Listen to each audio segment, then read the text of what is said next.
Etele ita we minor e offici itanei ma esa pai nangalo mea umole nila nulangi ayo lo vai vai sa usa ili se elo famoni ele itali pai Loi macha malingi ile mafutanga se malonganga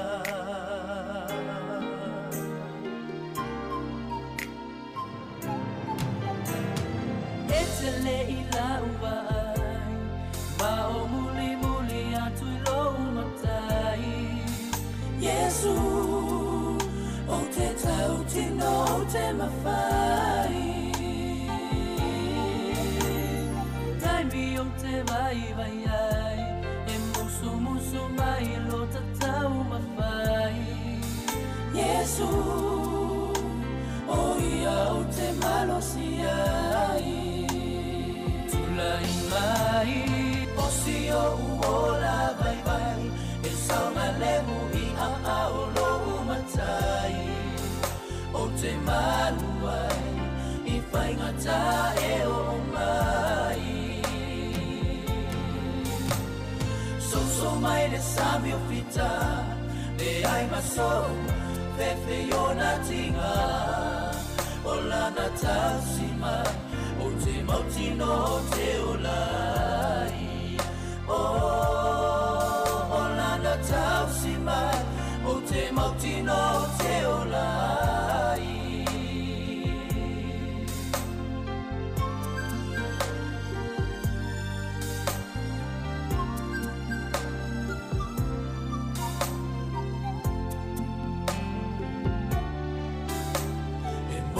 La vai fai ngata le ola na nei maona bua puna ai o te tu ma apa tu ya Yesu be angi mai afa ule nei la lolangi maona tinga Yesu o te maua le file mu Imai o sia uola vai vai e sauna lemu I a o lo matai o te maluai I whaingata e o mai so mai le samio fita le ai maso fefe yona tinga o lana tausi mai Mauti no te olai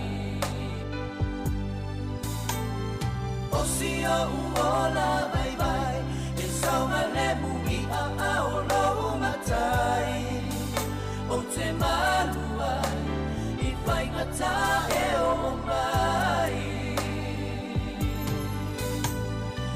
So mai le samio fita Le ai maso Fefe yona tinga Ola na tausi mai O te mauti no te olai Ola na tausi mai O te mauti no te olai Ola na tausi mai O te mauti no te olai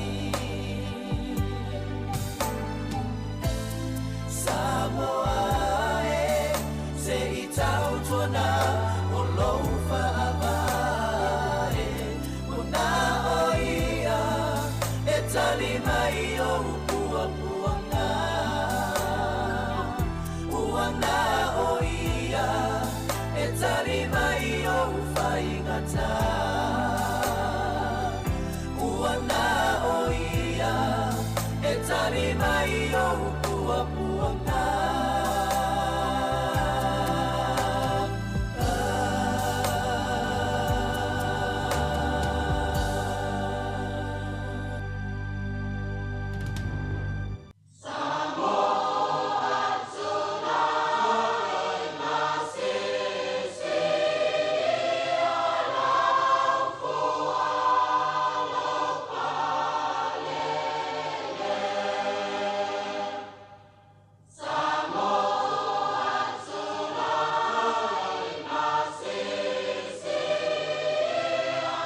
O te whātalo whātu nei tai au fau whamalo whanau manuia, tai au nei o le aso wharaile. O le aso muli fo nei o le tātou wholaunga le masina o Januari, tau sanga rua wheluas whunumare lima.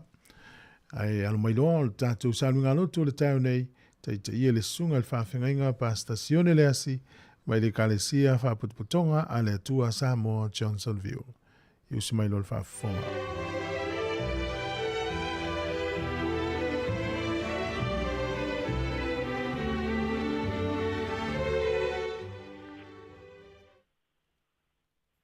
Ora tātou tāpo i atu I le atua I le nei aso fau.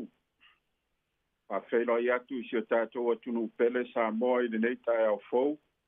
Ma lole soifua manuia. Ai alo maia, tātou atu whatasi maa ui luma o le atua. E ala I le tātou tāpua inga whale a inga.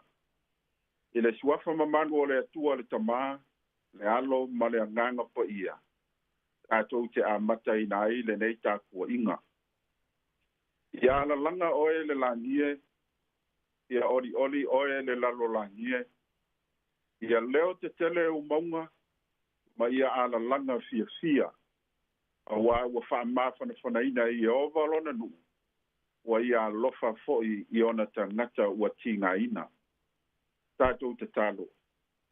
Le atua sili a se, le tamā o le whaamavau lava oe, o le alii o le file mu.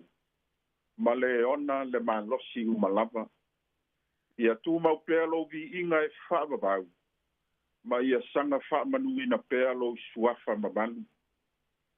Leo wa whaadia lo wa lofa whaamahaoni tama. Ina we toe taita I mai nuia mai lo mato wala I le nei aso fau. A fio mai a nganga pa ia I le mea nei. Ni lingi mai lau wha unga mana. Ina ia pa ia ma mamalu ai na mātou tāpua inga a whaia nei. Whamanuia I lau upo o le a mātou whaalongolongo I ai. Ona o lou lava suafa pele Iesu ke viso ua mātou te tālo tuai nei. Amene. Whiriwhiria le tusi mua kon nito I lona mta upo sifumale lima.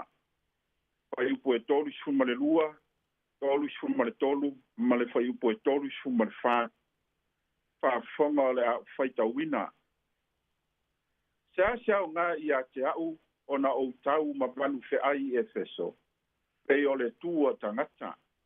Pe a whai e le toi tutu e ua oti. I nā tātou a ai ma inu, awa o ata e ao tātou te oti ai. Awa nei whaase ina o tau.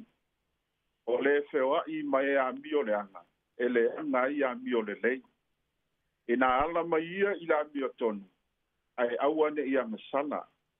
Awa ua pouri uli nisi I la le atua. O te whape atu I a te outou. E wha ma I a te outou. Whiriwhiria whai upo e tolu sifumare tolu. O le tusi lavale nei mua kon nito I lona mta upo e sifumare lima. E whai mo tātou matua. Awa nei whaase ina outou. O le wheo ai mai a mio le anga. E le anga ai a mio le lei. O se manatu au tu e whai mata I ala o le tātou wholaunga le nei aso e whapea. Ia tātou tau sisi I lo tātou a mio le lei. E pei ele o pāleni le mau a whai mata matua. I lau whai tau, ma lau le mai tau I ai.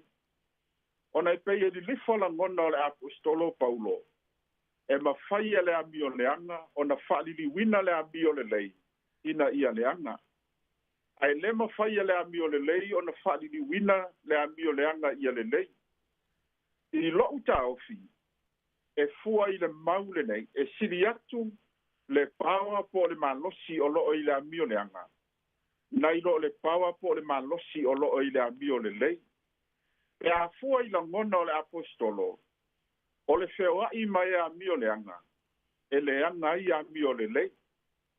E le o whai mai le mau. O le wheo ai mai a mio le lei. E le lei ai e a mio le anga. O le ai se senga ma se tasi o tātou whai tau masani. A wōli ngā oi ma le lenga oi. E ngā oi atu ai le lenga oi. Ai maofa le loto ma le anganga i le tō whātatala, ma le vaai mamao le apostolo Paulo. Wa ia toi whaamana malama ma whaamanino atili mai ai, le winga o lana mau. E to o tele a mi o le lei, ai le o tangata uma e tau fi mau i lo lato a mi o le lei. E wha solo le tato wa ai la loifo le whaipu e tori sumare wha, o i naolo o tatala mai ai la ngona o le apostolo Paulo, e wha tatau i e a mi o le lei, ina ia aua ne i leanga, a ia tau sisi pea, i lo lato a mi o le lei. O lo au mai ai le apostolo o Paulo le whai upu le e tori sumare wha, ni nai manatu se tolu e fesoasoani ai, i e a mi o le lei ina ia aua ne pisia, ma a fia le tangata a mi o le lei i e a mi o le anga. O le manatu mua mua, o le tatu tau sisi le a mi o le lei, ia fai le a mi o tonu. Po le alava le lua whewa i mai a mi o le anga, e le ma fai ona liliwina lo tangata a mi o le lei i le anga, pe a fai le a mi o tonu a le atua. O loto mua ai upu a Paulo i le whai upu e tolu si fuma le wha. Mai le mta upu a tole nei o le mua mua kon nito mta upu si fuma le lima. O lo o iai se fe ese a inga o tangata o kon nito e whata tau le toi tu mai.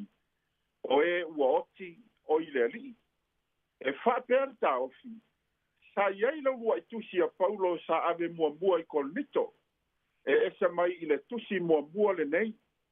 Na ia whaamanatu le kalesia le winga o le maliu, ma le toe tu mai o Iesu ke viso mai le oti. O le awala manino lea, e muri tai fo iai le oti o e ua ia ke viso. La tau te toe tu mai foi, mai le oti i le aso lona toe fio mai. Peitai, ua whaalonga Paulo, ua upu e sea tangata o kon nito, wa lato fasala laule tala i le kalesia, e le aise toi tu mai le oti.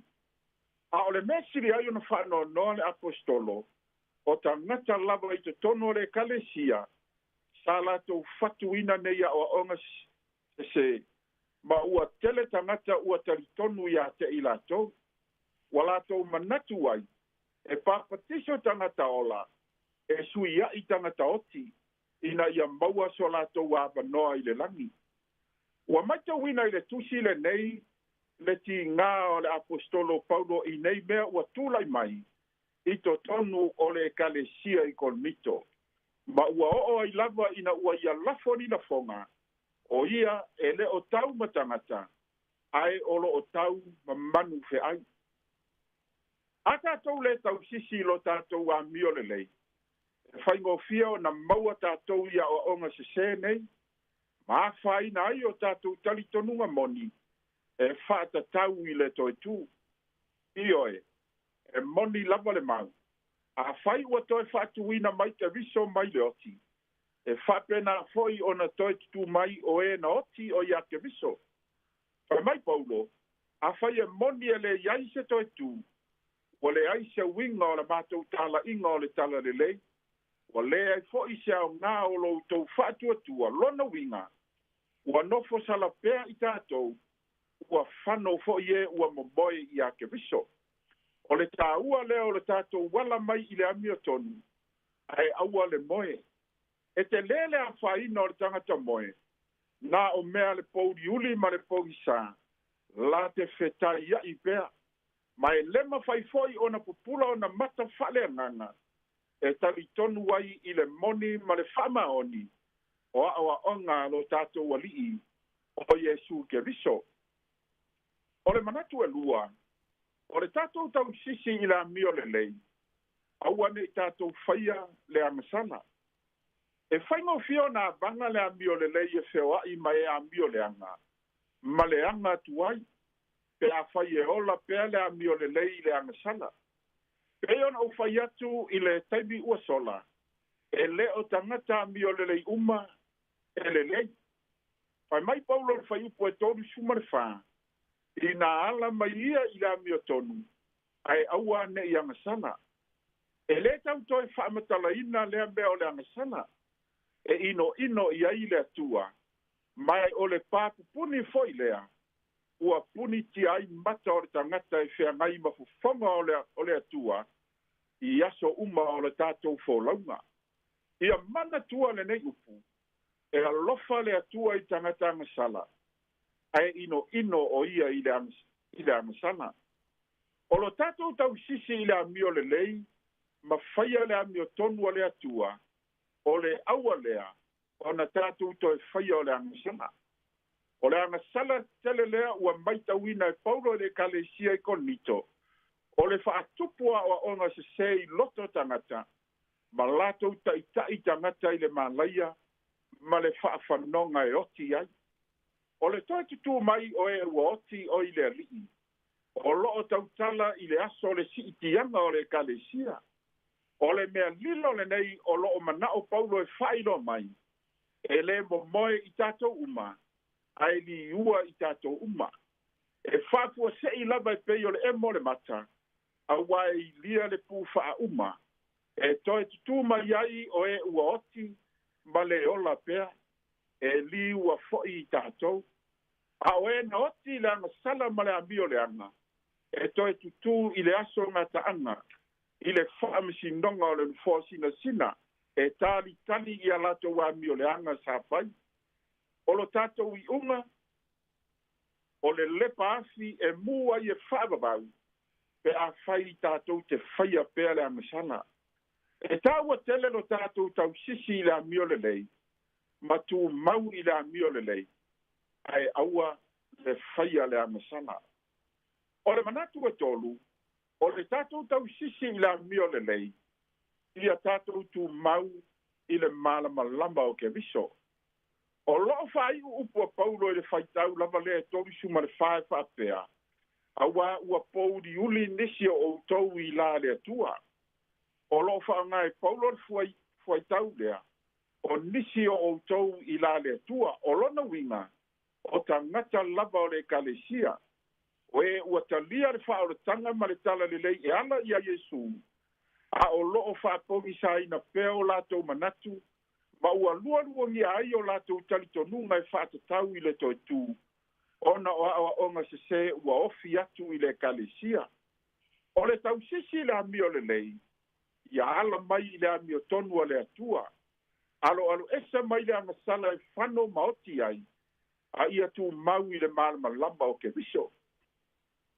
O e amio le lei, ma whai mea le lei, e le tau fisilingia le malama lamba o ke viso ia te i latou. Ai mai le tātou matua o le nei tae au, aua nei whase ina o tau, o le whewai mai a mio le anga, e le anga i a mio le lei. E tā ua lo tātou suia o le nei fuai tau, ia tātou whaiar tangata a mio le anga i a le lei, ma i a mio le lei. E whape wheo na tātou whaia le suinga, ina ua ia te i tātou le malama lama o ke viso, ma ia tātou tau mawhai, e whaesu sulu atu le malama lama i le lalolangi i pongi sā.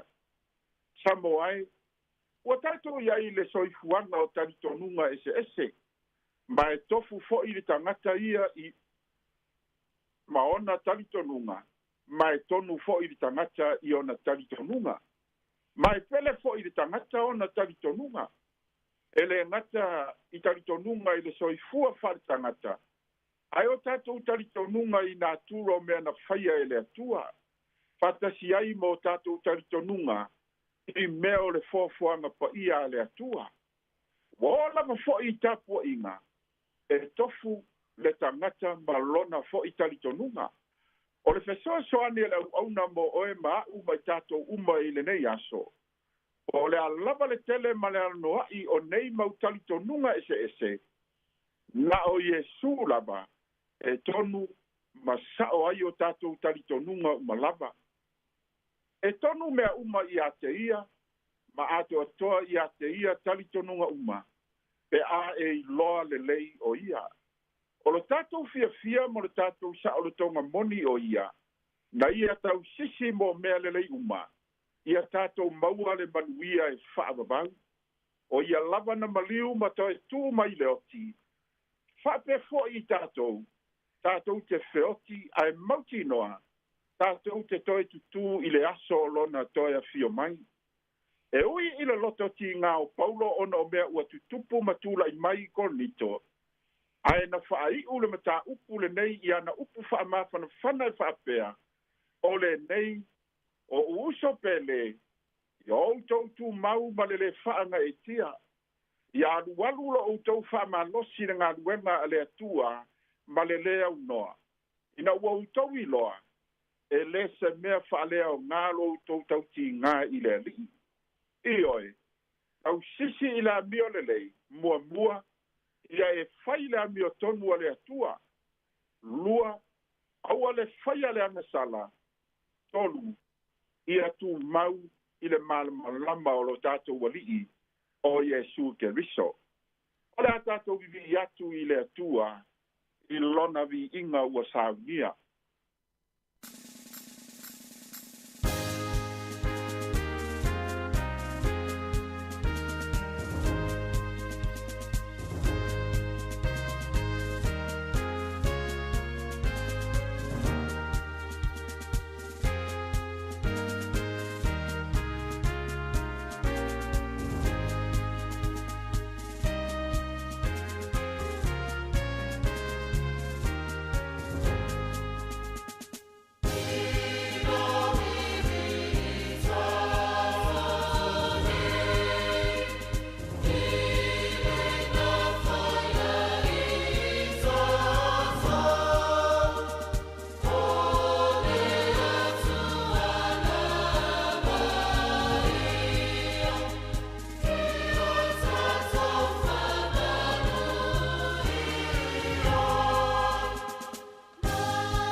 Veia nei a manoa tāua o te momolo ti ai la uwhāpitei tele. Lau sunga i le taitai whono, ma le lau a whono le mawhtanga so whātasi e whaifi au i Wellington nei. Ona o lou a manoa e whātino ai a tātou whainga lotu i le nei vai aso atoa. E mai se foi o sa manoa le lei. E whāsoa ma tuwha tuai le whiau o le tala le lei na i o tātou tangata. Pātai foi si o tātou atu nuu mo le tāpua inga, au nā le atua i so se whata whaitaulanga. Nei tā māmati nā mātutua, nei o tātou matua tausi, o lo au ai mai i a tātou whainga loto le nei vai aso. Mā lo ta talo, mā lo fo i tāpua i. Ma natu of so swani atu le whiau o le tala le lei o tau finangalo mo tātou loto. Au a lava le tātou wola au nai i le atua, malona fina ngalo. Ele ngata i tono ni usila nei, ai mai so le tāpua inga mamau mai o si o tātou watu nuu, i so se vaenga o le nei na lo langi. Mori lau whāwhitai tele, lau whainga nuenga o le tātou o fisa whāsala lau, le si ufonga lau mua o le tāpena ino vi inga o le atua, mo tātou whainga lotu o le nei vai aso atoa. I whamanuia te le atu le atua mo tau uma, manuia fo i le alo atu. O si o tātou atu nuu, mo fuafuanga whai mo le whai unga o le nei vai aso. Ala tātou whai u le talo. Ia ilunga o Samoa Malava, ma le au ke Luciano i le lalolangi atoa lo manuia ma lo file mu tama. Le alofa silkiri eso Yesu ke bisolo mātou walii, ma lo mātou whaola. Ma ia taitai na pea i mātou umalava, i le musunga lilo alo wanganga po ia. A mata atu nei o i le whaababau lava. O na olo lava suafa pele Yesu ke biso, ua mātou wole matatalo tuai nei. Amene.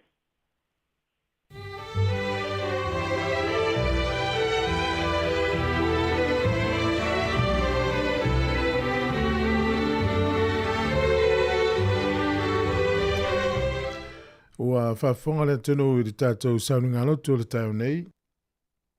E le ngata o le nei tai au, le nei vai aso atoa, i ana tāpenei na le nau auna, le sunga le whawhingainga pa stasione le asi, mai le kālesia whaputuputonga a le atua Samoa Johnsonville.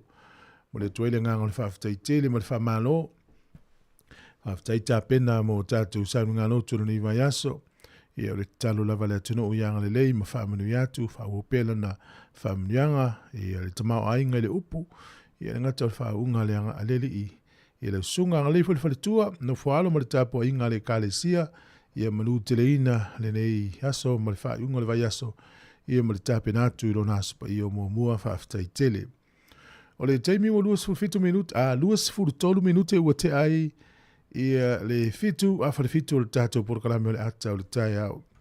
Ia o le pese whalenganga, langina, o le pese le kālesia me tisi langina le sunga ia Roy Crichton, i usi mai el whaafonga.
O le tautua le si ufafonga o le laumua o lo iai fo i le langolango a le New Zealand On Air.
Ata o le taea, si ufofonga o le laumua, aso ngafua i le aso faraile. Ata o le taea.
E o le tatu porkalame le ata o le tai au le neu tatu te whiro i lungo pia ule ea pe ona tu mai tatu whasalunga i le aso ana nafi. Ma lolo soi fumanuia. Ia o amai o le tai au fau ia le lei. Whiro i atu le ngang whiwhi tele le pa i o le tunu ma leo whafonga mai lava i tamama tina mātutua. Tu tei o le tunu o le au o la tau o lo iai whamanuanga e tauna tu whasolo mai le se unga tupulanga ia tatu matua tausi talo whae ma lo labil whalau manuia o le lo le tatu tunu tupu mai e whale tua matausi sa awa ma le uluma o le malo se le tunu mana i whanau whae lele pe fau ma lo lava le i tai au le aso whareile i wata walunga i aso le whaulaunga le masino Januari le utatu iai i le aso whareile nei tai au a mata le masino Februari Io o le vawe i o le tausanga. Tuai le tātou ngai oi. E ta tangi i longo le kirisimas. Ia ele i mai a tātou fuafuanga pe a le vawe o le whai. Ia le tai o fau o tātou whiloa. I tau lava le lima nane le fiafi le tautua al siu fonga le mua. O whalofa mwhaamnui atu le au malanga la tau malanga mai malanga atu. Tātou paanga i lungo le tātou frequency la la leo le tasi ono tesi ma le tasi wha mō ma lon folau. Whaftai whafonga mai o ilo i tono lau ta vale. Whafonga le whalewhenga luenga i tono lo ofisa.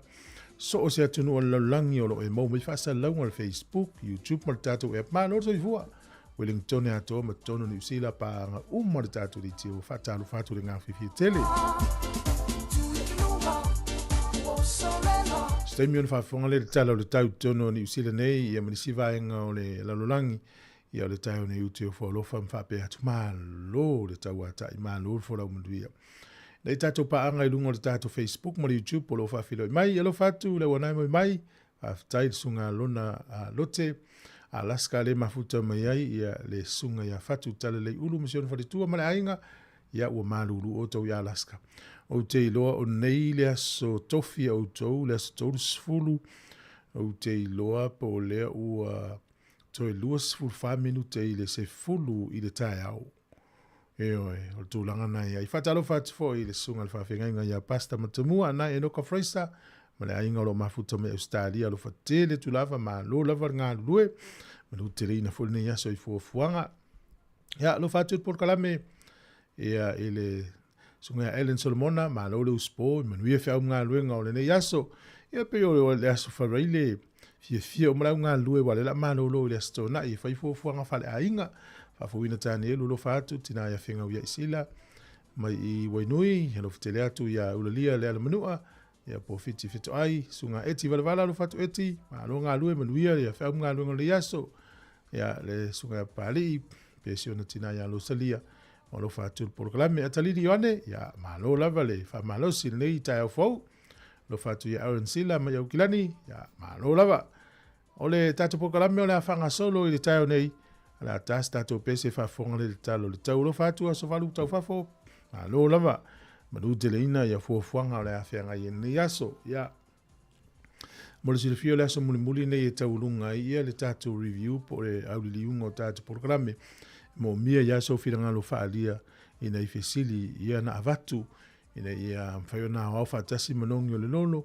Ina ia fsoswani fo i programe o le nei tau sanga maleanga i luma. Mila toa lo whātu manuia tele whi au mga luenga o whenga iela tātou o le whawhiwhianga nei ma le sunga ia ane se to whale moe. O le whawhonga ma le tautua si whonga le mua toi luas furu tolu minute o na tālea o le walu. Suma le whawhonga le whawhiwhianga.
le tatou tala le tau si mai fa fon pe fa lo official vai tau le so e fa malu e dai timu stemi ia ona matalo le kilia malangi le lei o le aso ata ya o la ia le matalo la ia aso ata ya o le alangi le lei le tau le aso ata ya o fi tau le lei mo fu manga luenga o le afia ia ile tunu o le aso sa ia dai timu le aso fu langi le lei le tau o le aso lua e nai timu na matalo ni kilia malangi le lei le tau. To ulu timu ngai Manuatu, Kapiti, Wairapa, Hawke's Bay, fa manu le so ma Paolo i Taranaki ma Whanganui.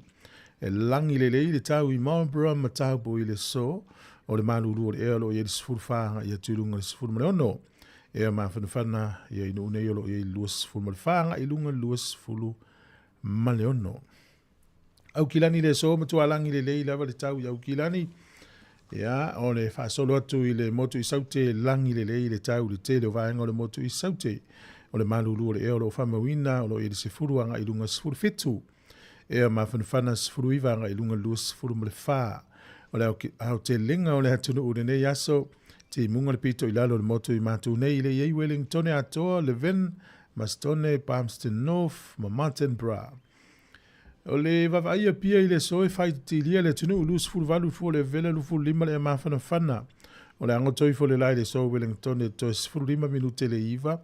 Na nei le fiafi e o soa ele la tae au, lua sifuru wha minute te ai leono i le tae au a tae au. Fu le malulu i Wellington e mononu tua o i sifuru whaanga i lunga le sifuru ma le fitu, ea mawhana whana sifuru iwanga i lunga lua sifuru ma le tolu. Talo le tai mo le au whaangota manuia whainga whaiva o whenga iai. Wellington e sua le tai le toi fitu minute, a toi iwa minute i le fitu nei le tai au. Pe le tai i le te au le tasi i le au auli, ona toi sua leo le tai, lua sifuru ono minute te au le fitu nane i le afiafi. O polilua, sua le tai i le toi fitu minute i le sifuru lua nei le au auli. Pe le tai i le toi tasi le minute i le ono i le afiafi, toi sua le tai polilua sifuru vanu minute te ai le sifuru lua i le vave au. Tala nao le tau, ma le tala o le tai, ya, o le au atu le whaasoa i le au la ftupe, wha malo le anga le leisi o tātu o tunu. Tai, tasi tala New Zealand, maua lau tupe Australia e valu sifuru male iwa sene. O le tupe Amerika, le malo sire o Amerika, lima sene, pe aruatu malau tala New Zealand. Tupe fiti tala lua sifuru fitu sene, tasi tala New Zealand, maua lau tupe Samoa, tala lima sifuru lua sene. Ia, ma le tupe, ma le pa angatonga, tasi tesi ma le lua ono. Ia, pe tasi tala New Zealand. Tasi tala New Zealand, maua lau tupe Samoa, e tala lua sefulu, lima sefulu, ma le lua sene, tala lima lua sene. Aolo e isi tautua o lo o maulunga, ia le Rachel tupe i le so. O le avano whamirianga wa soifua mo oe na soifua nei aso, whaptoa lava nei aso mo oe malo o fulau manuia. E le whaingo fielo fulaunga. So se fulaunga lava ai e le teimiang e le wha, e le teimilang le leima malu e le tai, malu ia te lero wa soifua nei aso. Taulu sfultasi aso le fulaunga. E le masino i anuari na e soifua i malu ia lo was whanau.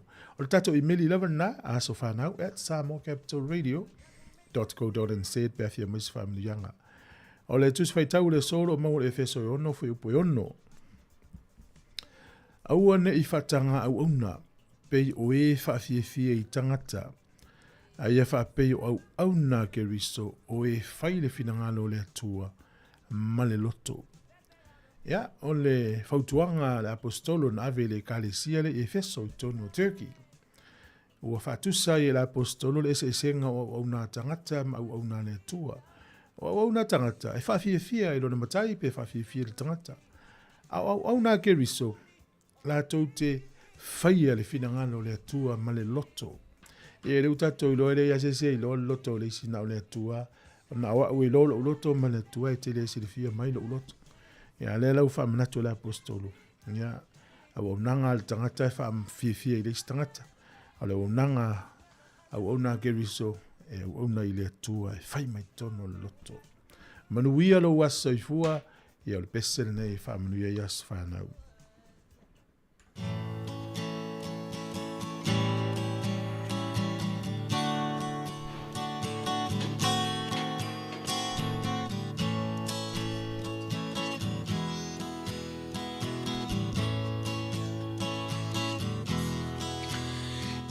ia vi ia lea tua ua ulia loa sosoifua ia manu ia loa sofanau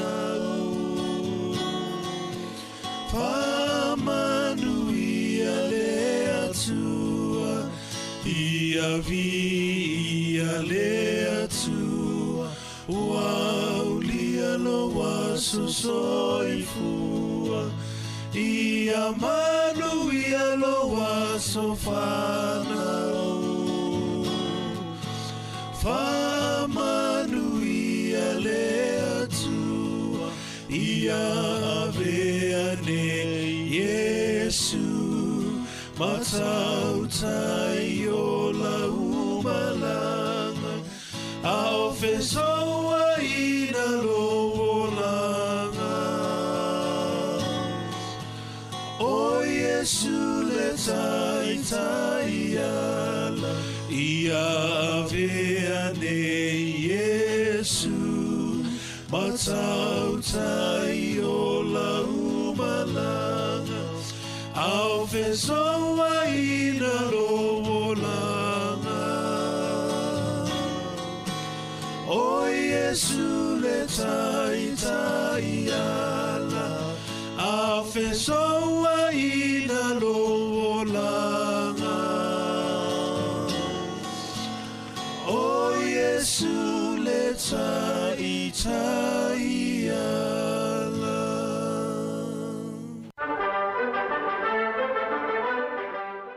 E whatalawhatu le tunu malo sa i fua usmel whafonga o le whawailea i nei tala fo i le tala whasol pito lo langi mena tupu i le so i le aso tolu sfultasi i anuari tausanga umawai. O le sol tausanga tasi ono o ono o le tangata suafa ia Kai Fawkes le asa tamufai e whaapā le whale o le pahalemene a Peletania. O le so le na sauni ai sala leoti pe sisi tulou ia al melau tu ia wa oso ane le li ile mai lunga o se fa pe o le scaffolding nai lona tona ia mamari wai ia al mea tulanga fa le tonu le ia nei tausanga uma e fa ia me fa papa e ta o le aso Kai Fawkes al mea sa fa le li le ele os mele ia le foi an pule lon so i fua o le tausanga e tasi valu ono lima na pasia ai le Konkelesi Amerika e teuteunga lona sifuru tolu o le nato whaavai ia whaalea o ngai nai whainga whaapolonga o le aso le nere tausanga e tasi iwa lua sifuru tasi na urua i whatautaia i ni usila ia le auaunanga e ta o le Air Mail Service na whiawea i tusi whaonga i ailung o le ea o kala i stete a ngai Ashburton ma Timaru sa urua i whatautai ai le auaunanga i le sol tausanga tasi iwa lua sifuru tasi. Tausanga tasi iwa lima sifuru tolu o le malolo stele o matangi, ma timunga, ma le sousou o le sami. Ia na whaina te leino whaanga mau la lalo nuuna i o Belgium, le tu i sauti o Netherlands.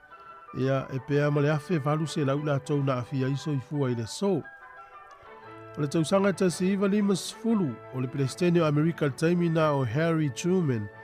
Na ia whaasala la wina o le amata o na ati na e Amerika ia to inga pomu le ta o le hydrogen bomb. Tausanga e tasi iwa ono sifuru valu le so na tuto o tasi ele nuu leo Nauru mai pulenga so whaatasi a Peletania, Australia mani usila. Tausanga tasi iwa valu sifuru lima i le so o le Palestine o Afrika i sautel na taimi o B.W. Botha. Tui natu lewa no ia Nelson Mandela e saoloto mai ai a ia tau mawhai ina ia auani toi hali ia ini vevesi i le atunu. O le tausanga ruafe o le li i fomai o Harold Shipman i tonu o Peletania na tui natu i le whalipuipui whasalanga i leolanga atoa ea o na sifuru lima tangata mamai ina ia whao ina i leoti mai mauto mai malipoto. Tausanga taisi iwa sifulu i le aso le nei na tatala ili whale ingol McDonald i tonu o Moscow i Lucia. E whapea mai whamaumonga. Talu lava ni whaavail whale ingol nei. O le taimo mua lea ua matua tu mo i tangata i le tatala ina o le nei whale inga i tonu o Lucia. Pe a fua i tala ina o nei fale inga isi atu nu o lalang. E a tate mo mau fo te sa mo i le asona te tala i fale inga ni o McDonald. Na o mai le kiu i lalo le wati. Al McDonald e tu maang wha na i le sila fia umai le atunu. O le solta usanga dua fisulima na vea tamai tai ta polo o Lydia ko o ni usila. O se tangata ta polo mua le lalulangi wa ia ausia le tūlanga mua. So se tangata polo li im tamai tai. Tangata pito sili le na lai titi lalulangi wa ia umia le whainonga tūlanga mua. Na o le se fulfitu o na tausanga i le dua fisulima. Ai no me tasi lo lalulangi le vaenga o tamai tai ta longa tanga polo. Katu talana, tui maual whapoponga tai masani, whaftai lava.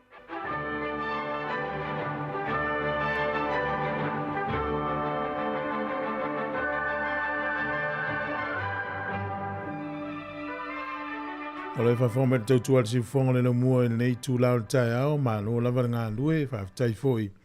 Le mafuta mai o whoro whatur por kalame manuia ngā nuenga o tau umalava o loina au kilani le sunga vale le mati ma leu whai ngā nuenga. Tai lava ki me o tau speaker la po ana u malmalo ai tono to fal fenga wenga leo le ri o tau ngal wenga manuia ta pena tu fa ngol vai aso sunga sa motula ile mafuta mai gilani lo ftele atu por kalame ya mata matau nonu e pomta nonu lo ftele atu ma fo Eric ya lo fatu por kalame fa tai le uta pena mai ta tu telefone mi lu te lu mon fa fonga le ia tala yeno vatu nei le tai o ta por kalame o mena tupu la langi le so. O na uru na tuto tasi le astonu nei le tausanga tasi iwa onos furuvalu. Le la wo o mai le lua whelua lima. O le ua waise afio anga mai Samoa. O se nuu mai Samoa le wha manatunga. Ua whai le whainga pa anga ma le whainga ua le afio anga o vaiala. Ia ma le nuu le ma le atunu ule o na uru. O lo malanga ile au malanga mai vaiala. Ia i le wha moe le aso le nei. E o nauru sa ilalo pulenga Peritania fsosoni le iyo New Zealand ma Australia. A le ua tuto o tasi e pei lava o tātou. Il teimina asia se o tua i le stetele o Hawaii. Ia e whai maitala na i wola i o ia e lo o fasino mai fale te tele na i Hawaii. O le atunu o nauru e ana fale na. Pea sori, ia mta utia fo ili le tele o le tamau ainga o ma le lava o tupe nauru ma le mai whaatau ia whanua ma fale i Hawaii. Ia ona e ia le tamau aingo na uru na ina taimi. Le wha whonga fo ili nisio le tunu sa wha soa ma isa ngā lulu e tono le tunu le o na uru. Ai o le atal tato pese, ia utapina pena mai tatu telefou. Whatunga nes tamali i oi ono niu sa le rea whiaunati, ia le la tatu mana na ufai pese tai mani o Aotearoa, ia tapina mai tatu telefou. Ia o le taimi le malanga ta amilo mai ili manu sa mo New Zealand. Le ia il wha fiangal nei. O whalo whātu. Malo Isaiah Brown, o whtele atu por krame.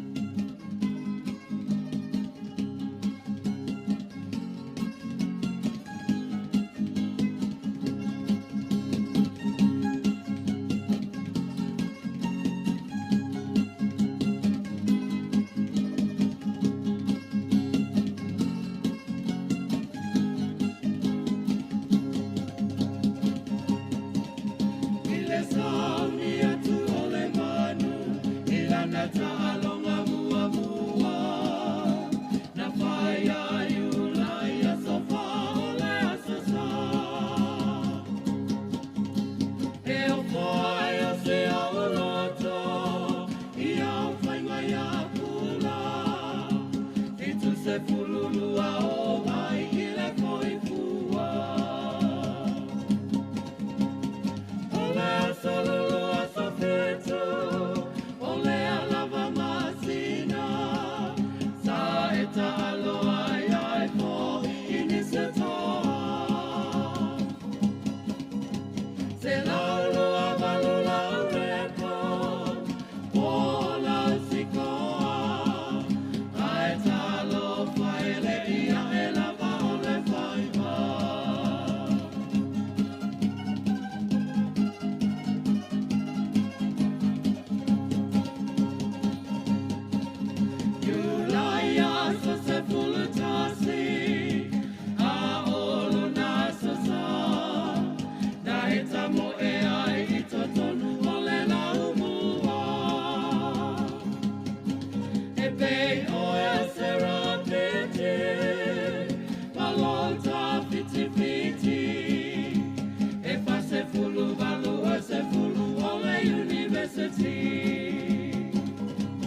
O te toi whawhenua ia tu le tātua tino o le isi whaopoponga le neo tala whau mai Samoa mo le whai unga o le neiva iaso. E to atolu le ua whamaunia mai al komsena no tanga luenga o leo leo a wapa aulongo i tino Filipo. E to atolu le ua taho fia leo leo o na leo te tele o whala au whaasaina le aisa leana mau hele vaenga le tiute ma le vaenga sue o tai whau se songi an tanga luenga o leo leo i meta utu i rea fia le so lulu. O le to'atolu i lanto ia na tā ue au pa au i le whātaranonga ma lautu stana. O i lanto ia o fia i se te mawhai pisinisi e fitus from al whātau sangol soi fua. Ma le isi to'olua ngā lulua e le pisinisi le te mahlea e fas from al luatau sangol le lii ma le tamaita e limas from al whātau sangol le matua. Na whailo fo ia wapa au e taunu watu leo sa whainga leo le pisinisi le te mahlea i loto pā. Wa loka le whale ai wale ai umani mea sai tutonu wa tā pena o maese. Mai u whaalau tele atuai masu e su enga leo e le sa i lia leo no whanga wa lau i ai mea sa i te tono le whale e masalo mia e ei lava le sort inga a nga i whala au whasa ina. O le anganga whafta ina mo mole le kom sino ni tanga ruenga o leo. Mua muona moli le anganga whafta i fo i le tanga ruenga o tiute. E mase fo i le vaenga o le K9 unit ale mtanga ruenga o leo mo le office of tiute. Le sa whaapea o ngā lako mawaina le whala au whasa ina nina mai tu tonu o se container. Mo nei container whaapea na awina mai Amerika. Ia mo se whai pisinisi nei Samoa. O le o le nganga whaaftaila, ona ua mawhai, ona maua ia whala au whaasaina ni. Ele i o kurunga ele i taapea kui pua le mamalo le tunu. Ia ila tau o lo whaia pēr nei, ne inga luenga o le tau mawhai no whala au whaasaina ni. O whaamautino whai o wapa au o se uta o whala au whaasaina mua muore nei. Wa siri atu lona te le, mamafa ma siri lona tau whaatusa le tele o whala au whaasaina le aisa, sa maua mua mua o se whainga leo leo, le na tau whaofi mai te tono le atu nuu. O le cost o le value o whala au whaasaina ni. Whaatusa le tūlanga le iei le street value i Australia mni usila. O le tasi le kilo o le aisa e tusa lona whaitau a whai pea ma se lua se lau 5 wafi tā la Australia i le kilo e tasi o le rough estimate ngā le te minge i le street value le makeki o lo whaakau e i la tau i e whatauina i whala o whaasaina ni a whaliu mai la hape whaliu mai tupe Samoa Aka pe 10 kilos lenga maua mai i angafi. No inga 2.5 million tala Australia. Lua tesima 5 miliona tala Australia le tau au whai. A wha liu lola le tupe Samoa. Ia no inga uova kumal 5 miliona tala Samoa le tau au whai o le o whala au whasaina nina mo ina. E tu maulava le teltununga o wapa au. O awalo fe malanga inga whaavao malo i tātou wafu whapea fo i malai wa lele, o lo a wina mai ai te tonu le whala au whaasaina le aisa. Tasi se lui tau lo iei ile matanga ruenga o vaenga o whala au whaasaina, o le tasi leo le taifau o lo whao ngaina, e leo mawhai o na kawa uma e lea taifau, ia vaenga o le wafu malai wa lele i whangalii, o le malai wa lele tele e whaavao malo i whaleolo, Whapea fwoi wafu i sanlolonga mamuri whanua. O se hawanau whaamanino ai le komsino mtanga rengo leo, le te leo fesili wa fesili ai ele atu no ilunga o pengta whai langi, ma whaadi ai manatu i le whaunga i ne mtanga rengo leo o le ta vale ale mtanga renga, e au mai ai le ta maasaina lea na ia whanaina se leo i le whaabilaven tūlai mai le vaiasu tarua isi usenga, ai whaonga ina le taawale leunga lii e ana le whale o lole o lo lisi ai le saina mola na pisinesi. Ia o te iloa o le malama le whaatinonga o ngaruenga leo.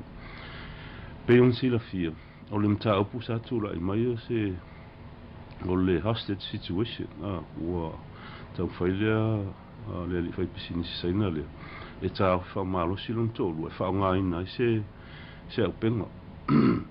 Mai I le whatinonga i o ngaruenga leo, o le tangata negotiatinga ia to inga situation whaapea e ka kau lava o ngā whaamua ia te ia. Le soifua ma le olo I la tau o lo whaapea na not only mo le victim, mo le kakale, but mo kaka fo I le whaia so ngā tūla whono. Whaeloi wapa au o whetu na inga sa whaia ma le so upu e malama lenga ngana saina a ngā ile li o lo ua mo lia. Na whaamatu mua mai e le ua molia, lona to loa mua lea na ia whao lima iai, ai loka le whale o loa ma ia whaai loma I leo, o le apu le lona soi fua. Ai sa tau ma whaipea malua le malo ma le wha liu upo, ina ia wha sauina lona soi fua. Na o loa, ina whaai loa ane le mea whina ngalo iai, e le manatu e sau le taavale leo, ai ia watu le taavale leo nunga li I le ana le whale o loa, e anga ia nei I le ofisa leo tuana I mato. Na ia tuwina le la au malosi lunga le whaasitepu o le whale uloa, ma whātau nuu tu unga, molmuliane I le afiafi lavalea, na whaau o nei I le ofisa ia pia. Pai loe o whaau o le ngā luenga leo, ia whaasau ina umaso I fua I la toe a fie tu langa whape nei, a toai ma le o lo ia whaatino ina sori ngā tula whono. O se hawanona maua e sui lango o le vang whaupo whai o lo ngai le malo le HRPP, e whaatastasi I se whontanga ma le whaafalitui, e fsiringi ai le taitai, e tāpenanga wa te tau o na amata, mo le whainga pa alota tele o lo mana i le lua whelua se fun maleono. Ai o te titano i tātou waena whai tu malo te tas. A tonu le a fufua se peini pe a whai tala whenai i tātou maputanga. O te tau no tātou salaria o. Patino tātou whao moe o le to e umi spain. O le tātou tau nure whena palota. Ia mai o le tātou ruma e sa le leila sa wang. Fili suistas. O le ana le tau na yeisi kufuanga. Ina ia whamanino o tātou moe whakasoro tātou pōkalami. Ia o ia manu hoi ma tupu matamali. Ia te tau na whatinoina lea vaenga.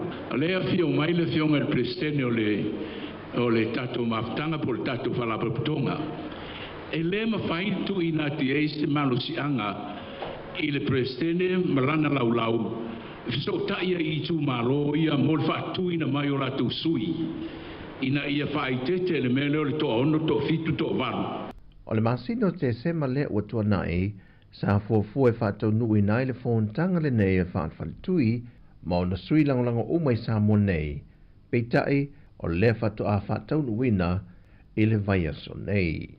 O talafauia mo le whaai ungo nei vaiaso, manuia tele lo tātua tunu whaasoifuia.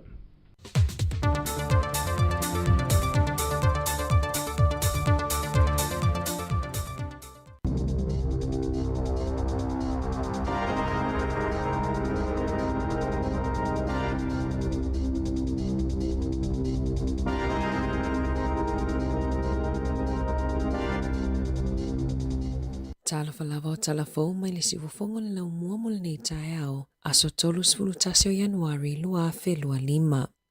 Ua whaatusatusai nisi o tamaitia o ngā mea ai o re polkalame to e whaafou a le matanga luenga wa onga, ua whaatusai nei mea ai tu tono to ese. A awasi asi atu le minista langolango a onga David Seymour, i se tasi o a onga mawalunga i au kilani eva ai taunu unga o lana polkalame, mo lunches po mea ai a tamaiti, sa whaatu ai ona kiliwa mea ai inisi o a onga, ma sa whaatu ese Seymour ona o lea whale tonu. O le polkalame to e teu, sa whaititia i le tau tau mawhata i tasi i le tolu tā la o lona winga, e whaasau i nai le se lau tolu 10 miliona tā la a tangata tatongi la fonga, pe ona whaamawina i pepa o whaamatalanga. Whaalia e nisi o whanawa o ngai lea onga a o tauhu, na e lea o ngai lea solua, mai 5 minuti o whaatalitani o lato mea ai, e toa tele mātua mapulea onga ua whaitia o ina mea ai, na kili wātu ia onga inina yaso o le amatanga o le nei kuata whaalea o onga, ua amata wha ngā le polkalame fomoa onga, ma ua tele suinga i tau mawha mota mai tia onga, pe ona iai le polkalame na amata mai e le leiba.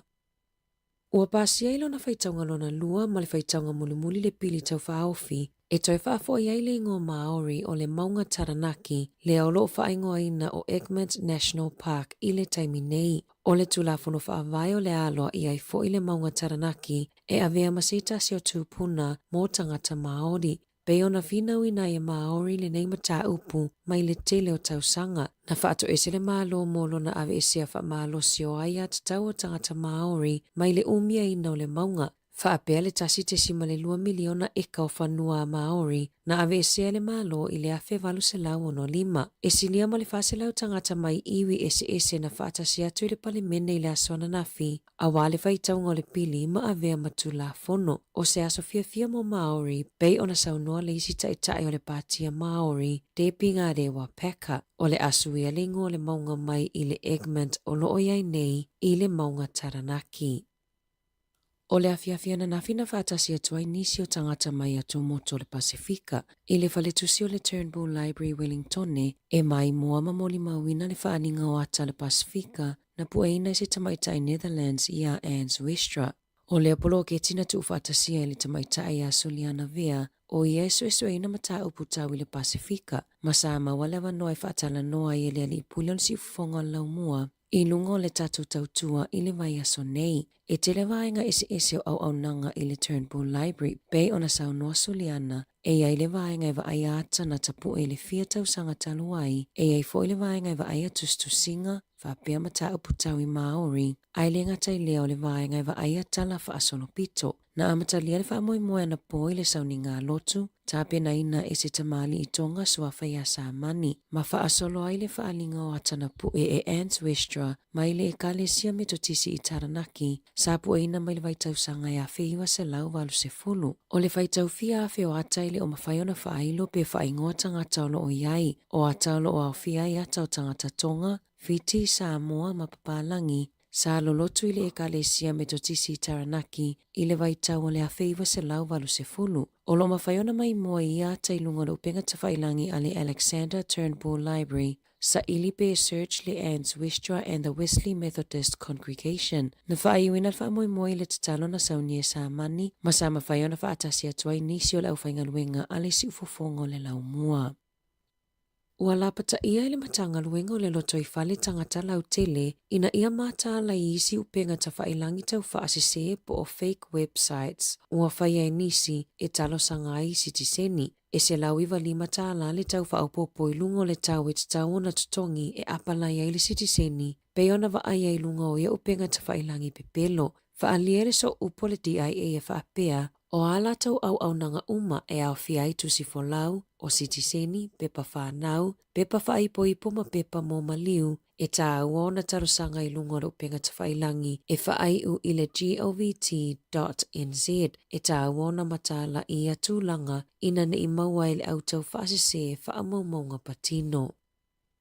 O lo tau sa ilia leo I au kilani se tamaita I talavou, na whaa o lima I se tasi o le pase se lungo se pasi I le aso le tau sanga fou, na whato avala au leo I le te au le afola fitu I le fiafi, ina ua lipotia se urunga li ina o sofa ia e nisi I lungo le pasi, la tāne I le whetau la inga ala I Hepburn Street ma Bonson B Road, e te le mea tō tino le urunga li ina ngā oia, e tu sa male tolu a whetā lalo na tau a whai, Masafa amanu alia umai la ua I ia o sofa inga. O le taimi mo leo atala noa whaalawa I tele ai e na afia e winga I lea whaalave sa la whaailoa ua telele suinga o la o langa ua fefefe pue pasi. Le mawhai ona toi feo aina o la ua ino fuanga lau tele ma le tele o isi mea sa maasani ona la awa iai ua le mawhai ona toi whaatasi atu iai o nol popole ilo la ua saonga le mu. Whaalia leo e to atasile ali talavo waloka ina o nao lea whaalave ai o loo tausa ilia pea le tamaitai. I whafoa to New Zealand, o loo whaanga solo pea ilo ilonga malewala au I nol mata upu a Robert F. Kennedy Jr. I le United States of America. Ma ualia ai malamata upu le whaamai o le misela leana pepesi Samoa I le lua fesifunuiva leana to atele tangata mali liwai. O loo tua ia Kennedy ilo na taitai se seina, ma le whaalawi loa ina o le le whaatua ina o tuipui o le misela, a o pepesi le whaamai Samoa, neana mali liwai le to avalus fulutolo tangata I Samoa, ma sa to atele lawai whanawiti. Na whaalia Kennedy I le senate, o lana malanga I Samoa ele I malanga o noni tuipui peitai, sa malanga e fesosoani e whaamawina whaamaumaunga tau I le soifua maloloina. Sa ia tā ua, na malanga tui Samoa o loo mawalalo le numero tangata mawhanau, ua whaia tuipui o le misela. Sa ia moli maufoi, a tonu a fesilingia se tangata Samoa, pena mafuona le whaia sona tuipui o le misela ona o niana whaamatalanga, e tali tonu e le maua se tasi peitai. Na whaalia le fōma I o vaila au ma tuipui o New Zealand, Helen Petoses Harris, e na te tali tonu na iaisi tangata I Samoa, na mafuona le whaia o lato tuipui, ona o whaamatalanga na whaia Kennedy. I taalonga, ua toi sauni le tamaita I alova a New Zealand, Dame Lisa Carrington, e toi tausinio I taalonga o Olimpika I le lua whelua valu, lea e tani maloa I LA, na tūlanga ese le alova a Carrington I taalonga o Olimpika I pale, I le tausanga taluai, masaya mawainai pine aura tonu, I le ka wha, ka lua, ma le ka tasi. O le tausinio ai o Carrington I le Olimpika o le lua whelua valu, o le aavea lea mana Olimpika lona lima, talumaila na Olimpika mua I le lua fesefulu lua I lone tona. Sa to o tele tangata na fesiningia peto e tausinio I le isi Olimpika o lumanai, I le taimina umai taalonga I pale, ai o lewa tali manino Carrington, malona loto fia o le ato e tausinio ai mo New Zealand. Ua whaalawi loa le whaamawai a loa ia po o lili taia mai ta alonga o le au le tamaita i New Zealand lawi loa i Paralympics i a Dame Sophie Pascoe. O le tamaita i tolu lua tausanga le matua na tauwa i Paralympics e wha manuma loi pine hours fulutasi, pine siliwa i fitu, ma le pine apa me mea tasi. Ai le i tauwa i pale le tausanga taluai o na whanau i lana tama mua. Na whaafetai e le pulesili o le Swimming New Zealand le sao Pascoe i ta alonga le asa ta aloa i mo New Zealand i le tele o tausanga wa tuanai. Tala fōwia mai le si ufofongo le lau mua mo le nei vaenga o le tae ao.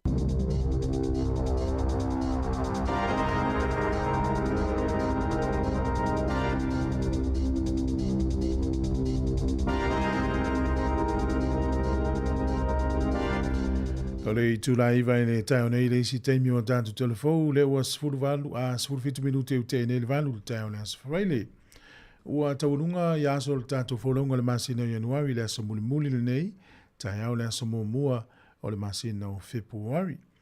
Ua atu le kalena o Februari e lua sifuru ma le valu asa o le masina le nei, ai e whao na sa le masina le na tātou wanga i atu iai. O le masina o Februari. Malo le whalau manuia.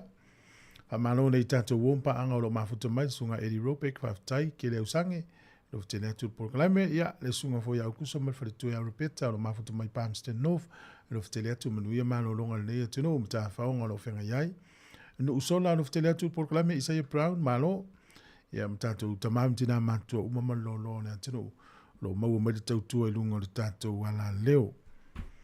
Ma nei el whalongorongo tu i sa mo i le maua o fuala au whasaina e le custom o le vango le tiute. Ia, ma nei e tere le fuafuanga te lo a loto sa mo ma tangata i tātou e ngā lulue ngā. Ua tau te nau e maua le tupe le wala se me le wala pio ma le lea Milton. E sua ia whaatama ia fuala au whasaina e watu tono le tunu. Ina ia uane i awhaina i le soifua o tātou tangata ma misi o tātou tupulanga. Matua tele to ina lea malana au whenga luenga to lua le ua mōria le temine i a tatele i loa peto i sauni stale lumana i wa i marisi u whao popo i ai. Whamalo inga la tolo whenga luenga. Wala le tā ua tele o ta i whao sasongi. E a whai moni la u whalongo i talena mai ne le tā o tasi le ta i whao ia o ka. Tele ngā luenga sta i whao lo whai nei. Ia la wo vai foi le ofisa le le vanga le tai fau songi uta i tonga i mato. Ma nei la to rotoa. Ma nei pe atele tai fau songi fai nga luenga i faliolo i le tai mile tau i container so va a tiute ina ia au lava i sawa tu fai nga pe an tatu tel noso. Ma to i maftia le tunu le ofiti. O tonga ia mafiti matua mafatia lava i isa mal fola au fasaina. E mai se lava fiti. E o nisi wata na au mai nisi lo tātou tunu na ia ia ta o tō mamu moe tangata le tupulanga i lungo i lawa tele, tafutafa lawa tele. E matuale anga whai ai la isa. E tātou sia le lofo le ria una i whapea lo tātou tunu. E whafonga mai sa moa ia. Anga le lei vai mamao au alpo upu ulau vai. Ia una ia whaina oe o la iti tamaiti au fuina ia whaina oe ia o na ete le rumana i mane fuafuanga mamao le ri i lo uso i fua. Alo fatu por kalame se felina va malo sunga elia mafuta mai i whenga luenga sunga saulo manuenga luenga ya alo fatu fo i le sunga tupai no fo inga lo msalo le isa mo te mnei ya manuia tele na yaso sunga rei le ke LK alo fatu por kalame malo lava le mafuta mai la tato fa fonga fa fianga ona tato tu tele no lo le i vanga le to ya nei mo se fiele tunu ole afa ole i vai le tauni ma sa nit fatu tai e tātou por kalamele o tala lau o lunga o le vai aso. O le ala a fofola to aise ata o le tātou review po leo li liunga por kalamele na whai amata mai le aso lua. A son fua o le vaso nei le sa fola to e le fiong le di pule. Ia le aso lua lo le na amata mai e le wo o mai le tau nei una tau lunga lea. Ia na fua lo le unga luenga si ufonga le lau mua mo le anga iluma le nei tau sanga. O vaenga nei tala to le tātou leina pe a uman tala tātou pese. O e whafonga i se le tio, le ala wala a mesi ale le tio le fi usi le tuai. O ne i le mafua anga i fia maua pe fia nisi o whafonga mwhanga ina pele i tio le temine. O na ua sui a wala u whafonga i le tele o tangata i mene o whasalunga. Lua ia o fea tonu le te wala au mai whaafonga mai ai tolu. E iei se porokalame po ni porokalame fau e te whina ngalo. E te fia whaafonga I lunga le tātou wala leo. E ini suinga e te whina ngalo I te tau na whaia. Iei se fuafuanga le tātou tautua. E isi vaenga te fia sau noa i e wha le leia tili ai le tautua le si ufonga le lau mua. Ia, nisi nam tau. Whatasia I malifisiri muli muli. E se swinga ia te oe masio a inga taluna e whaafonga I whautuanga mwha manatu e aruatu lunga le tātou reitio. Io nisi na vaenga e mwhaina e tali mai e le o whātauru wa lima le o whātasi. Ia pe te lafo foi le messenger le tātou reitio. Samoa Capital Radio o le messenger mwhaina e so ta iani e wha mone lava ia e o lau sao na. Alo whatu angai mano a salemo mafuto me Australia. E sunga fo ia suafa ia Paseto Silva, ya mano lava le mafuta mai le taimi.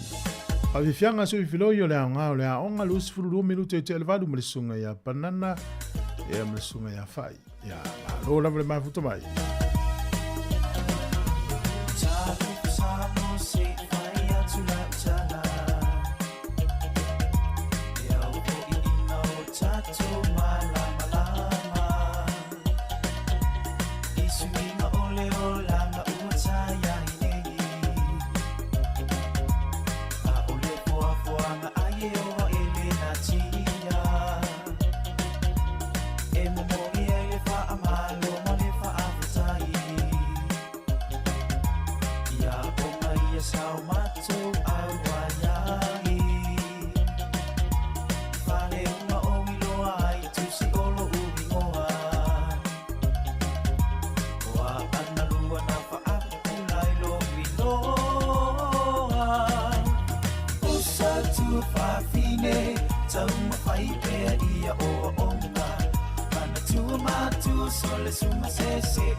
Sa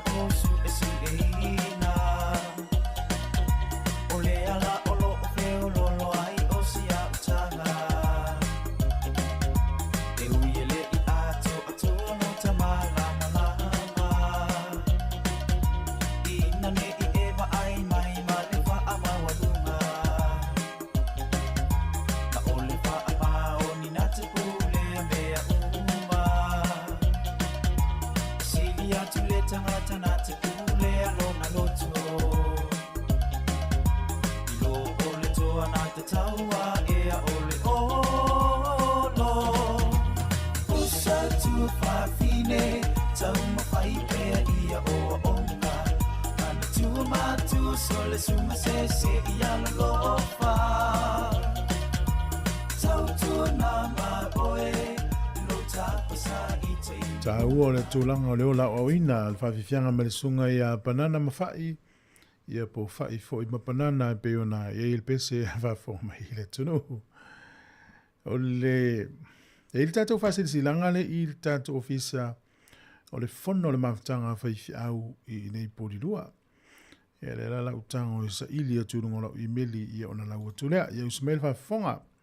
O le a whai le whono le mawhtanga whaiwhi au le pitunu o porirua i le aso whao Februari. O le aso whao Februari pa u i le aso lua o le aso asau i le se fulu le tai au. Whai le mauta o le ngā luenga le whakasā i Waitangi Rua. Ea i nai Waihimo. Ka tala le avanoa i so o se whaiwhi au i porirua e fia au wai le nei whono tanga po le mawhtanga i talia ma le ngā whiwhia. Sa inia le whailau tusi o le mawhtanga whaiwhi au porirua, Pastor Henry Ungapo, whaftai. Lisina o tātou whasisilanga le lau tala tulu tātou leina walau mai le o whātolu walu lima le o whātas tātou tala noa. Le ua whamawina le whinangala o le sunga ia Ray Alkei, ia o lo mafuta mai le motu i saute i nai Roxburgh, South Island. Maua i el Facebook ma le Wellington Access Radio le tātou whasalonga. Por kalame fata ua ia atalu tai au, por kalame leo leo, le soifua maloloina, telefou, ia ai, o lo tālu sanga mai, pe ma whaion na whais tātou por kalame atama, ma le tō foi sai por kalame atama i tau sanga mawai. Ia le la ua tālu sanga mai ai, tātou to o le nā, le ufa mawina lo finangalo. Alo fatu ia penesa wha manu, wha mau, ia manu ia ne ia som fōwhanga o whenga iai. Lau mai tātou leina nā o whātolu walu lima o whātasi tātou tala no ai. O le sunga ia kele au sange, ia o lo mafuta mai Samoa. O ia, malori, e tele tātou paanga i malanga i Samoa, e mafuta mai lava. Whalonglongo tu lava i porokalame e souma, mana ia pe atu e tā mai porokalame o oe malau nuu. Tā ua tātou porokalame o le tele o me o lo tupu, mwhaiona ilo ai le tele, ia, oe malau nuu, ia, malo, nela whamawina le pokalame o le anganu, pokalame te mama le pokalame le anganu. Nisu pokalame fau ia ua tuina mai e tātou whaasoa i le tai o nei. O le o whātolu walu lima numero le tātou telefoni, o whātolu walu lima, lua o whātasi, e whaida i whili mai ai. So telefoni tātou wompa angai whalangolong mai Australia, ia Australia, tāna tūlawa noa. Mā no so i fua tālo whal tātou walau? Tālo whal tātou walau? Oi, ja, maar los is voor talofa. Als u voor, Maar los is voor, ja. Maar jou maga ko pukalame, no. Ai maga ye ko fa sa vol ka pukalame, vunga lo langa nu. Oh. I o langa nu, ja. Ai ngai fa lo ngoi mo fo ma ma. Ai fa pukalame le langa nu fa matam fa ina sa wi fa.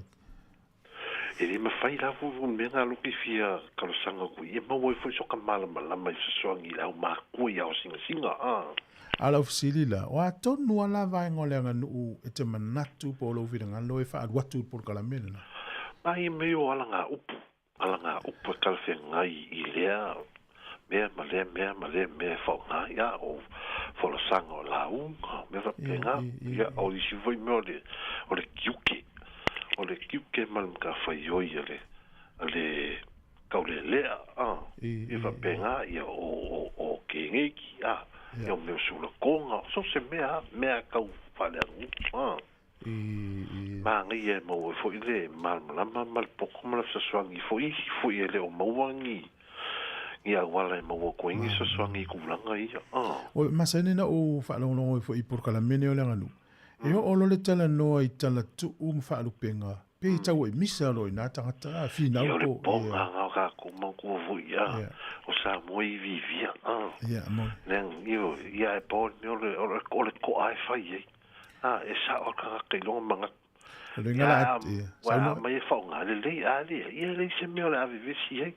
Ringa tatuanga, ia la tatuanga no ia ngā upu mona tō winga, fora sanga o launga, o tiute, o taulelea, o tamaita, ia.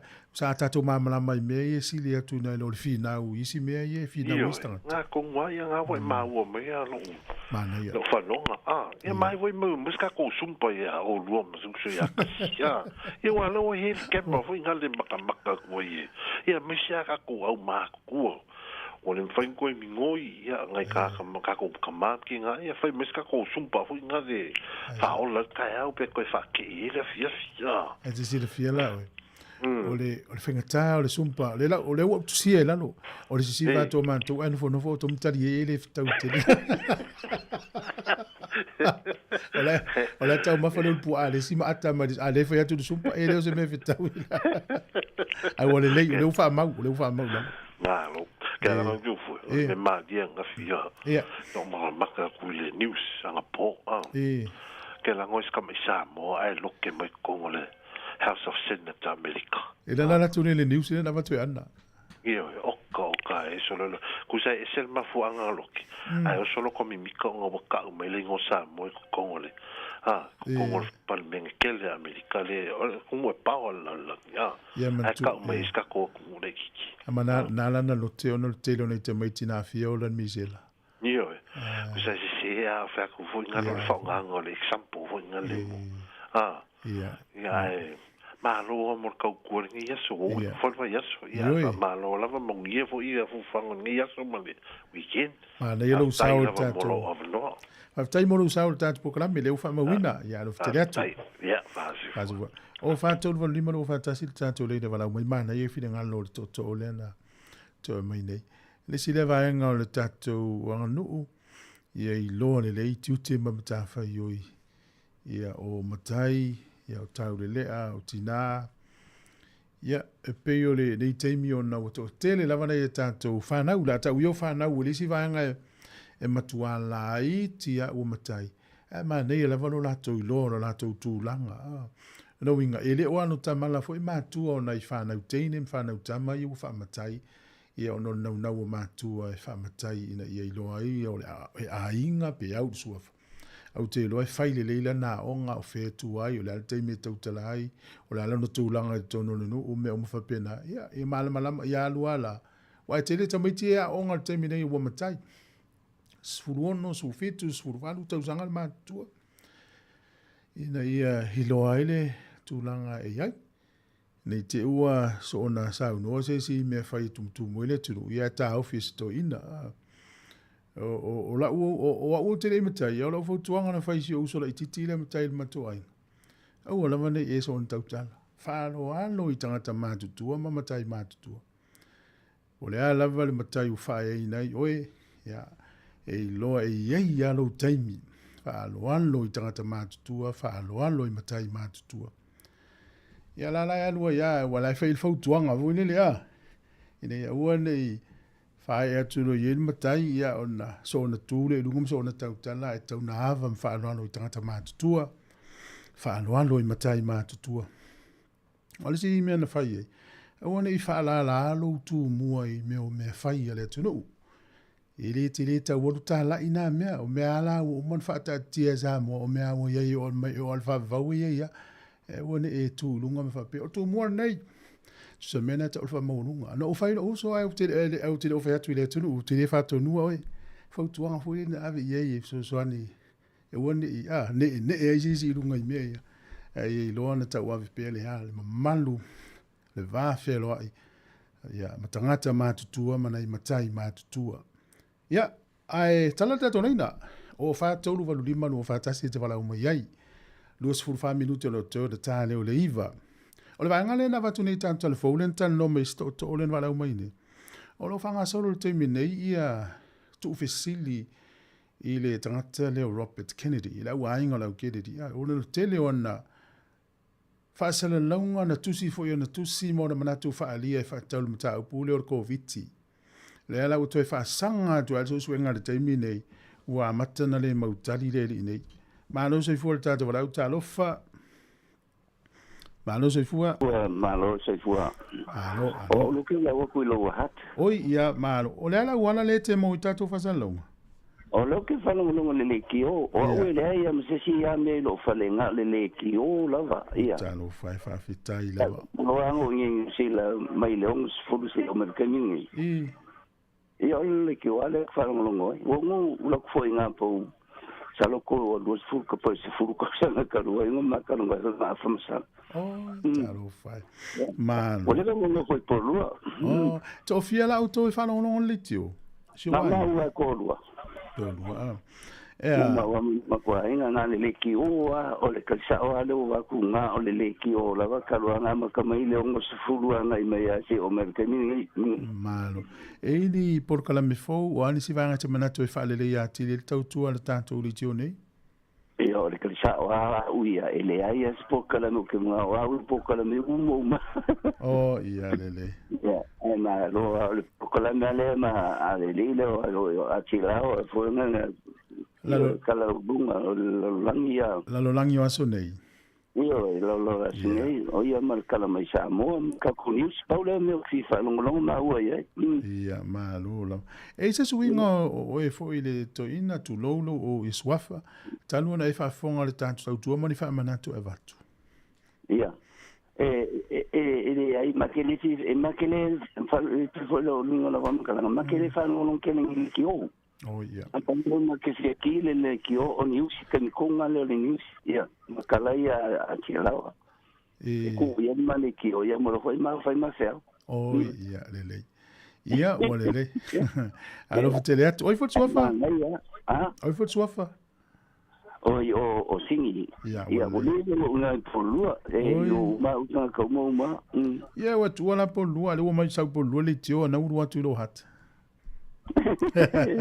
Ya lo que so pai lo morka pule ki o ya so mo ya o le lo fotele atsini mo emisio fritua kai lo foi o le linga inga ko le ki o ya le ya fa se vo ya se fo o fa tol vol limano fa tasi ta telefoni vala uma yai ile tanto linda anga malo o selemo fa fonga mai tanto news le na to watu ai i el vai ngatonu te maua yata i te fisiri mai ai ia pete asiasi lunga lo penga le Turnbull Library te mawai.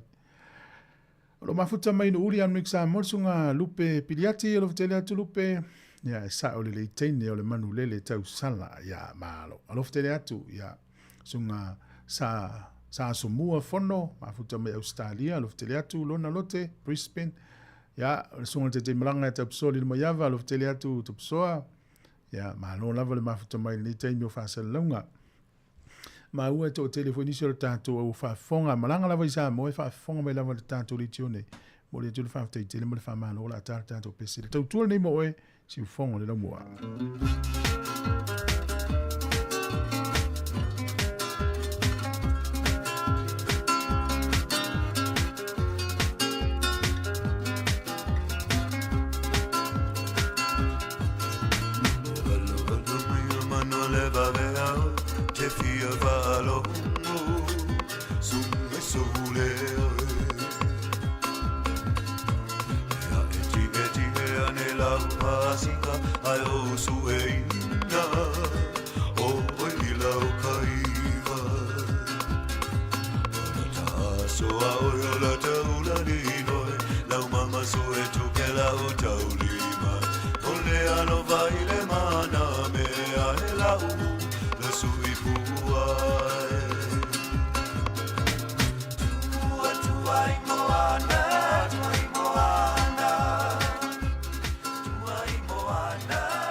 Ve fianga so fe fi lo yo le time le tai o le sunga ngana mo le mana tena i tau tua mo le pesel na o le pesel pe ni no tia fau un le uto sfur fitu minuti ona tale o le iva o tatou telefone toi fa sala wina a fa le iva ma wala vanoa ya mai fa so mo le fianga le di pule a fa msanga te alu mores ya ona hawil ili atu le o le vanga na ye tatou review le iva ya so ma no la fa tai la to umana fa so mai ya nisi o lo fa pe mai mana o mini pese mo le manao ia mana tatou pese faatunaina o le top 10 ia malo le ufa mau lalo ia lo finagalo mo le vavaai lagaʻi luga ma o tatou polokalame e iai le tagata ni usila ua maliu e fiafia matamata i le ata lea o le Coronation Street le ata lea e o totonu o peletania e fai le ata e ile alii e lavea i tono le ata lea suafa ia Jack Shepherd fata ia le li le ina ua ia maua le tala o lo tusia lo na ingoa i tono le Willy a se tasi o tangata e fia le ata le o le Coronation Street le lana maua ila na sfuru afe mo na tupu tala ni usila tu se maua lana 5 afe tala 5 afe pauni ia e se fo il malie ma le mtautia o nei mea mo le Willy al tangata e tu se ili tangata ia o wawai al TV la sa wi fasela la unga le Salvation Army tangata foi le failona lana Willy ai mana o e tu ye ma le Salvation Army tonu se vaenga o lana sele to foi lo pulo le tautua le foi unanga le Salvation Army so soni o tatu tangata e mana o foi tu e sa mo Capital Radio se pasene o la Willy o le almela tau fil na mele le ya tu so o le te si la fia le sao le sa mo Capital Radio ya te oe mo si wainga ya me se foi o to ina malum tu ya te awa tango tu to nei pasene o la Willy mo si tatu ri tio nei ya ma lo se fu ta lo fa ya se fu man we la sunga tu fu le ta fo oi se ma lo se fu la sunga te mlang seli wa lo to du me vel malanga ya sa to no me la stona i te tu sole e ini te mai to malanga te mo more o zamo io le to te le o zamo ai foto o male sala fai ole ala se la to ta ul motel ya ole paole fili ole vela ya ole mai ta ul fa na wo fie fa aftaile li wo o foi le ava no e so po ye foi le moto tato ia manisi foi o me ma tu foto o le ta foi o mai New Zealand yo so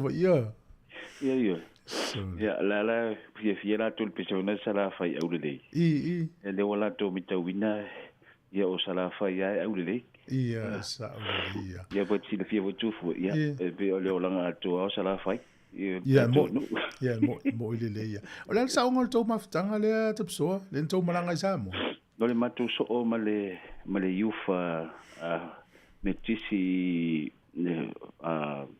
fo ilunga oi yo le la to malanga le lola po la malanga mai fo ilunga step ia le mena fo ia ile ngai do to umi fo ia te usanga to yo na yo matu to simtanga luang ya lo fa fo lava se me fa pena ya malo fo le malanga menvia si do to no mai ya va tu ia la no wa o eres pa angal tanto de tio mai ukilan te tu foi ya sa ele afia fo la ngona ia wa o le ta to te velo aso wa se le mo pokala me alo no mal ta to le tio sa o mana tu fo i le anga no ai ia afia ngai pe fo le tio ine ia mato ia o ia fela to inga ia o fa fonga la tino e mato dia fo i le anga no ia e mau e se atangata ia sa o lava ia pe o afianga na ia nei lauto ai tangata matu ia o lo sila mai mo ma sila fa fonga fo ia le malu la tino nei fa fenga ta sia tangata o le to fa tu foi ta ilo fo i nisianga nu pe tu sa manga nu le sa fa i melo fa ngava ia ai o lo fa fonga lo fa ngava ia ai pise yo ta tile fa ya tu fa pe o fa ia o tate fie fo ia i so ni fo i se fai se vai fo i ma se tau mata o le langa matai la tau ia lo polo o ele tanga tonu tau fa ia por kala mele tatu li ia tasi ai fo i so no tufu ai paua si o te no fo mo fa longo le tatu le tio ia le ai po kala me te ava tu se vai a tonu fo i te ona il fina ngalo a tonu nai tangata ia i lau taula sea taula sea Samoa ia mataulia ei nai nistina e oso ma ia la tofana ai ona fe me ai le alo iai o lo o iai me alo fo mai le tu e fa so mai le tio ngale te pe se fa so a taula sea Samoa ia o mai ai nei motunga atonu ya ngale mo te mi vave afia i ngase ia tangata matua foi tangata o lai ai metotia mo o me yo vai fanatura ia mataulia o lewo mau voi ni sila ia foala au ma laula au ma me fa pena ia me se foi mo fruits e au ngai mo ngase ia o fatita inga na matu oi foi sala i polu ile ason matu i foi ai fata otolia matu ai ngai matu foi ai manava ai ole po se vai wainu tas fulua au toe ve ai o si fia foi ile usa sa mani oi kwetele o non faltu out for ma ya o vile le ye te foala au pe mafaina ai te o fai mai ia faltua tango e fa puna le vai agora fa mali dia tele fa mafalfana ai sinsta mai lutanga o masima si mai lutanga masima e kava ile masima le tino lo wa wese ile fungle ile fa swati vatu le natunu o te foi me vai tele mal foala o la wese kia kule wese kia ko ngol ka mai vai nga lenga fa mai ya na mai ala foala au ke sa o la o matu ai mai le ti nga na fe nga ile i po elua ya a le te mai me fa fos fa ngali fa tau vai la to po te le ta tu matu fa ma si mal vai ya ta wo si faltua ya ta si ta mai lutanga to lo tam ta mai lima vonga le tu tong fa ma si ma ma fa kulu ai con ole ona sa eule ya o ta si fela vai le wota i lo le tele masima ale se me fa mai fa represent ile masima lo tele nalu ai alu atene na va tu pe ul mesa masama o sa o se tulo ya ole kokola nga ka sa pe na o sa o mai fa fole masima tino ya se me fa pena se fa de tenga na tu fu ni faule tai le mana ya lo una la ngona e mana se fa so fa indale nei taula se o lo yel to mai mo vai fa na tu ya me se na fa na me se na fa na we na ia fa pena ona la to pe va tu fa te tenga ya le aso ala ma tu to no mai la wale va tu la wale pepe resi teina o mato o va tu was on na lue solo ya e foi lo e futusi mo first aid o to lela ele tu sale tu tingo tanga tomatu matamiti o tanga lo fa o tamiti tilo lo filima e fa elevate fo ngale ilunga o kangola kasia po ele fa pes fa mo kwapo yanga bilimili ya kasi nga sa wele be hoina sa fa stay ne atu nui ne ya va nota e awa ina tato a wele tu sale tweeting o tanga matu mata to walum fa na ulai e me se amene o pepe wa e te me to tolo e le lo le meta ngotu lo no ngutu a le ma wana ya va no le fa tonton ina tato i se yo va ngana te ma fa we nga e o ya tato uma tele o te mie popole pe ava tu wo so fa fo se ile se ma ya o mai tato te lo sa fo fo tato ma tu ya sola ya o le ye se so ni tau nga pa ya o se fa so le tu fo e pa fa lo e na ise te mina e fa fonga mai e replay pe to tato fa so le tu no i me yo le nga o laula au sa mo tato ri tiu vai sa lo te manatua ai le motori telefone me pinga ma nei el fa so na fai pole salo pole valu se furuta usanga telu le ala fa mo wina Te leo tau la se sa mo na wala mai ai, e misi o le tunu o la tō mātua na whaia ia fofo ia i vai sa mo. Ia ma nei le la to e tu ulalo i tātou whamomunga ia. Ia, tai pe fo ia mo le whare te inga. O lo, tili fia o lo utama. E fofo le ngungu. O lo utama fo, uma liula si to e ina. A pe se ia wa u le sulu mai e tangata. A fe mai si tangata e le mawhaina fo. Fa pe o ele te fa fonga mai le te mo le ngungu. Ma le afa sa mo funga le te fa longo lo tinga sai e fa mata ni ia funga le nga tangole se ne fi awol mai. Nga le omi a kusa o le nga me nga mo boku ai ia avele. E vai le pe ke fa spo a pe ke ai fa pisup. Le te so. O le ngole ngungu ya so ia pe afu al fo le wa pe fo le ngole la fa no. O te le roto we vale lo sunga. E la lisi na fo ele o toyo so se ngungu ala u fo ia tau mafa so tau mafa mai si vanga pena. E le to ina al matu mtanga lo ngai nei wa fai langi fo lo. A o lona mai na kilia fal mai ai koma kui. Ia no fa tu le la tu non fa lo. A o fo I tu fo e. Wa o mato I o ngata e fai fo. Ia. Al matu a nga. O ina la no toe to o ye fai fo. A wal fo e la tele tu la te o minga ke longa wa ku nga se le a o tanga. E mali une ya la stoina. Ele I to e oso na ngu. E ta ua I el fo nga o le kuso le mol moko e moko le afa ia avio le mea. E ma fai to e oso ai atonu tinga. Ia ai tanga koe fai ai o ia au faturi al tanga te fo. Tanga o ia le afa pe o lo tapulima ke kango sai ka le omi o moko fo ngale fa stretch le fa ile afa fa kinga. Ia ai le e fai ai o pe na filo wa o pe se me fa pena. Tu fo. Alo ia fa ftai tele mo fa so lo fte le atu mo wi nga lwenga mi se lo fa nga lwenga fa fo mai. After manu ia fai volea. Ia le so foi fa so. Le la tale iva, o le tale iva tatu telefo pe ona mansani ai. E amana to le la vai foi le tatu fa fianga le mresunga ia yo fai valo. E ona fa fone le fa sala wino tatu telefo malo tau atai. Fa la vele le tupu mai American pa o le vale le fito le vale le la passe se ono fulu fa tanga tama helicopter le ami. E le fo vale e America e tolu tanga na ia.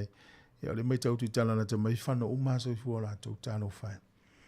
Pa unisi le sami ia pole vai fo ia matu wa malulu wa le tau I Amerika. Pe una liptia mai te milne. Ia la tala tato pese si ufonga neo lau mua talo whalawaa.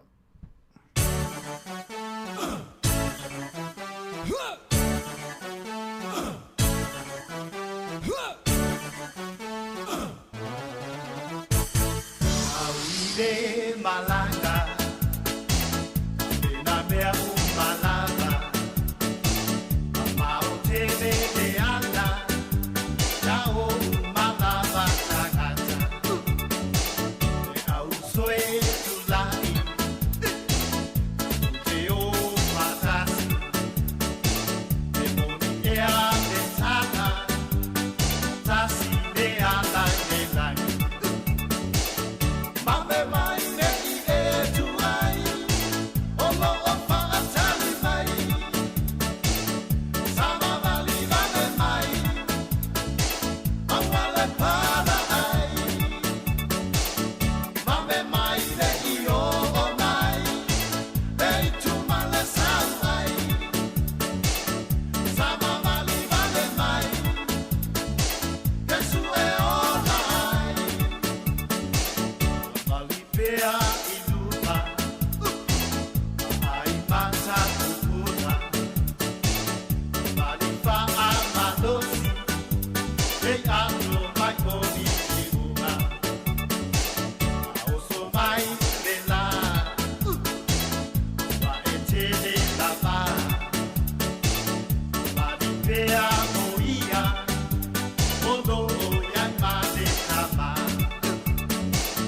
Mame mai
O te toi whawhenua i atu le tātua te nuu le isi whaopoponga le neo tala whau mai Samoa mō le whaai unga o le neiva i aso.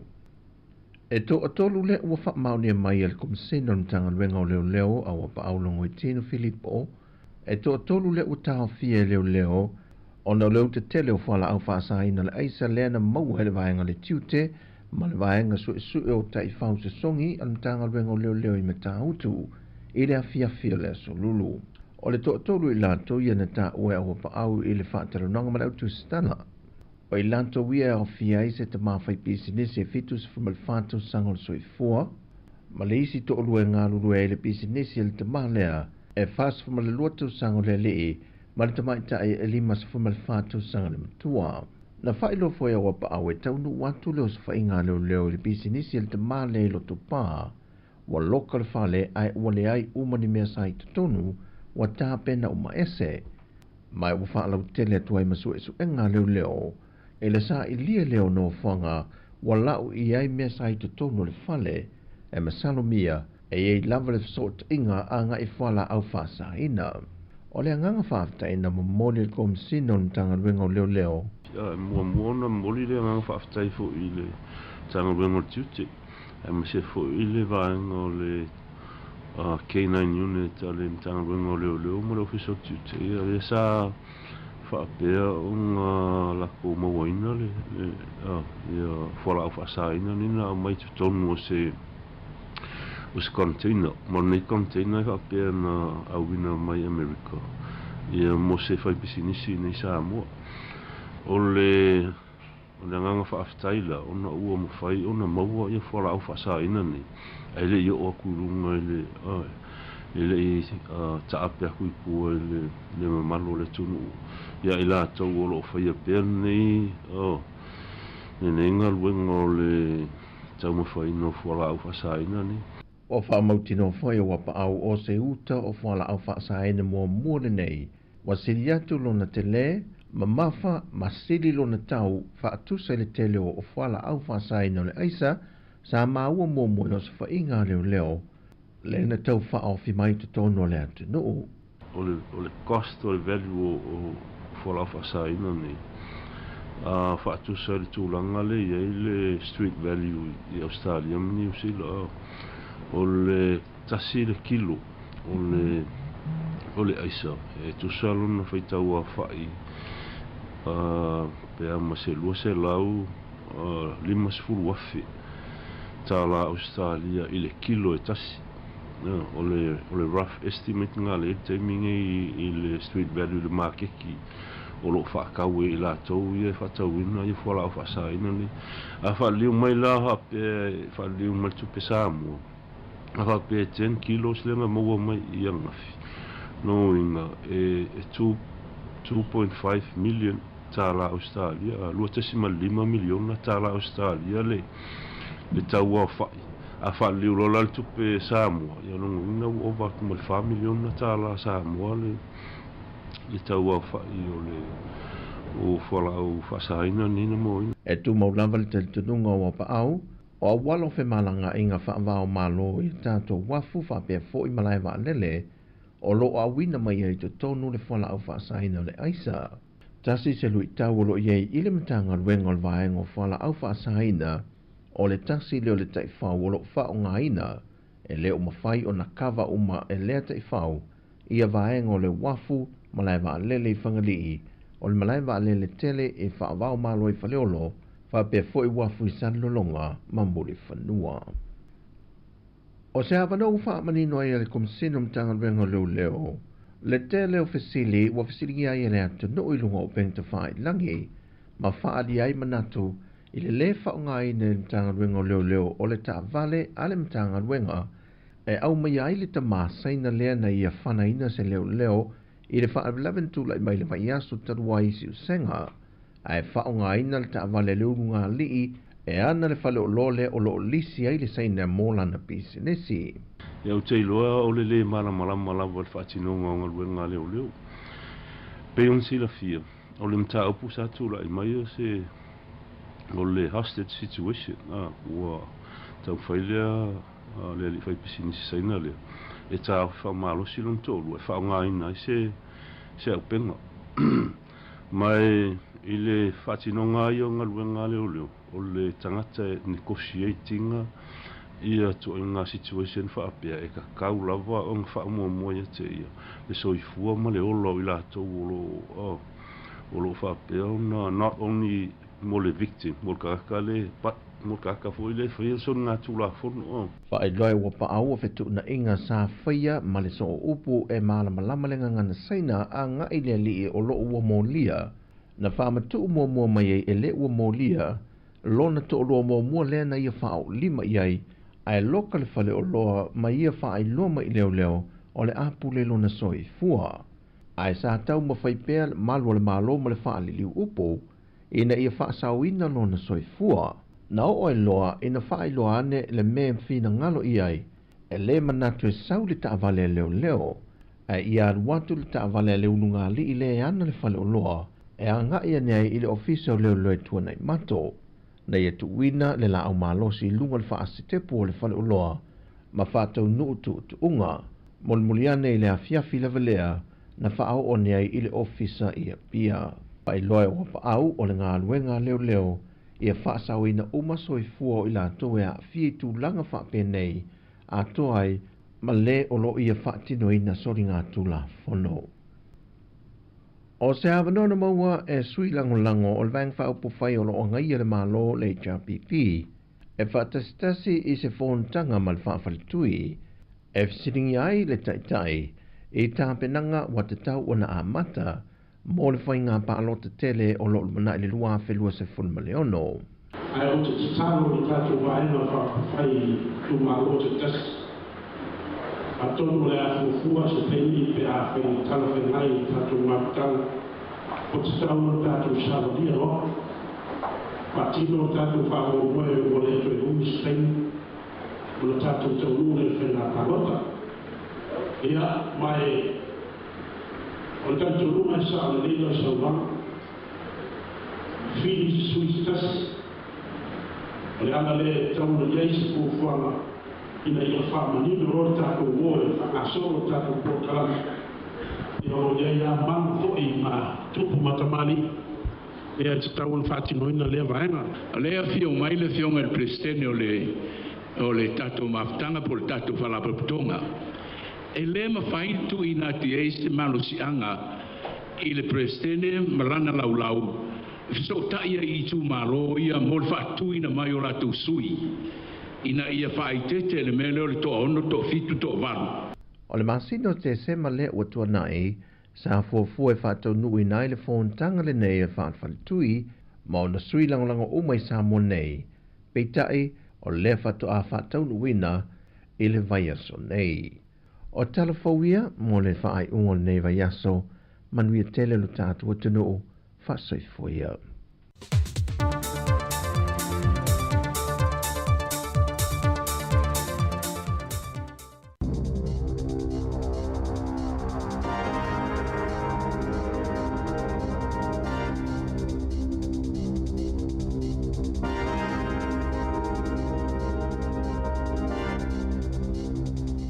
Talafalava o talafou mai le siufofonga le lau mua mo le nei tae au, aso tolu sfulu tasio Januari lua felua lima.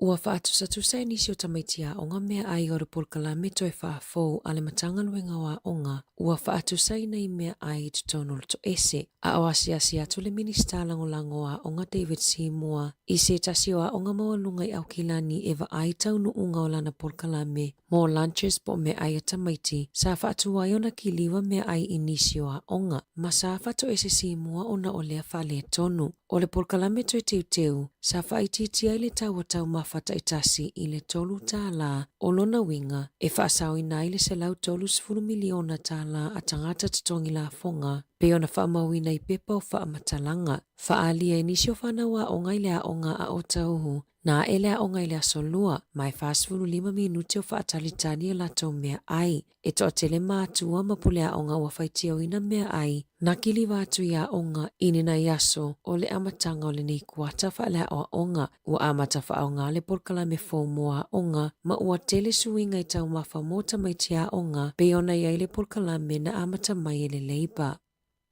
Ua pasi ai lona whaitaunga lona lua ma le whaitaunga mulimuli le pili tau whaofi e toi whaafo i ai le ingo Maori o le maunga Taranaki le au loo whaingoa ina o Egmont National Park i le taimi nei. O le tulafono whaavai o le aloa i ai fo i le maunga Taranaki e avea masitasi o tūpuna mō tangata Maori. Pe ona finau ina e Maori le nei mata upu mai le tele o tausanga. Na whaato ese le malo molo na ave ese a malo sio ai at tau o tangata Maori mai le umia ina o le maunga. Whaapea le tasi te sima le 2 miliona eka o whanua Maori na ave ese le malo i le afe valu se lau ono 5. E sinia ma le whase lau tangata mai iwi ese na whaatasi atu i le palimene i le asona nafi. A wale whaitaunga o le pili ma avea matula fono. O se aso fia mo Maori, pei ona saunoa le isi taitai o le patia Maori, te pinga rewa peka. O le asu ia lingo o le maunga mai i le Egmont o lo oiai nei i le maunga Taranaki. O le afiafia na nafi na whaatasi atua i nisi o tangata mai atu moto le Pasifika, i le whaletusi o le Turnbull Library Wellingtone, e mai moa mamoli mawina le whaaninga o ata le Pasifika, na pueina i se tamaitai Netherlands i a Ans Westra. O le apolo ke tina tu whaatasi e le tamaitai a Soliana Vea, o i esu ina mata upu tau i le Pasifika, masama walewa noi whaatala noa i le pulon si ufonga lau mua, i lungo le tatu tautua i le vai aso nei. E te le vaenga ese o au nanga i le Turnbull Library, bei ona sau noa Soliana, e ai le vaenga eva ai ata na tapu e le fia tau sanga taluai, e ai fo i le vaenga eva ai atustu singa, whapea mata upu tau i Maori, ai le ngata i leo le vaenga eva ai atala wha asono pito, na amata lia le wha moi moe na po i le sauni ngā lotu, tape na ina e se tamali i tonga sua whaia sa mani, ma wha asolo ai le wha alinga o atana pu e Ans Westra, mai le e kalesia me to tisi i Taranaki, sa pu e ina mai le vaitau sanga ia whiiwa se lau walu se fulu. O le vaitau fia a feo ataile o mawhaiona whaailo pe whaingoa tangata o lo o iai, o ata o lo o au fia i ata o tangata tonga, Fiti Samoa ma papalangi, sa lolotu i le ekalesia me to tisi Taranaki i le vaitau o le a whiiwa se lau walu se fulu.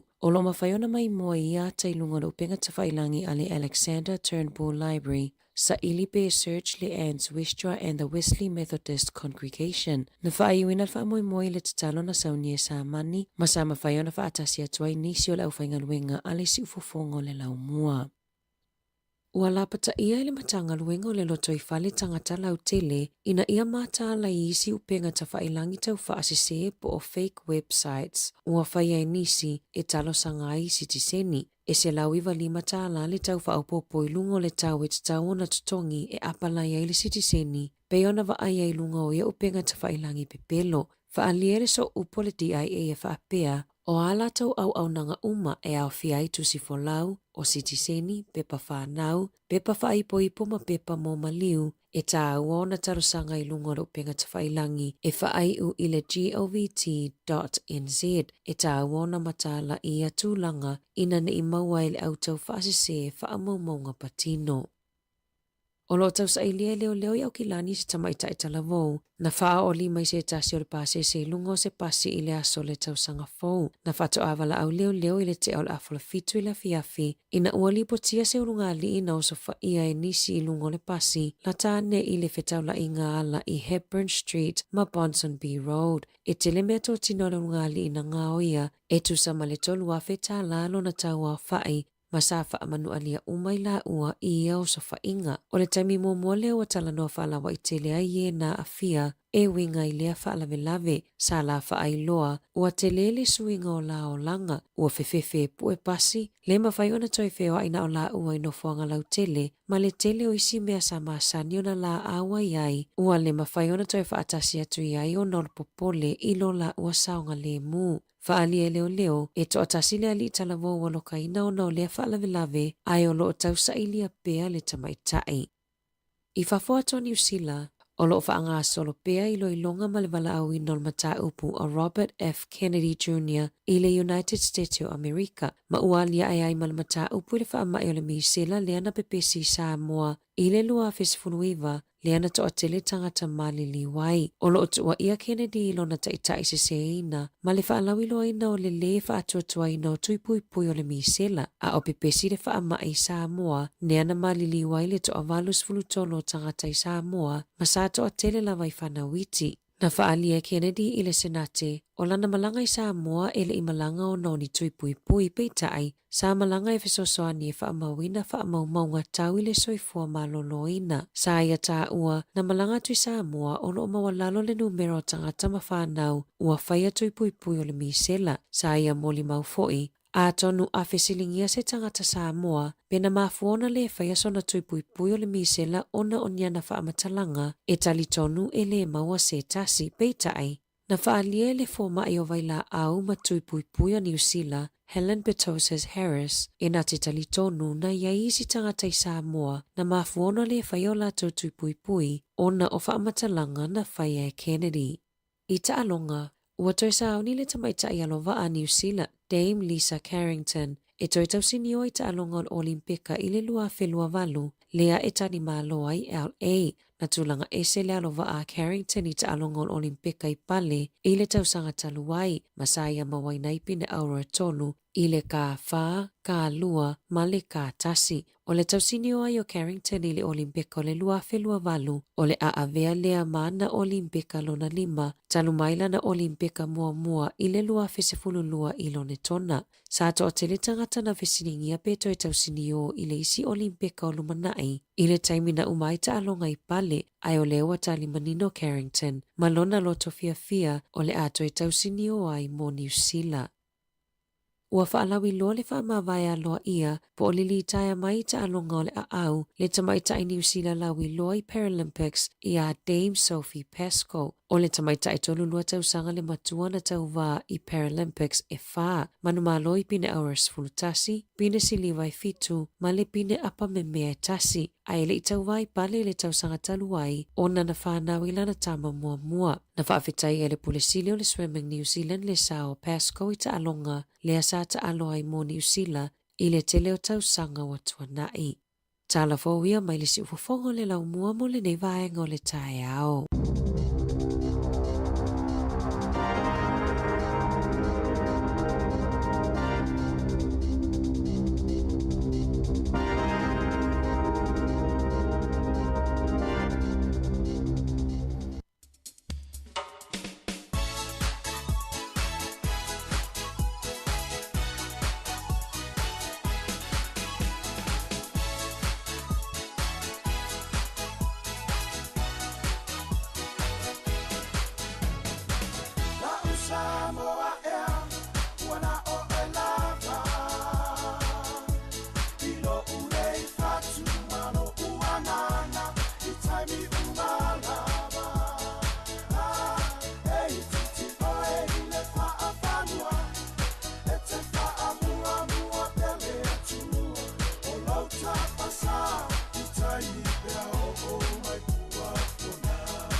Nei whawhiwhianga se whilai o le tae au, le taimi lea ua luas furulua minute o te nei le iwa. A whaiti le i o mai Wellington ia a ua e whalongo i le laumua le unusila Wellington. Se vainga na iata lo e mai mo mai e o tonu na Wellington. E le si tu na Wellington, po le tu malo Wellington, e nuna ua e nio mata. Na i videos na e whangota i le au sole na i le tele o le ia. Le ia na ta urka wai. Si fie lava tangata moa o tale ofe mai vai ia mauarka wai whaile tau maftanga o so staimi o leso. Desi nao tanto ata o mai mo mai lungo le tanto Facebook ma YouTube o luas ful tolu minute ute ai le iwa. A whale iwa o na whatasi mele ne fionga le lipule o la whasoa le porkalame tala la walunga o le vai aso ma le tua. Ia porkalame nei o le vatua inisi o vaenga na whaeloa mai whina ngalo le tino o tātou whasoa mai lawa i le solua o mai le tau nei whaftai tele lava, whaftai lava. Lungo le tātou messenger o le emaili, telefoni o le on-air phone na tātou le whaonga, commenti lungo le tātou Facebook, ma le YouTube whaftai lava. Halo, nisi na text mai, alo whātou le sunga tu veve peni amina mai le motu i saute kara estete, ya ma luia tele oi male ainga whaftai lava. Lo whātou sunga ya tune ai ono, ya ma lo whaftai, ti resa ene lo whātou porkalame, ya o Kevin Swalker, ma futa mai i lon whalwhenga luenga i Porirua, whaiva tā mara matamua, ma luia tele nei yaso ma lo lava. Dan Tito, ma luia luenga al whaiunga lava yaso, ya ma lo lava vale le mati Queenie Savilio, lo ma futa mai i tātou YouTube, na e mau mai whasalango, ta ape mafua po mafua whaftai, lo whātou, lo wahati le mafuta mai ai, sunga sauwa ni le tofa, ya malo. Le vau tolei, lo whātou le sunga tuatau mata, le sunga ya toloao, ya lo whatere atu porkalame. Malo, lava, olai tala o ta longa peo na whafonga fo i telefou. E ilita mai taina Pasco, steine na lena tau vang fo i le tuunga a au. Ia, al vahanga lea, e imana o whapitoa, po le vahanga wale ato tole mano, sinala na whaina le ao sta mai taina. O le moa vau alo na tama, na mafuai, ia nena motu ele si o na vai se i tuloa. Ia mawa fo le tau fai le la ua malo lo retire ma le talonga au. Au le ye pelo na sau le talonga nei mo tupulanga la vao ni sila. O le tamaita ile o Lisa Carrington ia le ufa alia to tau va fo i lesi olimpeka i le lua felu sfurval. O le vaiaso, umar vaiaso le la sao na tua amata le supara kapi le sufa. A sumar fa le fa moi amata ilo le supara kapi. To e tasi le vaiaso atoa ia. O na o tu lolo le taimi fa loi au tamasao ia po ile la a. Lo vatu marsunga ya eti tasilimu mafuta mai kala estete lo ftelia tu eti risati alisa ya mano msalo fo imelfenga malanga ya mano las fana uela talipo las fana uela nto wo Hastings risati mano la vole ma tu al temi to asa urko viti tele yo tanga na fase se ina I fasa la lunga o le sona ta ua mo tato imene awone I va vise se yo tato o mata I telefone le fam sinonga le tanga le Robert Kennedy le sau temine tuale mautali al tanga tau le ropo ai si tala a fai tali tu ifisili wa tu ifisili ona le tele wana fa asala longa ma ona manatu na fa ali fa ma irkoviti ma tui ma mea uma mvaila o te mana tu isi manatu na e mali temina o ila to uma tui le tui irkoviti e lima tau sanga yo la yo na feotile ya le lima tau sanga tau na umar koviti ya e le pawa ya le tui o lo puipuia ta tau le lo fa malanga le yo le tua ina fa se ina fo telo tanga na tai mi le fo tu nga tel tonu yo le sona ta ua molenga iluma au la van I va fe fa se ina o ni manato tanga ole tu la lo fo tato por clame au ne e tali tonu ngo fie ni fa sala la ngo social media o Facebook YouTube mai se una si akile le ia wale si fa sala la wa tu una to te ia pe ala tu ini news in mena tato ni usila ya o tala umale mo tato e mai lunga o nanga fa moina I le Radio New Zealand, TV1, o le staff, o le newspaper ia tatou. E le so ona fatua pe fa ngai le tatou ni te o le social media, Facebook e vatu I tatou tala. Fai tete le temine ua tele tala fewe I tala se. O le whaingata a tali tonu e tangata te whiu e toi whai atu iei. Ua tali tonu ai ia. Oni fa sei nei oe, oni fa sei nei ia. Ui vai ngai alo fatu ia. Via vitaliano pula ale mafuta mai Australia I Sydney ya mano lo fete atu por kalame na tol tato pese le ta ulunga il por kalame le ata le tayao ya le wata pena mai le por kalame o tala le ulunga le vaya so ya fiu se mo le tufunga e mo lo wala faiva wata na mai tono le la mo Wellington lo e mai mo mai ai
Tau mawhai lava O kuale tātu o si mea mamu Mangu e maua while mu Tau ina ia hui masao Le whambo e moe maua siri au tu Au alo alo whaiva Ki whaanga tanga Tau ina ia manu ia Umao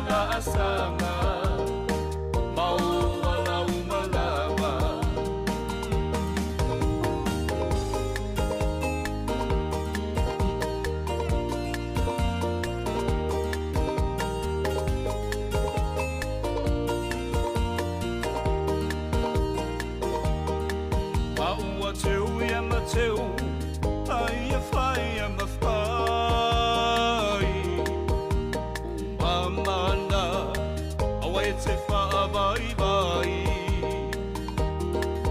Aia manga Samoa lau tāpua inga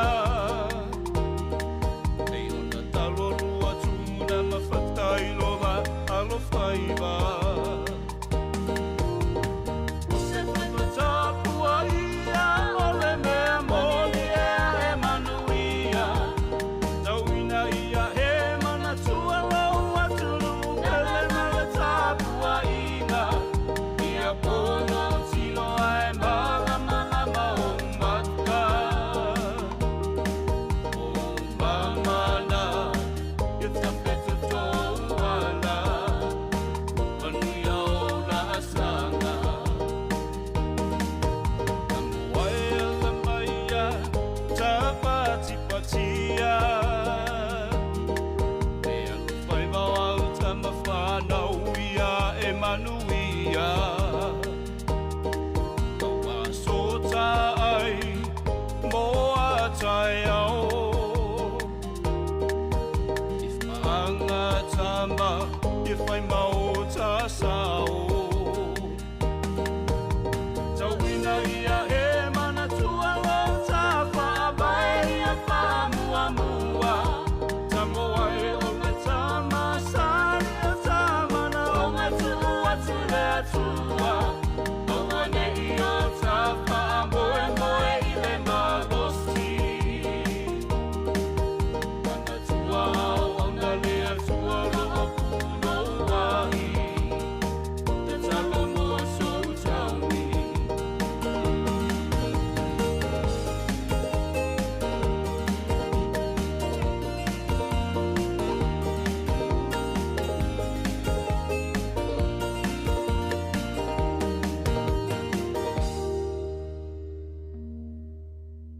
Whaasila si langa tā ua. E tusa malo mātou tu langa e vea ai ma ofisa whaasara lau. Mātou te tausisia tu la fono ua saunia e le Broadcasting Standards Authority a whai e fia whaia sau whaasea i se mata upu na e whaafonga i ai i le Samoa Capital Radio e re tau na lafo mai lau whaasea tustusia i le tuatusi Limatasi Mangavin Avenue Porirua Wellingtone pe ole i meli mai te alu.moresi@samoacapitalradio.co.nz e re tau na whaia i le tonu le luas furuaso whai ngā ruenga talu na whaia le whaasala launga. A whai e le o whaamalia ina oe i se whaai unga ua tu inatu e ma whai o na tu ina sao lau whaasea i le te mana whanonga kai pāho po o le Broadcasting Standards Authority e maua nisi whaamtalanga i le wha ngā solonga e whaiai alo ia lau whaasea i le upenga te whailangi bsa.govt.nz whawhitai. Tato whasalonga tā uana o nei tai au, ia, a lo whatu fwoi porkalame ia waina fuwaire mafuta mai Australia, manuia ngā lunga matute, ma le anga tu le whai, ungo le vai aso. O le se fulu tasi le tai o nei o la whatal noa tua ia, le tamaita i Samoa le o le vaia ia tato moera tu le epa Taylor. Le vaia ia tangata Pasifika i tono le Radio New Zealand e le fiona ni pule, le se fulu tasi le tai o nei tato whatal tanona. Ai whaafonga mai pei tātou whaafewhianga su filoi mo le suinga o le tau i pēno whaelo atu le talo le tau tai au, stai mo le so na mata leona ki ria malangi le lei le tau le aso a tai au, e langi le lei le tau le aso a tai au, toi foi mai leo ti munga i le aso sape au lia. Tāle tātou pese, ia vivinga o le whioanga o sale a au mua, ia marita mai tau Keilin filo a Keilin e miruti on whaafonga le porkolame o tala la urungo le vai aso. O lisi o ata alo e mai mō mai ai ia o tua le nai nisi o fio anga lata le matari pata i stasi o mata anga na siasi fo ili tatu me po ata ia nai ata nai te mai mō mai ai.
ino taufi mausalino faamaoni tumapea seio o ileoti talalala talalala afio oe ayaluita tu Yehova inotama tofa ina soifua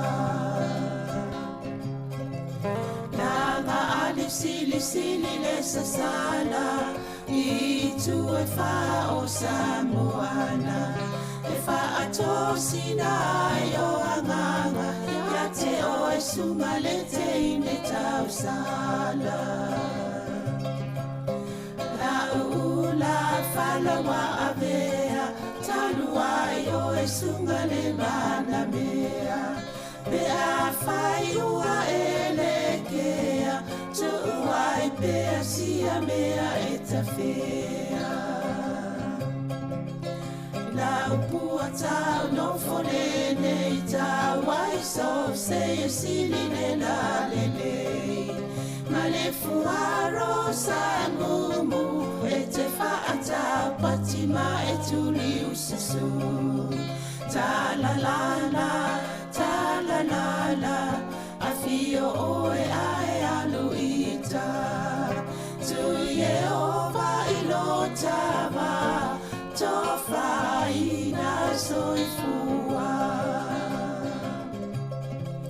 talalala talalala afio oe ayaluita tu Yehova ilotava tofa ina soifua o te whatalofa atu malo whaaloalo ngana tunu ni tai au ma lola vale soifua maumalangi ma ne fol whanulongo mai au tu i tele wasu io whaaso ma le tato le tio le si ufonga la mua ia mo tō mau mai fo tato whaasa lungo le YouTube ma le Facebook ia whatalo whatu.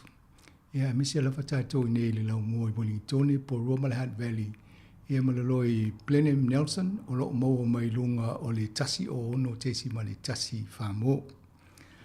O le tato polkalame teana i o le whatasi mai la upanga masani i aso Wharelia o lo o malo lo le nei vai aso. Ia ai lau tau le noa atu. O le fesue inga la iei vaenga i o tano mo mo whaasisilanga i peona masani ai. O na matala no tolu atu le ima tufue e whaatau le tato review o lo wha ngā solo le vai aso nei. Ia o le se fulu e peona masani ai malolonga pupu se pese. Ia ona atonu o te mina o iei ana i o lesa matala noa.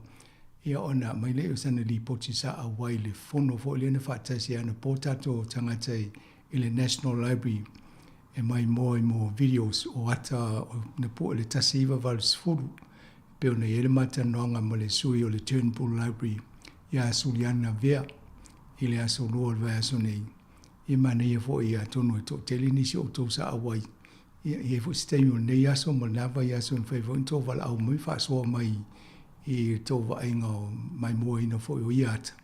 I peo isi vaenga i o leanga i ngā ruenga si ufongo lau mua. Peo na ele tausanga vai sa mato wō mato matamata mwa ai whamaunga fo i mato lo o tono le National Library. Ia ese fo i lale si vaenga le o le Turnbull Library i lalo le National Library. Ia a stay mo fo i nole ele archive i nai teo umaia mesina le atunu. Ia i fo le lato mo mio sound, mo mio digital whamamong fo i eo leo. Ia o le si vaenga na e mani el tato nga i vaenga i e mai moai. Ia pe o le vaenga nga o le wha solonga le tato polo kalame. Ai e momu atu nei wha solonga o nei wha salonga i a wha sisilanga. Pe en wha lo atu e elma interview ma Moira Tula Epa Taylor. O ia o le pule o le au whaasalau Pasifika i le Radio New Zealand. Ia o le tiona au tu tono New Zealand e whai whaasalau ngal telu. Ia pe ona vatafo i tato li poti polkalame tausanga vai. O le masino i ulai tausanga o tona e tunei sa o mai nei le CEO o le Radio New Zealand. Ia stasio lo ia ma mora o ia la le pule vanga lea. Sa matala noa tuai ma le CEO lungo le tato ala leo. Ia ma saini lo ma le fea ngainga o le Memorandum of Understanding e ngā lulue va lua i la tato e ma whai o le tato whao ngā la to tala fau e whai liwa tato ma vatu e tato le tioma vatu mo le whafonga ngā lea tunu. Ia ma le whanu nonga a o le taimi o le ngana sa mo le wha malua i le wha tāua le ngana sa mo le masina o me i le tausanga nei. I o la ngā lue wha tasi tato le Samoa Capital Radio ma le Radio New Zealand. E wha salalau vaenga ia i lungo tato ala leo i lua. Ia o isi nā meo lo tam whai tato e whai ia whiangainga ia ma lato ia taipe o le staff. Ia o leo ia ia le fo sa whai lo atu le vai aso i se taimi o whanu. Tau sango maia. Sa e fo lea mano e talata noi mo le pulisili o le PMN, po le Pacific Media Network. Ai tonu isi taimi on toi whai tule tai tonu po kalambe so sone e fo lea la leo lea. Wana tu whatasia i le lua afe ma le fitu. Ina ia fe so sone e vatu i po kalambe ngana SL Pacifica. Ia lea la e fo i mataimi mo sa moa i lungo la leo lea. Ia o tatoa, ia o le tatoa, ia tatoa i nei le ina o tato ese mai ma le PMN le lua fe lua sfulu lona amatanga. Ia o nana amatai lona taula ilva ai le tato ofisa ina i wha lea tili tato wha sa launga lunga le social media. Lea la e teimini o le Facebook o le YouTube.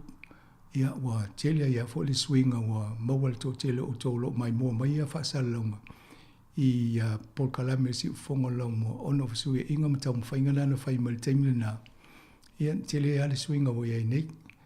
E o fo ia le Radio New Zealand o la tole wha tu pēr tato se vaenga o tato ngadwenga.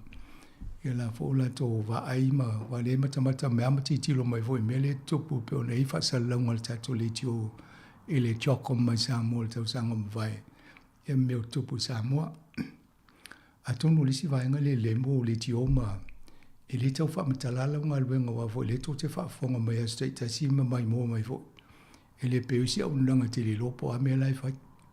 Ia le tio ia o le tate mai moa muli mawina fo ia talai whai atu. Ia tūlanga na ei o le sutasi la na matio te noa tuai mamura. I se vai po aini highlights po ani mea tele na tupu mo la tō tau sanga mwai. Ia mani fōwhanga ni tau sanga. Tasi le mea o te loa no tupu tau sanga nei. Wai peon tau sila fiel whai ngā malolo iai nei.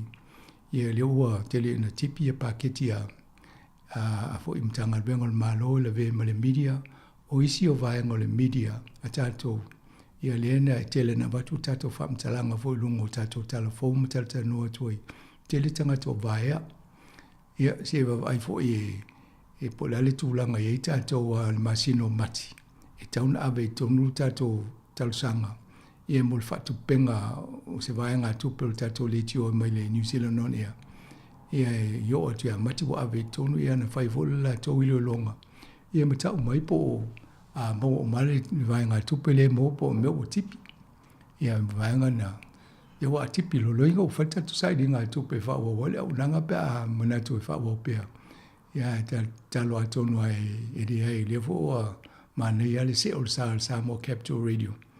Wai lo fo le ta wo pol kalame lo vatul te mini. Le si vaenga le mol si le fia yel tato pol kalame so i fo malo loina. A tono le si vaenga le fata wo tele pa fa review. E ngalu e fata sil tato le tio Samoa Capital Radio. Ma le company e ta wo le Catalyst Pacific. O le tamali e niwe ngo ya holona lui. I o ia sa pule le communication le Ministry of Pacific People. O ia la mau mtato mtangalwenga e ngā lua whaatasi le wha a foeina o le polkalame so i fua maloloina tausanga. I o le tato ofisa la i o leo o mantofia o savalina e ngafa ma le vaenga na e whaatulanganga polkalame ma fisota i vaenga esi. Ia ono mailea wawa e maifa i atu interview lunga le tato le tio e matufa fo tangata nei whaaso atu isi polkalame motor Pacifica. E ele tonga, niwe, toke lau, fiti, tu valu ia matatou. O Polokalame la ia, e tāua tele laifi e mawela tōpo o neani suinga ia o ngā o Polokalame nei mo utau le whaafonga mai.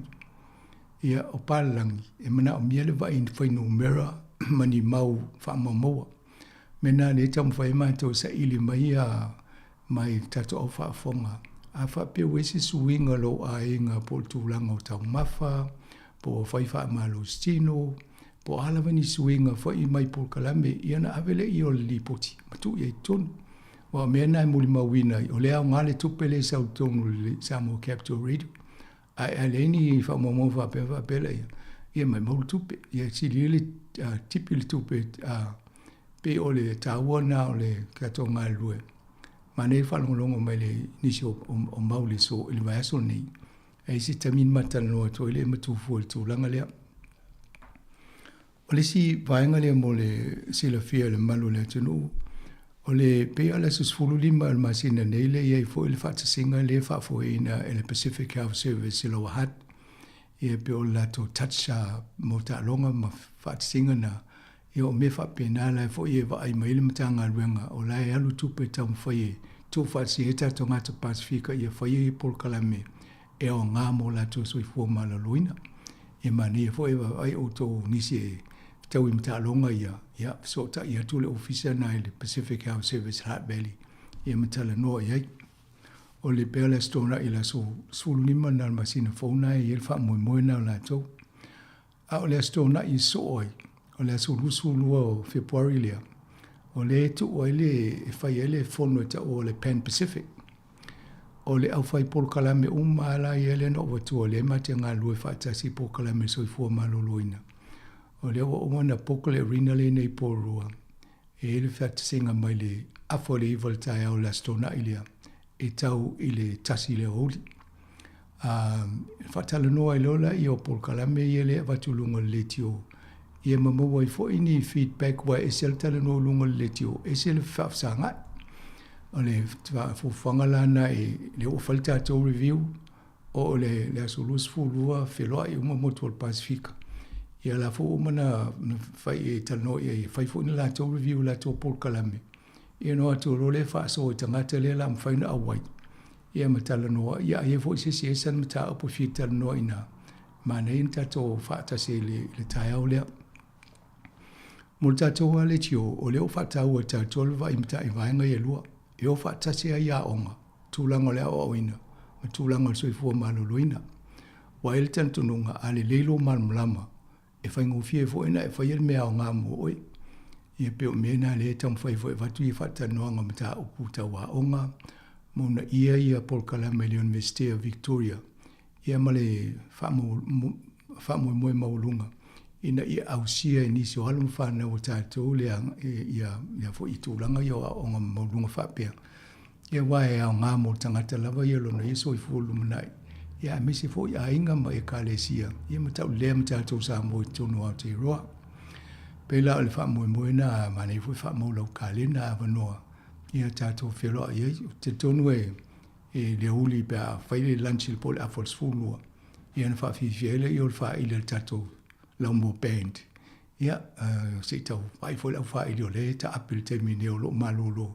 Tua e matana whaia o ngā whaile o wal whamoe moe lea. A umalo le aso lea, ia na amatalo le na whatau nuu le vaenga le no tatanoa tuai. E whaasolo i e tātou wā mo road shows po o whatasinga ma tā whelo inga ma tātou wā tangata Samoa. I Lower Hutt, o Wellingtone, o Porirua, o Mastertone, i a melungai au le leven po o Palmerston. Mane foi o tau le tau la mua le i whaamau ponga tau a whalaptonga Samoa i vaenga i a mese Masterton ma Palmerston opo ma leven. Mane ia le whaafsutai mai whaamule mo le tatu talanoa. Ina ia ma whaaipe fo lase tua i ngā whatasinga i whai o na sosoni mai oto. Ia on tatu ngā lue whatasi la ia e manei fo i tatu wheloa i tōt wheloa i fo inisio tatu au whaasalaunga ia. Au whaasalau tiu whonga la mua i pe amatoanga ia tui vaenga ia. Ia pe o le whamoimoe la o roadshow sia. A fo I whatala noa le tātou ngana Samoa app. Ne o iei nei. Ia mo tō fo I lefta mo mai tam whai vai yalung whanau whasino hot pe whawhio na matamata lungo le app na. E o ngana vai awa o ele tātou ngana. Wa o le sina mautau awe le tātou le tio. Nā lana whaawai le tio nei. Whamomua le aonga ngana Samoa matulanga la voltu manga no tātou ina ia tāmau. Ia pe o nae muli ia tātou po kalame na ia whai mea o ngā awale tu le ia maua le sini nai tono. Nā lana lai fo I whali tātou ngana Samoa app e whasosoa ni alum whanau ini e a oa oi la tole ngana Samoa. Ia o isi ala e wa e hofo ina isi pālangi la wofo I whataitai. Wa na e watu ngana e lua. Ia o le whamoimoe la na e talanoe mta o whapena ia a efo ni fasilia ni si fia mamla mai. Ia po ni pol kalame fo I manatula tu e o ngai whapa I tātou mulumna. Ia o na fofuole ia I mole anga I luma. Ia e peo ni soso nganuenga e whanongango fo I tupe wa e nau e mai nei tangate whai pol kalame. A tau nei si tupe tau I tangate o mai whai pol kalame. Ai le va pe tanoe ni tangata mai e whaifua. Ia pe o vaenga na e anga I ele. Ia a pe o le la se atu lesi vaenga le o tato Paul Kalame. Se matala noa to mato fua le to langa o le tato review e nei. Tu foi, ia mane e foi pe a e sau noa mai to langa o e le tato review ma le o to le tal noa tangata I lungo tato ala leo. Ia, ma lo whaftai lau whionga amsanga. Haftai fun li tai au ta wheloa, ia. Moni lava pe o lena e sau noi lea songfua e whailoa, ia le whatatianga o le porkalame ma le tatou review. E lena amata mai lo lea solua, ma whatautai ma leo se atasi lea solua, a solulu lena whatautai e mari ma ana, ia o ana nafi lena matou fo I mai ma tasi. Ia whatasi e ma lea sol ne tai au nei lena wha umai loa. Ia me tau atu lea e lata tu lava ele limas fulu I la tau lena maua lava noa e tala noa mai ai. Ia o lunga o le tātou, o le si foi tu na mai tau ina le tātou ai li vatua nisi o vai. O le tōtele o nei tātou ngata mai ima o ni usila, so o se vaenga o ni usila, na whaina vili ma le telefoni le anu lunga o le ea. Pesa masani au Wellington e ia le o mai ua tōtele nei tangata mai, so o se itu o ni usila o whaingo fiona wala o mai. Tātou review pe o na whanga solo. Mane ana e o le ua maua mai le ata fo I le o le whaonganga tangata mai vaenga I se o le ke lope o le tātou awaunanga. A tonu o le vaenga fo I le vava I tātou I luma ina ia talawhia ngai a Paul Kalame e vato lena o tātou I Aotearoa New Zealand inei. Ai whitawi mo isi tangata isi fo I vaenga o le ke lope. Au mata upo e tau soi fo maloloina o a onga o ngā luenga tū la fono. Ia Samoa mata tu se peta talo tu lango le ta vale awale tu la fo lungo awala. Ia nga fo ia tato ia mai le RSE le au apu ma e mai ni ia la o tau fa ngolongo mai ni so Paul Kalame tu la fo lungo le awala so sonia la to. Ia pe mane ia fa ngolongo mai fo ni si a pe fe ma fuli ele tele to fa fonga I tangata tala no mai auto. So tele e to tele tato Wellington e pe elo na lua au gilan. Au kilani le e to tele nei tātanga te whalongolongo le mafuta mai. A o aini nisi o Paul Kalame o pe e wha mua la tau o fifia I ei ma natua tau toi wapai whai. Pe o le au te tele ngai le vai e pe furinga me o lo nau tangata I le ata o le tai au. Ia ma wha umi le taimi o le ata o le tai au. Ngai e una sui e le ngor Paul Kalame pea. O leo te mai tō na o whai ngōle tātou Paul Kalame le ata au tū fwoi. O tau ia fwoi sa whai tu whai le review. O whalongo pēa e sa whai ngoa o le malu o le tai au. O whai tu le ai. E lai tele fwoi Paul Kalame whai pēna. Lau te whalongo whai ngoa I Paul Kalame sa moa o visi vaengo New Zealand. Ia manu I whafo. Ai whai se ngoa ia e se ale ngoa sa moa Capital Radio. Nā lenu whai lolo tātou Paul Kalame mo le tātou o whaafonga. Ma tua te whai ngoa mai po la se ngoa sui el Paul Kalame tātou mai le malu o le tai au. Ia le lana mafuli el tō te le e peia e lua I ngoa wangalo e tau lisi ngoa na mai. A le na whiwhiri lo le ato le tai au whai Paul Kalame. ia mawhatu lo ia ulua ma a mani le teimina i holo le whawhiwhia tangata. Ia peila le wo mai nei, le lau te whanongolongo mai, o le ae mutoa i whiwhia tangata le atol tai au. Ia toe te talo mai a pe a wha umiri. E wana pe o lau tau na ngatu, e wana wha ingolo na le tasi le tato polkala me tau. A tau le aso. Lono winga, a ave li poti New Zealand e a visiri mai, o ato polkala me fai, ia pawana le polkala me tau. Ai a whiwhia tu i tono mai si polkala me e ia so i fo maloloina, wa onga, po a se si polkala me a. Ai tono la wala nai whaafonga mai tangata i taimi uma wa whatu le la tule e so i fo maloloina, po le onga ia na le whalonga mai leo lesi. Ai au whaatasi ai tono le atal tai au ina ki a le whalongolongo e alwatua ma lesi vaenga na o te lia i fo i la tau. Mōni le tau. Nei mana ia a tono vaenga ia wa e o teimi nei. O le usau ma le afo le fitu e o mai i le se furu. Lo inga la ato e whaapopo foi. E o le lola po la teimi fai interview ia le fai wa interview ia. O le mo wei tupe le wha tupe le tato le tio. Lo no winga la amana tu e wha wau pele ato le tau. Ia lo inga tau te atam whaasi silanga tau ta avali. Ma me wha pena wa e mele tupe wha tupe ia. Ia pia. O le mena le su e mai mo me o konkalate ia ma tanga luenga o sufua maloloina. Ia ma onga. Ia mai si vaenga e mai wai tongi la tau i taimi e whai la tau polkalame.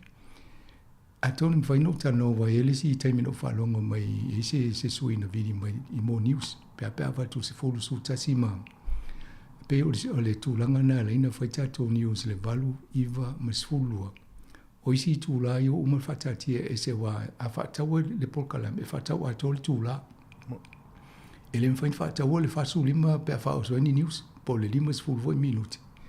Ia nena o i whapena, ia mai se i maua fo i whane leia tanonga o isi taimi. Ia mai le o le parangi sa ultala noa. Ia e ratu i ngana i lua. I tauna lava le taimi e whaile whasiri tali mai i amna wha liliula ia. Ina ia mawai. Lo ingala a la popo le taimi e whai ai. Ia ele mau ato ele sikuel tu pel parangi le la mai tongi le poka la me ule ato le onis full minute. Ia pe wha o tau lunga ma sesi news i le sfulu ma sfulu ma tasi. E pe o le atonu le wau tali atu le mafuanga wala. Ina le whaise news telefone taimi le na. Ai ai si polkalame lapi e lunga le va ai tangata. O fata ua la vere to tele polkalame le soifua maloloina. Whaftai me to tele le tele o le sosoni al polkalame nei mo la tau. O le polkalame le o le tula fono le fatau te le sunga sua. E le umo le mana o me to tele pen fainto e fa ua ul polkalame na. Mane atonu faino tali atu mo si fiel malo le atunu.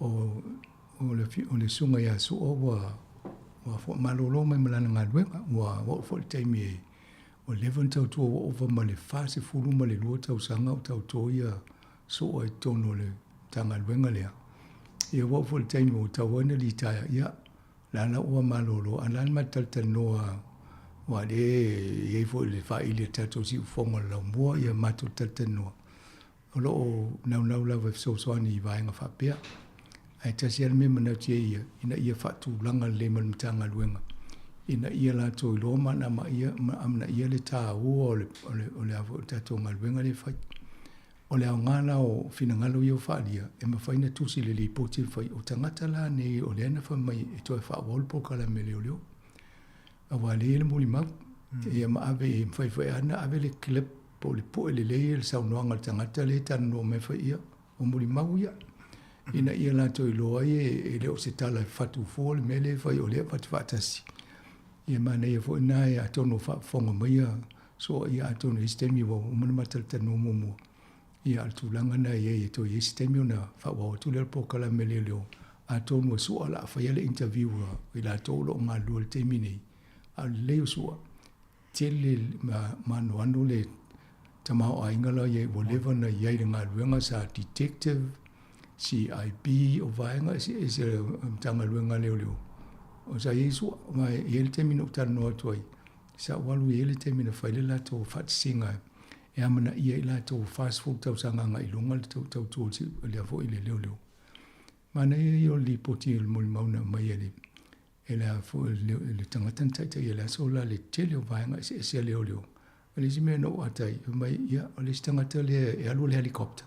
Ai pe pipi i fo le mato ma va vai mai lalo O la au tilo mai po fe mo me tonga marijuana. Ia vai ngā wenga na fa Yesu o avelunga le ko ai tu mak ti tilo le lo. Le pe o aso ni o le teknolosi e le to alu se fa pena e mo mai me o cameras ma me ye nei a tonu na o tali e tu la po kala me le e stemi to fa wa fia la ya pa angal tat po kala me o le foina e por kala me sa ta to fa ya mo no fiom sanga le mo mana o le tu o to pe po kala me tama po kala me le nganu pe se fa tu langa ina pe se mo le mana o e mo le tu la langa o le po kala me fo ile lo ia ya o le ai to e ta sanga mai le tu po kala me na mane fatai o to lo o le fa so tato ma vai to ale tato fa nga luenga le si ma fu anga na fa tato review se to mo mai to fina nga lo ona fa tu la nga lo le po kala me ia a to no po kala me lo ye fa ngo fien fa i wan fa so e lo ye ava no e mai so ni fa tasi e telefone na pc e fo ia to mo fono ia o le wa le ia to le sa ni te mini fo ilo no swa fa le wo ye ia au ia fol te fono te komit fa ton te lo ia se por kala me ava no sa le ia e mani fol nga lo te to fa nga lo nga sa ili sa to le tiu sa mo lo ia sa mo ia o to fol au fa fong ava pe o e fa fong mai au se lo ia ai te fia so ni le vainga le ia so tai mai mani ia fo i te no ni se mata uma mani ia le siri mai o tata o fa fong ia fa isi tali se miem fai un so ni la to fa pena fo isi tato por kala me ia em fai ona na tu fatsia a mena e pe e fai nga ta fo ona tawana e a usisi sa fo por kala ai lisi tu pe tum ia mena e atono isi te mi te fo sta sa linga tu pe fai fa pitoa mo se tu pe tu ngi tanga tani o mai e na mana ia la ia awa e amana umil por kala e te loa i el po kala mele ina ila o tina na fisini mai ni se pe fa umile po kala e na faile la utali le temina o si temi e o atu le fai tu lai te pena le mata po kala metasi le tu lai tasi lo inga la alu tu la ia o fa popo tu si temi la alu ta pena ngol po kala mele ia e fainta te no fa so vol po kala mele si tu pe avita wil tanga tele fai po kala ia pe o me fa penale fai ai manea me sili le mo watu fina ngalo no fa longo mai foi sili ni sil po kala mele i sa nisi ia sa nisi male ina le tina io ole fa sa nisi pe ia los fulu lo mo tu po ia pe o los fulu ia po kala mele na po mo sa ole le a tono po kala mele la fai fa podcast ai tu lunga ole Spotify e disi vai ngana fai on fa no longo mai foi ia ono wale o tolunga ma whanmulonga i pulkala me whapena pe o vaenga fo ina o lo whaangane Radio New Zealand e to ela to pulkala me lunga ia mono maua si tupe o le YouTube se longa milion na tanga te o iai to a mo si tupe ia e lai laki ela uli ilai whaian mena ai le laki e tanga te totasi le va ai pola se awala me whaina monetize pe mo tato tu pe tato pulkala me wale o to te le ai whaanganga whanmulonga fo i pulkala me si whonga lango ai pe ol vaenga na e va ai e fa nganga ni so por kala me ye le tu foi le tel no nei mani foi no fa longo mo tel no le taula sia e mani te le wala nga ye le taimi le vai tau sanga na pole palsfulu pole wasful nei o te mo le am tanga lua fe po lua fe mo le fa sten fa pena ele foi tu taula sia o so na faina sa foi po kala me nei o fa ilangilan fulong ai ole matua i pisi o lai no telefoni no fai o lai e tapes na pu el poka la mina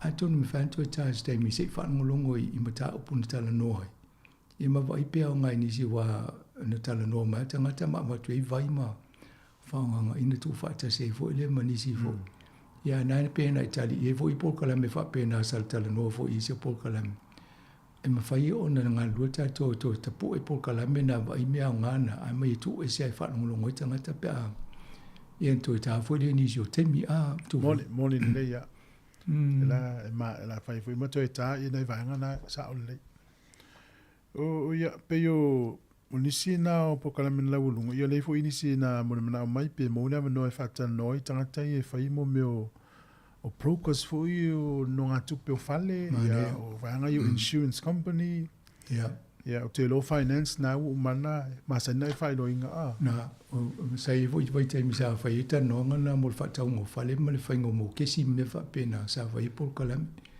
ia tonu o le la tau fai fo ta to e se i mai ni se mai fa tala no ai o pokala mena fa pe e tau fai sa o pokala ma mo si tu petongi fai pokala ma voi benefit la to sa a tonu mo benefit o ta tanga fa ngolongo ia mo ta to la fai pokala ia e pe o me na tau fai o mai ta no o le masaninga ta to litio e fai fol pokala mo al tanga te sa o fai a me sa mo business e na lu le ma fo pe nga mo ia wa o e o mal pokala wa mata na video e tanga ian tu mai lola ia mo fo le tanga te fainga wenga e fai por kalam awai e de faingo fia le tapinangol por kalam ta e fai langa research po le alto ngol business le la fatela noa to nga onanga ia ma upu lai fa nga ia va ver fa liunga te me fai por kalam ale o me hanga uma me na e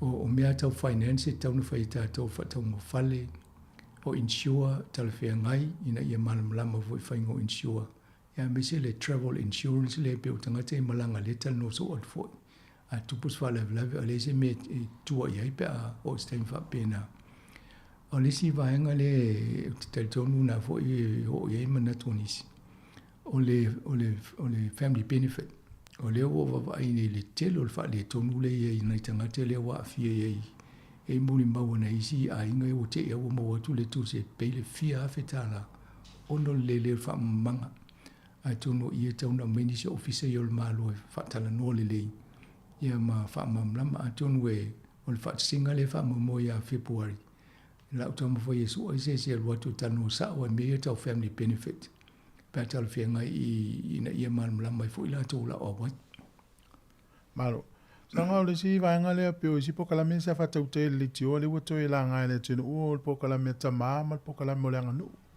Mania o le vanga na ya na no mo fo yo o le nganu o fa si no fa ita i so tai mi ro fa no longo ni so ta to pokala me fa ita sanga mo vai. Ai mania le fa si awala fo le ni fa stu la fa ngo fie. E fa so ni a misia ya New Zealand born tanga to fa no ni. Ai o fa swa fa matai.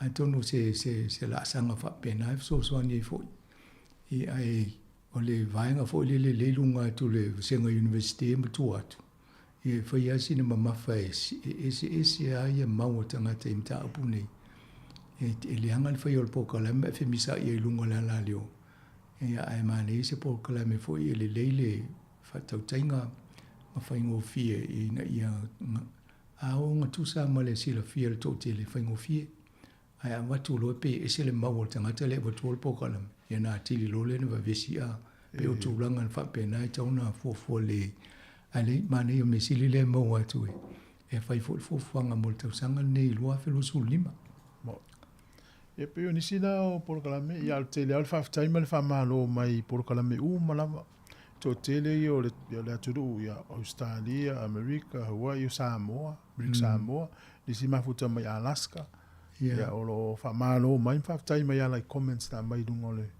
tato social media ane fo o to lo i va mo inu i fa foto Aotearoa a fa pe o esa e fai por kala me mua pe sa fa ngai wenga se vai ngole malo ye ni vai ngai te silofia o ngai fa so ai fa so tai mai na vai le pe me fa ni fa tu langa se te mi te vala o mai pole se fulu lima minute tala noi mi ta fa pena e pe mai fo ni li poti mai po Tutuila po Alaska po Fielava ina ia fa solo le vai aso pe io tatoli poti le la fai mai Alaska le aso lua ia vai se te mi tangata na e mai esa na ia fo tala po la me o tupuina e o to fo i le no tele o Amerika ia tele yo me o tupu ia to states ia ia fo ni si ia ma Hawaii e vai fo so tai mai ia ona fa tu langa la ia ma te ori o te mini, e leo whaanganga ia ni live programs e tato le astronai.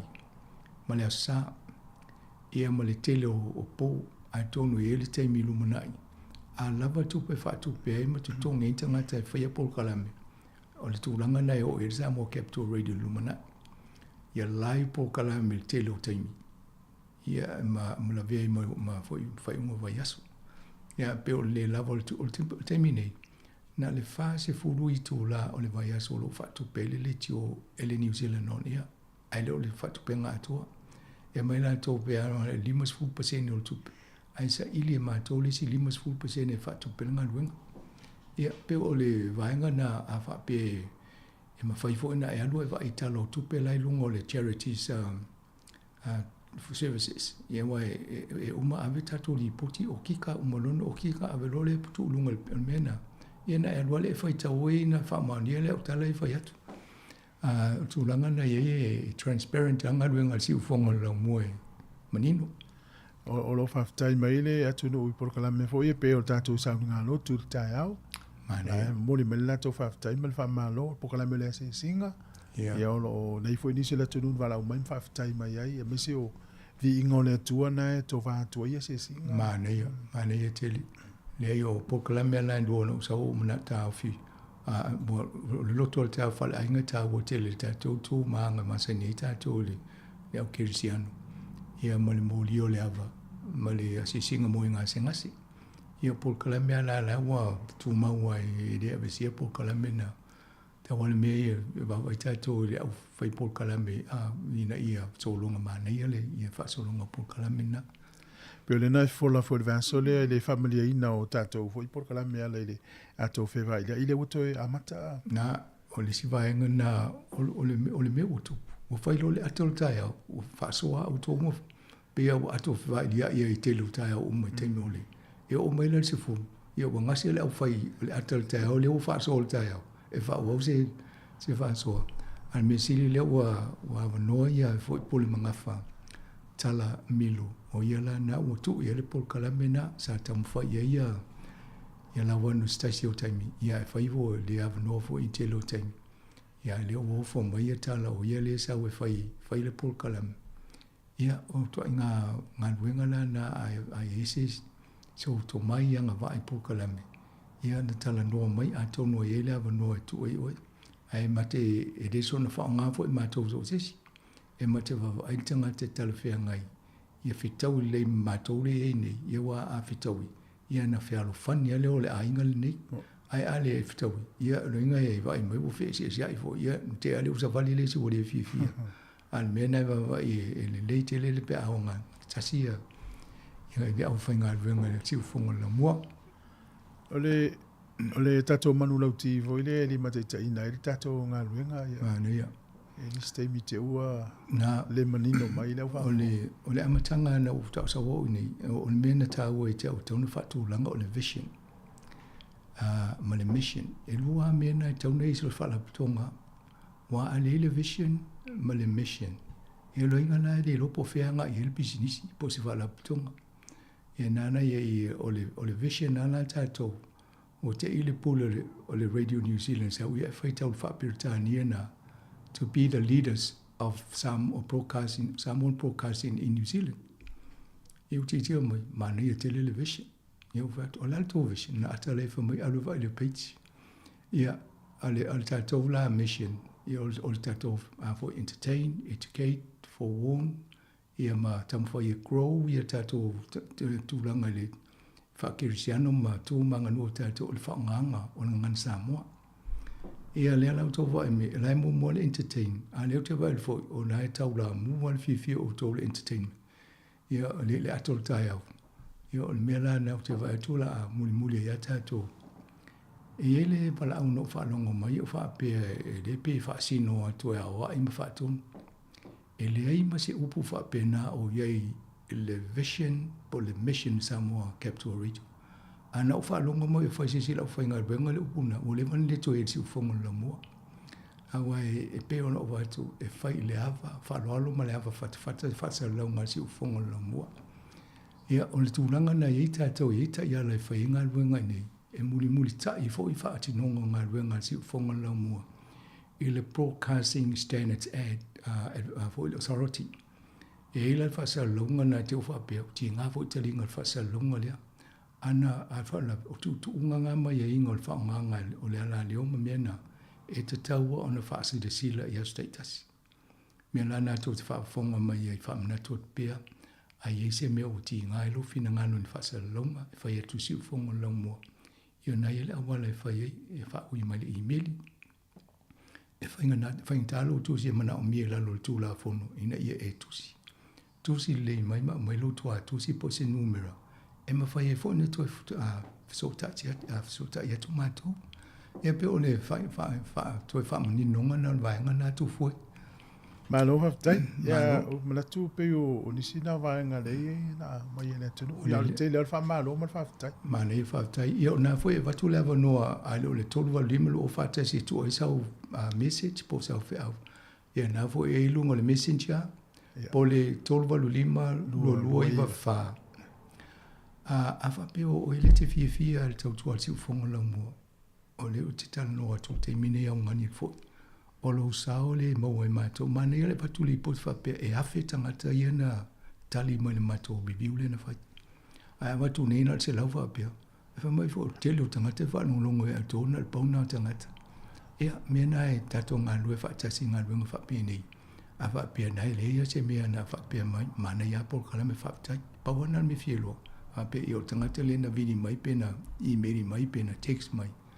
Ia na whai leo li poti e. Ia latu whaatasi lau li poti a mati. Ai watu mawaenga ni ulsu enga. Ia na latu lola, ia le na whaile review. Fina ngalo ia le atunu. Ia no whaile i vai. Fia whai po kalame a mana misi tupe mai o tō whaatupe. Ia na a mau mali tupe. Ia na wawe alen whaanga ioi vaenga ia. Ai malotu fue o mana i fo ile o kawa ato ile tatu review le wa le o mautu mai vaenga ia. Iu te tatono le vai aso la asa o lau tala noa tu lol whatinonga ni spolkala ale o umano tali atu le te vai aso nei. Inisi o vaenga iu wawa i tato mo le anga ilu mo le polkalame. Ala vai ia tamista pese ina wha o matua le o si vaenga muli le tu fue. Ia wale lei whaatai.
Toi fatalo fatul fafonga la tunu ia le tato fatasi ma ana tato yo ile usu mo e mai le temi on mun mo le pokala o le fo le tato fa intala fo le taiao a le fo tot fa fongo mo siu fongo ana ia ale o fa isa mane fo fa o le tato temi le pokala o le fo sa a wai le fat singa le na fa le national library ana po ia se mai fo stala I lana ia vainga ma le tūlanga.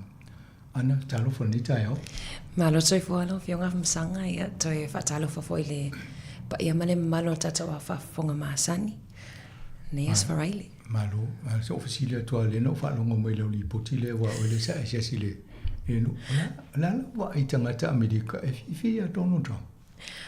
Te lo tangata ia Samoa le na mwhaiona tala no ia o la pe au amalango la toi ia kalolo ia Donald Trump.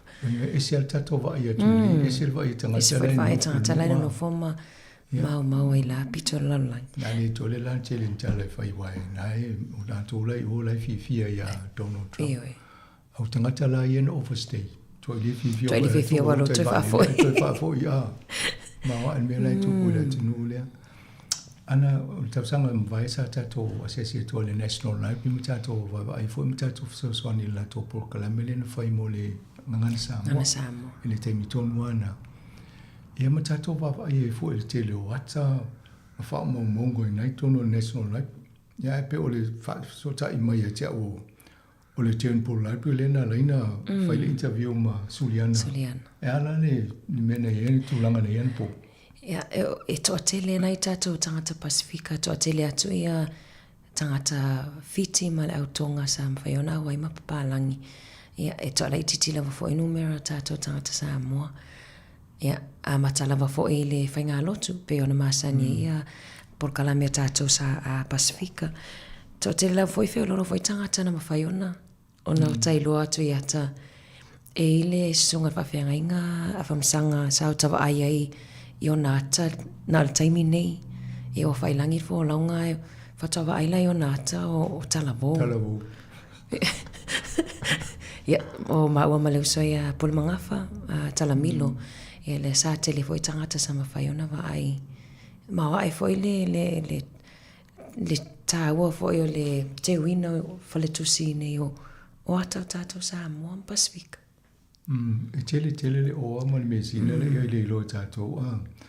Au te ilo e tauna whai se la tō Paul Kalame ina i ilo e tangata mwhaingofia tangata mo ilo mo se page po se mea whapena e whaingofia no mai moa i a whasolo ai lungo le TV le ai ngai ngofuma whama masau lungo pe oi vai atu i ata nao pa i tau sanga tu o maningo e whaingofia ilo le tanu i la mau whamalulu i o malulu ele e na fesiringia la e nisi ana pope pe whaatanga ona whaongata pe whaatanga ona au mai lalo pe download e alena tali suliana e mawhai ona download ai le tu salama le quality ma le tu so copy i ai whaile no mera mwhai ona whafso tai whaanoi mua ai le whaonganga ta le tamaitai le o ends Westra Moina nisi e ona tofi tau i te masani e pe te roa masani e pe ai tō tele wa e metutisi e fo i Pulimangafa. Tele o metutisi. O le na vai fo i a Pulimangafa tu so tua a o le whafonga mai le tua hataitai metutisi. Le mawai ata ona i ona tua a o sia lila sa whai a onga te tofi tu Samoa se i lala mapusua. Ala voi mawai mātou se i lala lai titi. O le o poe atu le manu Samoa. O le te masani isi uso le sunga se lala. Tang loa senda doa iata ia na poe nunga le screen. Ala e tali e me fe mai sole. E se a mato fo lingo mato laiti. Wa fia fo e le o mawai la to wata ia. Ia te loa le inistangata na komeni mai nunga le tato YouTube o la e fia i loa pele i mawal whaasala launga na fi. Mene mai aso. Mai e leo umana utala noa i a Suliana. Mane ia pe a mai se mato se kopi mo tato tu lunga le tato page. Mo utala noa i tauna sui i la to wa e fodinga mai te so stanga tem faina la tu tia e la to ata pon tu sing. E mai le copyright le a tauna fai a tu mai me a mai malau fatanga ngai ma to faina ma to va tu tanga te mate i lo. E tala fe ngai ni tu ye. I lo le tausa idi o to po fe le tanga te mai fatanga ngai mai ye. Ia ma tele ma tonga ngai fai a to no me na le la ngai fo tato le tu ne sui na va ngai fai ngo fie fo mo tato. Wa o si me ne yo ai longan fa ngoi le pala ngi le po ngo ta tanga te ni ale wa lu yo no fo ye mo ne Ma le copyright, ai whawhia le ia te tau tangata I tonu le ata. Moni lea. Te lo se whi au tāua foi o lata le sona whamsanga na maua mai ei. E o taimine e isi ata la e o mātua o ata wa lewa. E ta te tau sisiri po ai tangata le te tono ata. Ai pe tāua I o le tusi ai pito I tu o ingo tangata pe ata po e ata I nei aso. Mana ia. Whaftai ana ia o ele si whaitala fau te vaso ne ia o te loa le te sina fia isi me ia. Atunu I lua vaenga le lau tana noa tuei. Ele vaenga le quantum computers. Atunu ia ngā mo tātou e. Ile tūlanga o iei computers le nei. A tātou wa I tō te pato le wai 2000 e ia wai 2K. Le taimina na wo le tausanga luafi. Le sa whapela a jele meo la langi la whainai. Awana na fau ia computers. Ma fai tau vole le tasi iwa ia o tasi iwa lua o tasi iwa o mai lola o le luafi. Ele I designinga pe na fau ia na foi program ia computer. E o le luafi. Na matana sau ia le tasi iwa ma le matai tusi lua. E fai tonu ma le mena o va ia le IT le officer wa onga. Ia na pisa uma officer po lale me fai. Ana foi termina o sozoni tato le tio. E le siri mai na me te ata le tio mai. Fa fela le phone system le tio te o tupu se me pe pa fatu. Le se me pa e o ko le o digital o na mo mechanical to telefone to be va pena. A o to tonu an tanga wenga malo o isi popo le te o le ma faina tala lifi o pepe lifi me va pena computers o le ola. Ia o le me na o va toi. O tato popo le tele se lai e bo umana faisinga wenga na e na uma e tele se me na tu a le telo le tupe na ngau e mitanga wenga ma lo se ele o fa tau fa se no fa pe fai me o si anga wenga so ani na nga a o si anga wenga ia ele se me na tupe na ia atono menga e ste mi mo to tano atili toi ai lo tano me tau le quantum computers o ma losi maua tulu to nga computers le ni ye telefona nga wenga fu e ingo tato technology mo la mai luma o le si melo no luol vaso ne ia le me ta o le deep seek ia o le matua ai sa ili loloto sa ili loloto ia o le polka la mena o le app mo faina fa yesaina ai fa le to mo ia masini o ma le au mau tupe o ia Amerika o le fai tau masu ta bilion le fai la to ai mai sene fai mai le ai na le 5 miliona na fai ai ala fai tau bilion na tupe la so Amerika fai le ai ona voi la wa mata na tau loto vale vai pe fa fena fai sene fai na 5 milion ala so la to le tele tupe fai a tono pe na tala lo lunga na I tato tala fo le fai na va tu te mine la ngol tato temi ia ai fai ona to tata no atu atili ile vai aso fo vai faftai fo mo tu foi tano atu tato review ia ma ana le na ia na po ile fat singa le ia ma ia fo lo nga fam tala fo ne vai aso ma la wano ia to Moses fa po po ngal vaso ne ia te mine ia to fa sui fo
O te whātulou, whaadalofa whaaloalo atu inu malu lo whaafonga anga Samoa I o pa ia sau ngutā, whaaletala lelei.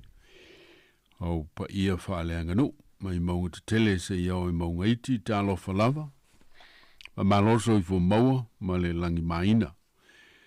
Ma te alofa whaaloro te fo ina i o tātou matua tausi o tātou te mama tina mātutua, ma malu fo i whātau tolia i whātafa ngasi le tauli ai o le whala, ma le a pulu o tō whanga. O nisi fo i o fitia i le haupongi sao whanoanoanga, wha malole on sai, whaafitai le whātua toa, ai meise le talitinga, au ta wivi ai mawhainga tāura so i fuanga o iai, wha manui atu le tua, i na te tau fi mawinai lo tu so i fua i ona awanga le lei.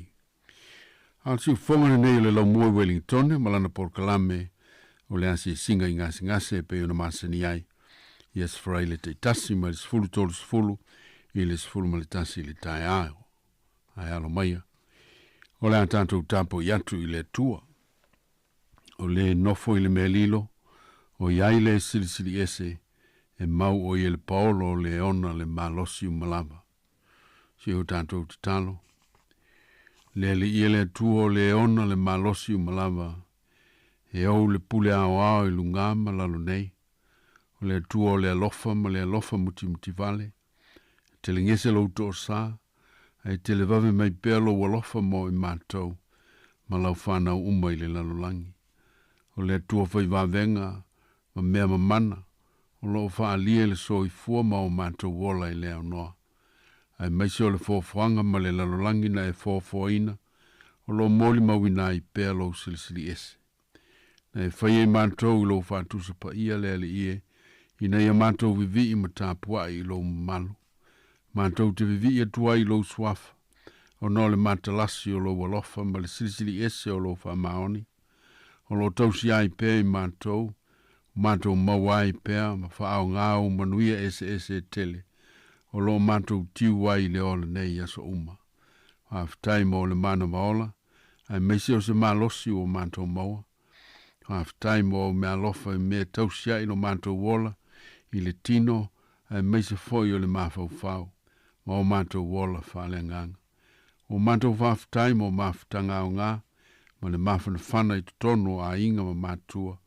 O mafutanga ma masaninga i whale whainga luenga, whale aonga, ai meisi o mafutanga i tutono o lau ainga o lau e kalesia kerisiano. O mātou whaafutai o na o wala ese o e saunia, e te whaamalia i nai o mātou mana o i mea lelei uma. Whaafutai mo i lātou o alolofa maanga lelei tangata pōpua ngā ina, ma viso soani i ate i lātou. Whaafutai mo o matanga luenga o so i fua malolo ina ma o na matata ese. Ma lato o nanga, o sosani la wha malolo ina o tangata mawhitia i ngase, i o lato wola i le tino po le mawhau. Mātou whawhitai mo o ngawā, o to mai manta mai o e whaai mo i lato, wha tino i nai a lato ngā luenga le lei. Leli i ele tua mātou te whawhitai atu i lau fio, o no lou au wha malolo i o mātou mai, ma ngase o le tino ma mawhau. Maisi o mātou mawhitianga i o mātou loto, ma o mātou nganga. Wa e wha malolo i nai mātou, wa e wha mawhana whana foi ma wha malosi mai, wa e tapu au ina pēlo mātou wola i leo noa. O le whawhitaisi te silio no Yesu ke risolo mātou wali whaola, ma lo mātou wha manga longa, ai meise le whaola tanga o maua e ala i lona swafa, ma le ngaruenga tongi ola wa i e saunia, e ala i lona soifua pa ia. Ia tu mau ila o fio tolu tasi pa ia le tuol te maa le alo ma le ngang pa ia. Le vi inga e whaavavau lava. Amene. Tātou pese le vi inga o le tua.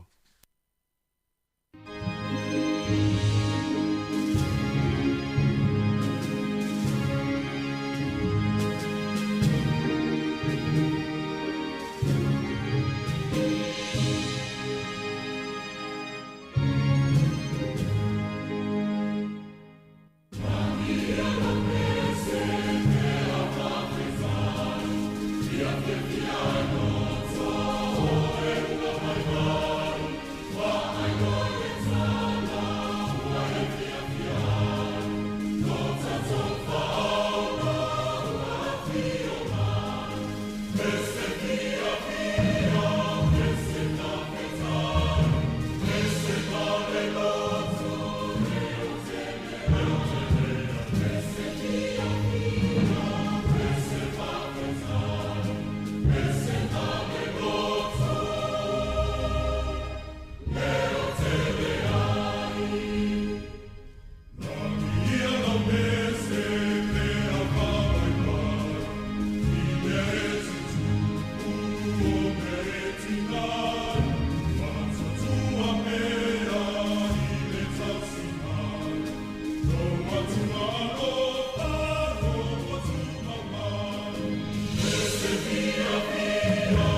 whaitawina o le tuspa ia, o le tusi o whata oto, i lona matawa pwes fulu ma le valu, o te whaitawina o le whai pwes fulu, a ngata mai le fulu ma le tas, si whafonga mai o a fionga pa ia nei o le tua. O le suafa o le alii, o le olo malosi le sola antu iai le wa miotonu, o na sawa i le o ia, o le oloa o le mauoa, o lona olo malosi lea, e pei o le pā mawalunga foi i lona lava manatu. Mamanu e maile tua e lo tātou whaitau, o le whalongo longo i na fionga pa ia, e tu mau i ante ialo no vi inga e whama vau. Amen. O le suafa o le alii, o le olo malosi lea, sola antu i aile ua mi o tonu, o na sawa i lea o ia. O whasua whaina lea tua le tuspa ia, i ni suafa whapitoa i lea taimi mai lea taimi tangata e peru. E whamatala i naini winga pa ia o lea tua, sa lanto moni mawina i mea mamana, ma va venga na whaia mo i lanto. O nisine i o Yesu afa e pei o Yehova i rai, o lea li ina te au meia, o Yehova nese, o lea li ila utanga vai, o Yehova saloma, o lea li ilo file mu, o Yehova rohi, o lea li ilo leo leo mamoe, a toa manisi suafa fa pena. O tofu nei suafa mauma, ma o lanto winga lo loto, a mafu anga o lo whamatala i nai winga pa ia wha lea tua, sa wha lia mo i lanto, mo lo lanto la vea ina. O le suafa o lea lii, o le olo malosi lea, e sola antu iaile ua mi o tonu, o na sawa i lea o ia. O le olo, sino fuanga whapito lea, sa whausia whatatau mo le saunga le mua tangata o sinu. E meise lava i teimi o taua, pe ala matia le ola i tangata i os whainga le fili. O sino fuanga i si o mia i pā maululunga, pā malolosi ma le anangata. Nei e mauti noa le saunga le mua i la tau o nofo olo ai. O le whaatusa le nā o whaongai nei Solomon, e whaatusa i ele swafa o le tua. O le swafa o Yehova, e peo na ta uai le tua le whenga inga tuai. O lo au fia o mai tu tonu o le na swafa, le mamalu o le tua, le silisili ese o le tua, o le paia ma le mawalunga o le tua, o le ami o tonu ma le whamaoni o le tua, o le mana ma le pule au o le tua, ai maise le alofa whapale pale o le tua, e le aiso na ngata anga, e le aise amatanga, e le ai foise ngata anga, awa, e peio na ia fitalai i amose, o au o le ola, o lo o ola lama. O le ongel tu spa ia, i tala wha maumawina, o lo wha ngā ina ele swafa pa ia o le tua, e whaima olo e sulu wha i eita ngata i teimi o popo ngā. O lau si la fia le tala i anta avita i lona tala vou, ma lona wha ngā ina o le swafa o Yehova o au, e whaima o na tali papuni, sa ma whai ai una la wha awhisa ngai, ma wha to ila loina koliata le tōta uta ua o Filistia, o lata avita i a koliata, e te sau i ante au ma le tau leo leo, au te aluatu i ate o le swafa o Yehova o au Israelu, o leo e whai i ai. E le pine o na whao matia le tō Filistia, o na o le malosi ma le mana o le swafa e sili swafa o malava, swafa o le alii, le tua o Israelu. O le swafa o le alii o le olo malosi lea, e sola i aile wami o tonu, o na sawa i lea o ia, o le fisili, e sola whaambefea, o le sola na tangata whaantua, e sola ese mai mea le anga mea se, e a ngai le tua e mawai mea le leima mea moni. E sola mai popo ngama maftianga, i le tua e mawai le fi le mu ma le saunga le mu. E sola mai le anga sala, e a ngai le tua o iailu na wha mangaloina. Pe i tai e whalango lango le sola, i le malosi ma le loloto le talitonu, ma le whaatua tua i le tua, ma lona swafa whai venga. E ma whai ai una tau lau le wha moe moe, e sola i le olo e sao ai. O le tasi mea au ina manatua, e ma whai una tulilo ina le tangata ua sola, e le mea ua sola ese mai ai. E au aina wha maoni le sola anga, ia whanati nati, ma ia awalawa nei toi te paitua, e peo le awa lota lea na liu tupua i le ala. O lona winga, ia wha maoni le sola i le atua. O le suafa o le ali o le olo malosi lea, e sola i aile wa miotonu, o na sawa i lea o ia. O le suafa o Yesu Keriso, le alo le atua na liu tino tangata, na mawhai ai la wa apostolo i le ulua i kalesia, o na wha tino ina la lato ngā luenga, e ala i wawenga ma mea mamana na lato whaia. Sa sulu wha i ei tangata, mo le lawea ina ma le wha malolo ina mai ngase ese o le tino. Sa tuturi ai whafo te moni, ma wha ma ngalo i nai anga sala. O la Peteru, i le tangata pipili na nofo i wha paolongo le malu o matango fie, e aisi ai Mosef Sosoani, a ulu fale atu i ai Peteru ma Ioane, fai mai a Peteru, e le aisa o Europa o sa o Ario, a le mea ua ia te au, o te avatu lea ia te oe, o le suafa o Yesu Keriso le Nasareta, o te fai atu ai, i Nasa Valley ia, o le whātua tua ma le talitonu ato o tō Peteru ma Ioane, i le mana, i le pule ma le alofa o lo iai le suafa pa ia o le alo o le atua, wa avea ma olo, e sulu fa i ai le tangata whātua tua, a whāsau i na ai le tangata pua ngātia, e le tiona sa afi le apostolo Paulo, o le mela lea o matua wha ea i nai o ia e le atua, mo fo ina atua i a te ia le suafa, e sili suafa o malawa, ina ia tō tuli vai o malawa,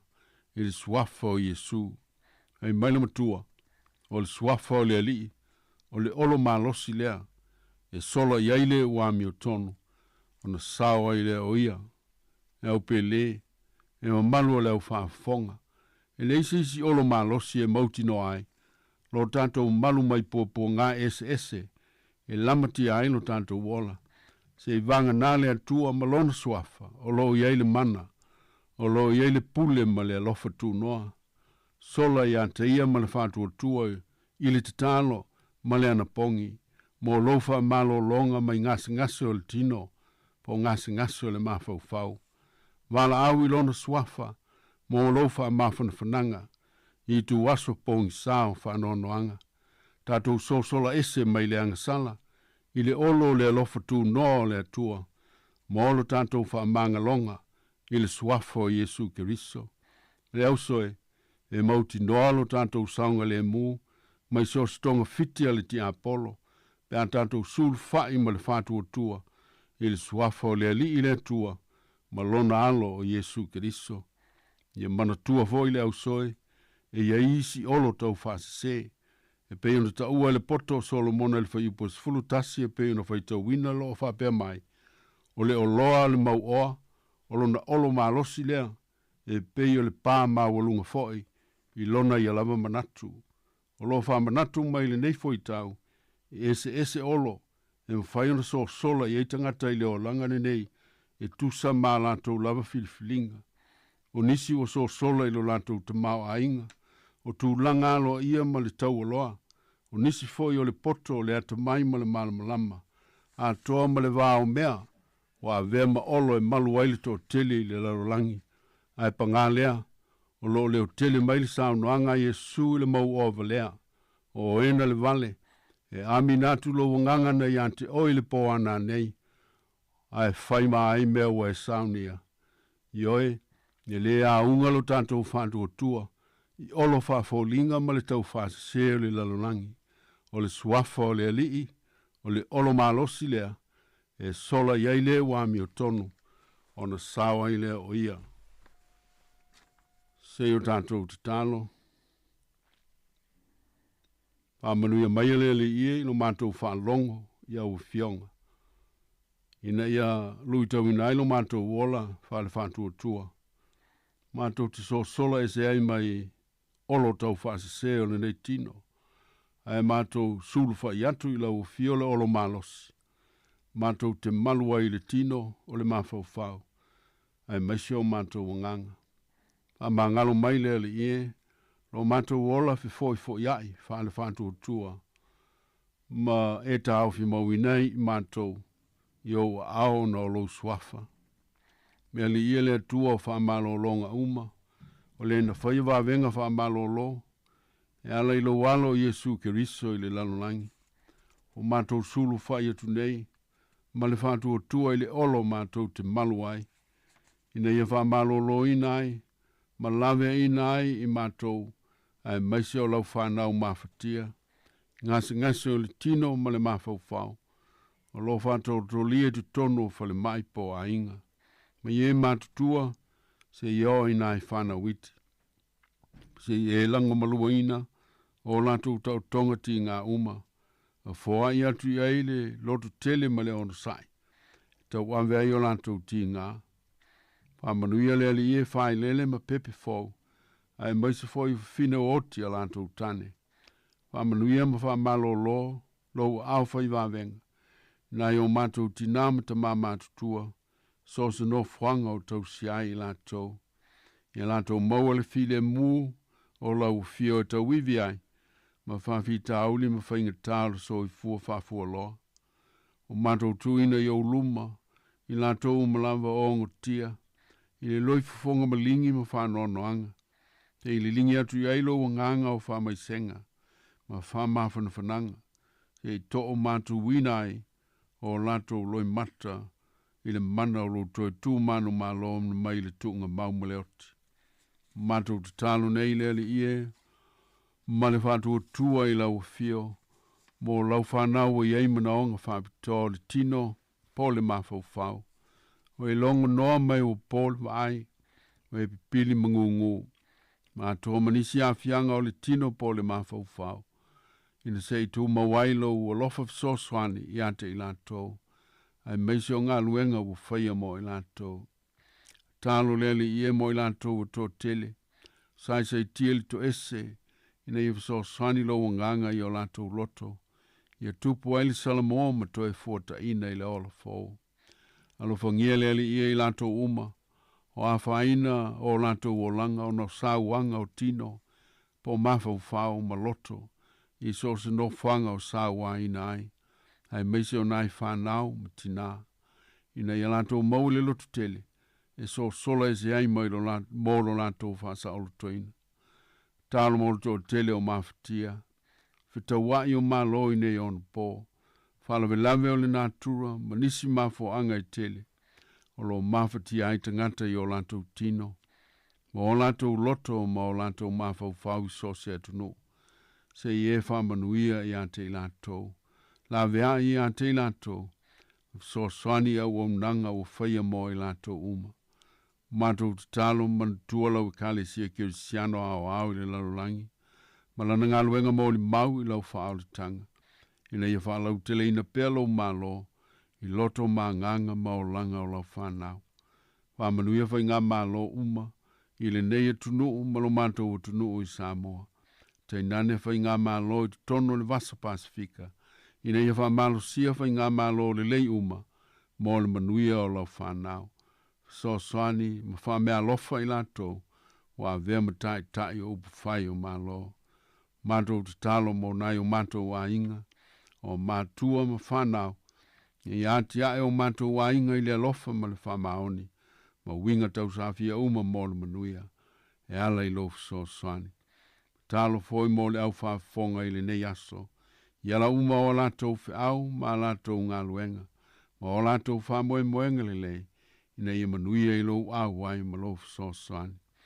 Pa manuia i ngā luenga le lei uma, ma le tau atina enga o le siu fafonga o le lau mua, ai meisela na au whai ngā luenga ngā lulue, ina ia mawai sovi inga, o manuia i nisiu soa tangata.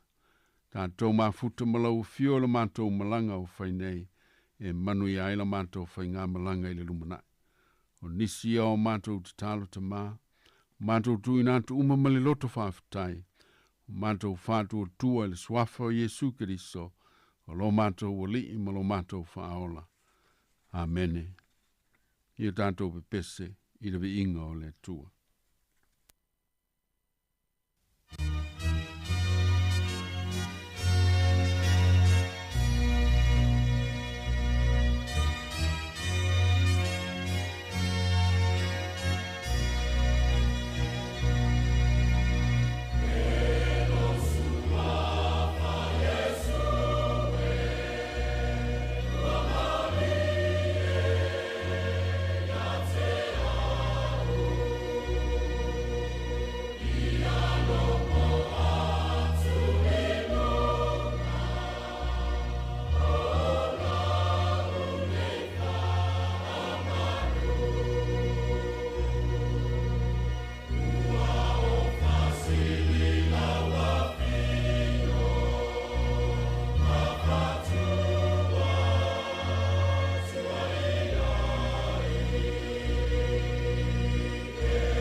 taili sunga tu fue mo le whaafuaina o tātou msini a wale tātou Paul Kalambe le nei fui tai au.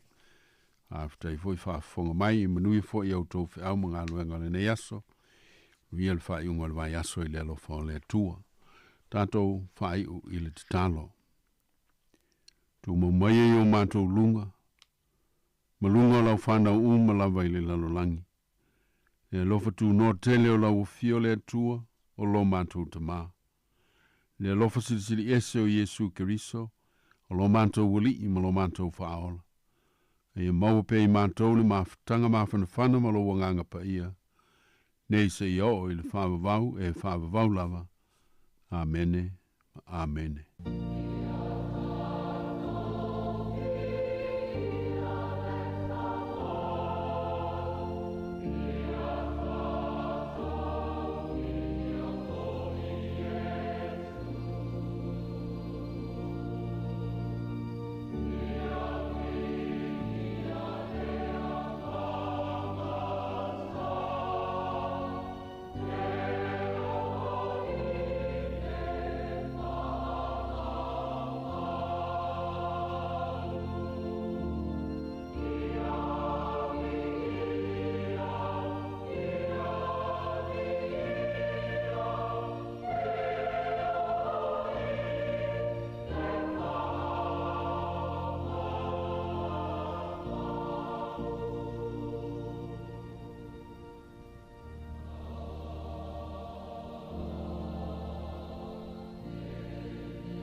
ila laiti o ua tato whanumai, ua mawhai o na peso o tai ai. O le tai au le tala lele, walai o le tato penei, i aso le pongisa o mea umana whaingata, o nei tausanga ua tato au lea mai, i nei manui a ua tato maua mai.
Toi whatalo whatu malo whalalo whawhonganga le tino nei tu aso. Wa mawhatasi le pot whasalau mamura tuila epa teila pena whailoa tu stemu mumua. O ia o le pule o le vaenga o Pasifika whasalalau i le Radio New Zealand i Aotearoa nei. Ia e fu temi mwaisa mataltanoa tua i ma mura. Ia o nei amatanga o tausanga ma nei fu i ma wheloa i wai e ngā lue wha le le ti o tātou ma le Radio New Zealand. Ia ai te lea o mata upu tau Pasifika. Ne mana ia la leo maua lea vanoi wheloa i le tau nei fa wheloa i ma whasoa te fwoi po anime tupu. Talofa, welcome again to Samoa Capital Radio, Mura. Ma lo le soi fo ma le langi e mama whawhitai fo e te le lava mo le avanoi le ne aso. Yep, the thing is we have to follow you because you get all the news and we just take the news, translate it and give it to our listeners. So we extend your service to our Pacific. E pisi fo e last year for a kokele melinga happened in Pacific. Things in Mawhawhawa o le lenga ye for le unrest in New Caledonia, le protests, mai le Kanak, the indigenous tangata o New Caledonia o le French territory. So ngā kupu le whaalave a makalo le ngā whai le protests. I think ako koe kikia lua billion euro le cost from the damage of the protests that happened in New Caledonia. For lenga kaunga for New Zealand ave lenga alulako va'a e mai New Zealand citizens lenga ye stuck in New Caledonia for you see me for lenga kupu le Pacific last year ngai for o le Manawanui le New Zealand Navy vessel lenga ngoto I whafo o Tafi Toala, mo kele fo itanata lenga e le whiwhia le ngā temi ma le temi fo I ngā roa a mata le New Zealand Defence Force a mata le removal o le oil le e tutono le ba'a le wa ngoto I whafo I Tafi Toala o le oil mai isi fo I pollutants le e tutono le ba'a roa a mata le process ave esenga mea because ma fo I le keimilenga ngoto I le va'a le mawhainga o tangata le ngofo te lano I le mea lenga ngoto I le va'a e whanota because enga ye fo I concerns mai le environmental organisation le ye fo I Samoa be e yengi oils or other pollutants so le mawhainga o tangata fo e moe lato tupe pe ao lato whangota lenga tupu fo I le whaalave na ano lenga amata fo inga Tautala New Zealand ma Samoa e va ai le compensation between kangaka lengo for talano ina nga ye for le chogam lenga fai last year as well I Azerbaijan e lo for tanata o le issue le concern I most of the governments across the Pacific or the climate crisis So last year in Azerbaijan, lenga whaile COP39 or the conference of various countries and all countries, if I aim like compensation, a global fund, and all countries.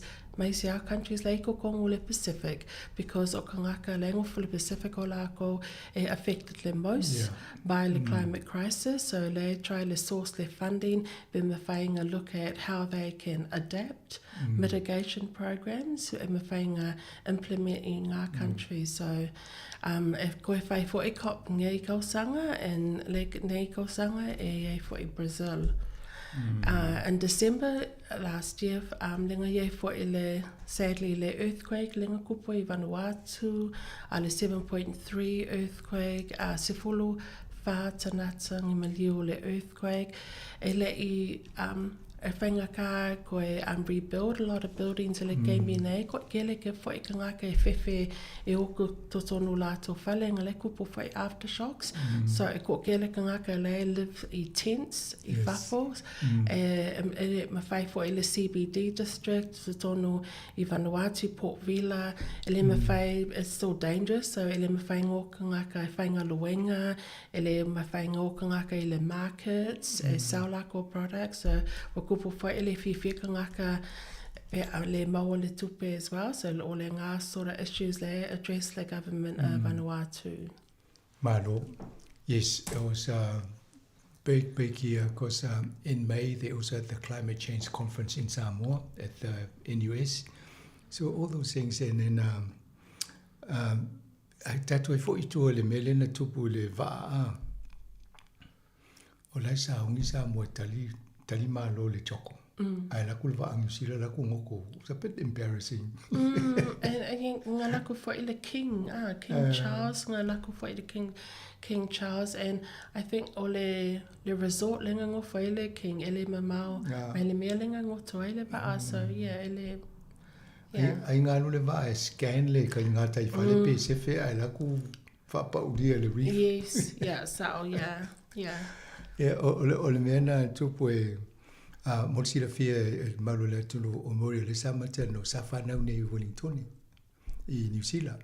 Ya le ta mo fa yala na fa sa mo ni so te me le ta fa ta no o si le pe mai le la ta fa pe ya le la e to twan mo longo mai le ta fa ya to le ma no la mai I ta to va nga ya a pe o va nga mata no to I la to o nanga le Pacific Service le fa yala to le ve mena mai New Caledonia ma le tato va le nga ngoto I tai ngata I fale o le ta for fa fita o le ho manga vesi swa o la ta fa fa uma a la aftala noi mo me tupe tau ye le malo Samoa ia me se foi nei a inga le au fa vale I wa le o le to mo ia e la to balanga tupe le na ia o no fa le vena le ta o foi le ia le chokom le sa ye tato le tio le masina October ia o le na le si vaenga teliana le tupu Samoa ma le Pasifika na watu mai no o le Commonwealth ia no o limas fulono ia malo sesi le na ia le na no tal no foi samato ye malesi tanga te fainga luenga mura Susanna Suisuiki. Yeah, so we met with your staff there and we sort of worked together with her. It was good having, and I said to Murray and Tazisa, we work, we've signed the MOU, so we might as well work together here in Samoa. So, and then we also met one of the Radio New Zealand staff member, that's Brett Kelly, Sharon. Oh, Sharon Brett Kelly, yes. Sharon Brett Kelly. Yeah, Alicia Viafina or to Neta, Sister Murray for me. Sa umatoi me sa ma mo moli tato o fenga renga mai Radio New Zealand e ave le commentation ele mama o sia tu mal men ma to ila lo ba ave lunga me to tua. So in a way o ta fia vole le o ele ave no e nga lui fatasi wa le o tato fai me fatasi a male me fa malot fo ya o e mo lo tau tua e New Zealand ya o le tata no Samoa Capital Radio sta mai le tiu. Yeah, Mali Radio New Zealand, it's a massive organization. Yeah, and I have oil and Pacific oil. So I wore a COP on 29, Poli 29, see COP on 29. Po 39. 29. Ole 29 lenga wa uma I November last year ole COP and le COP 30 e fai le tausanga ngai I Brazil e fai I le November. It'll be interesting what happens. Mataulia tanoanga le COP 29. Ia tonu mo fafonga mai le tunu pole le me tano toi. Ole si foi na vai ngo fontanga malo o fata se fata no ai le fa le tonu le mo ni ta to su ia ingole tau. No atu lo le o motu ia tele na afia ai. Na tam faila to ina ia fa tele le vai nga to pe mai so soni la to ina ia tau se fe la to nga tai fale. Ma si o manga mole su ingole tau. Ia ai umai. Ele I to le tupe na mana now because they were after like $1 trillion somewhere looking for but they didn't get quite that. Moria ul fa le le wa pale mangi Donald Trump. They've actually pulled off the Green Fund. So there'll be very little if at all from the states. Yeah, ole mea for a COP or le big emitters o kanga le kupwe le big gas issues in the world or ngu fo inga ele manga o lako e mai kele se kupe ko le fanle e a viso swani ngu Pacifica Tuvalu Kiribati Samoa fo all across the region so e whainga kapa I think nga I loa the ngalua I Germany in November last year and were I loa lako pia malo Trump were loa lots of countries ele ekangui ave ese le climate fund kupe or we know now that he's now leaving the WHO, the World Health Organization. So no surprises I guess. Yeah. So it'll be interesting le mele la tupune Brazil when they have the next one probably COP 30 then. Poleale I think China might step up and say we'll look after you. Kalosia China step up maisi countries for like Germany, France for India as well, other big countries as well. So kalosia la olako countries they step up ma replace le kupelenga ave ese mai le US or the promises lenga fai for the US. We know too that we're going to US freeze a lot of funding for the Pacific as well. Le maka lako freeze across the Pacific as well. So let's see how the Pacific failako programs. So I mean, if the me failako change the programs because bealunga funding, you know, ekakau maisia le work le important, le climate work le important le Pacific. It's continue the work, but change it, adapt to the program. Beale more funding from. My case, ola umatele me ono tu. E uma e fea la Amerika wa uma le whātau sa mule nyanga wo. Wha wo uma ia saina. Yeah. Yeah. Me whalinga lenga kupu before lenga pe le keimi lenga e Trump le president. So ele I suilanga mandate me le whai le keimi ngai le Trump o me whainga lenga whai le keimi lenga ye le president. So yeah. At least like consistent. Yeah. And no surprise, yeah. Yeah, matawa ai atu tau lofa fo le vai to tele o tangata la o to e valile ai avela to mua. Yeah, there failed great deportation across Mexico lo maka nga I think le vai aso lo ke I think 5,000 deportees lower koila take back to their countries as well. So Trump says they're overstayers and he's sending them back to Mexico. Over ko to fitu Samoa le lisina. The 7 Samoa ku se fitu. Yeah. Well, I think also ko kele Samoa whapea or Mexicans or Latinos as well. So it's a very difficult time. Maybe for ethnic communities, I think, in the US. Well, le afo I ole o vainga la ia le anga e to nei ole ele e fukuiki a Vanuatu ia te sema it's a massive earthquake. Yeah. La ke ole le si tsunami. Isao, yeah. Sawa. But ole mea fo e ko kele buildings lenga collapse, le earthquake. Ole kemi fo inga lenga were failing le snap election. So last year nga dissolved parliament by the Vanuatu presidents were dissolved parliament, and then for Meilako e faile snap election this month, January the 14th, ole asonga lenga asekiele snap election, but saulo le mafui. Then nga delay the snap election, and a fail snap election le January the 16th. So lawa fail coalition government, but bawa or ele fi kangaka le citizens of Vanuatu, because ko kele kangaka le, were destroyed like or fales, and some of them engofo I fafol I ne gave me ele aingi ele mawhainga luenga, because ko kele buildings lenga destroyed, and then fail all the snap election because e fotle me e kokongi kangaka ave le ballot boxes, so ele fia kangaka ma fa bela ko ma le kupele e le alu I le snap election baka kaunga alu le kupele e fai fale so ani kangaka lewo destroyed like our livelihoods. Kili lola kili follow la kamuli election la faile la lewa form the coalition government ile game me, so yeah, but I think anga ngafi nga form a new government of Vanuatu, but yeah, we're frustrated kangaka nga kaukala mako ele mako correspondent la ye I Port Vila for me ye ko kele kangaka ele fifi ele government ele fifi ele assistance le provide by the government, but ole me for e maule ke mi maukupe alunga me or snap elections, but kanga all ko focus on the rehabilitation and the recovery.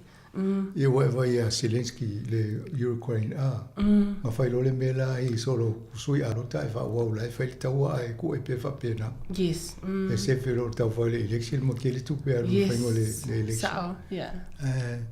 Ma le ole si me atono le memo mona le la ki o tato le ia se tsunami ngo fa pe wa ma lo si le mafui. Atono te wa ia le uma le la ki le se me fa pena. Lucky, yeah. Ya le tele o mo me so ni lai fai I te tono New Zealand ele va ai fo I paketi il fai nga malo le ye nei le enchato under the camera le leipa le sa tele fo nga mo ko wa le nga luenga nei sitanga to le media TVs, even some radio station wala maka ya ele lopo feita to zanga le pe le fa so lo ia fu fanga pakeki el malo ma I ke o fai ele de mo o ia me wo lo le ato le pakeki le tio ma TV pe fai fu fanga le New Zealand on yeah. But I think ole mele fai auto la wa I man ele tau to wa le over LSE article now validated by the New Zealand Air journalists over up here. Loinga la usiaki umale information. Wala over etu nei America. Or cancel lack of fact checking service le yeah, social media. Cancel le meta la do fact checking kongwai o. Ye loinga la ale intato fact checkers e atu no ifafu like la Radio New Zealand. Ye lo no winga asa walta la se ma se uma tuamta to. Really important to le fact checking and meisia came be like for le Samoa le gaming le whooping cough outbreak in Samoa, and isi came me vai out le social media got kele kangaka le fifi la le vaccination, but also ko ele understand or le mala malama ko le reason why o ikanga ka kaunga mai siaka meki isa and ole a lot of the time kango ko comments from kangaka le se la ko lako information o le menga e kupu then me se apea e ko kele fo ko ngaka fa e fefe pe alo pe la lora ko le misinformation e fa pe la ko sa o le ngaka ba ko kele ke mi SSA so on menga really important to have the fact checking. And also for us as media organisations, e ka kau fo i kako ngā make sure be a report kako se issue. Well, check, make sure you're right, balance, make sure you get both sides of the story, make sure it's correct, and then report on the story. Mo fa fonga ngā tunu le matano le sia o nanga le ta o le fact checking fa Britania. O le siaki le ia le whaamaoni, le moni ma le whaamaoni e whaamtalanga i tū ina mai. I Amerika, la o mana cancel o ma le Palestine lai nei sa iele o nanga whaapena i tonu la wale malo. E siaki o mai la whaamomonga ma whaamtalanga le tū ulunga e mo le community o le public. Ngata lau tele. E o fo ila i mo meo o media service Skype o le Facebook. Sa ye fo le la koti fa pena ala o ma fo sia le tai la le to ye le vaenga na no inga la e fa lango ta to i vaenga fa pena i fa fo i tunu le New Zealand ma Australia ma e tauna ye ni la to wa a o nanga fa pito e sia kia le moni mal fa maoni o fa mo monga le tu mai ina ia o le tai se ina ta to pe a mo wa mena le se nei na o le lanta no vola mo le melen tu pusa mo meo o ngase ma mai e pisi. Ia a mai nei e wha mongo lungo lewa wa i social media. E tai se ia i e talalai whai mai si i lunga ele o moni ma wha maoni. Lona winga la e mau mai matamata i mai se e moi. Ia na e alua le wha pe o lano wa ai o mele hama ai de lua e matua i le moni ma wha maoni.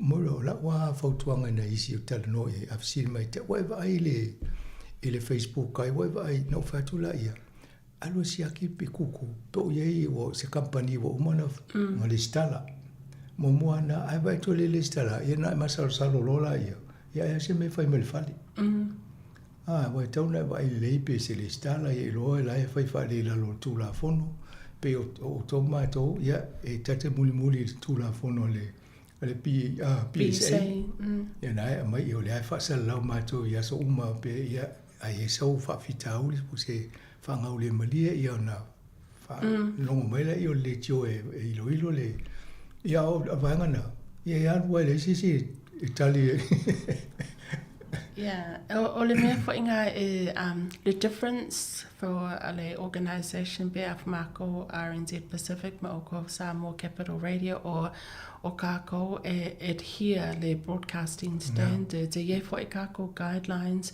ma kako policies adhere that o le mea kango kako reports this issue whaasala love se issue or a report kusi se story or stories nga we make sure all the stories that adhere to the policies, the reporting policies that we write to. It's really important. Le mena e molia tu lo faftai lo sungo ya mesi fulto onanga o tala fo sa mo Capital Radio e fa ngai ma to tala fo le mai lungo to ia na fa di liwa translate ya halu lungo le la ya lungo lo ta mautino o la o mona sia ki o to fa mo ngana le fa ngai ma to ele popole la o lo sia ki pe sa pele ai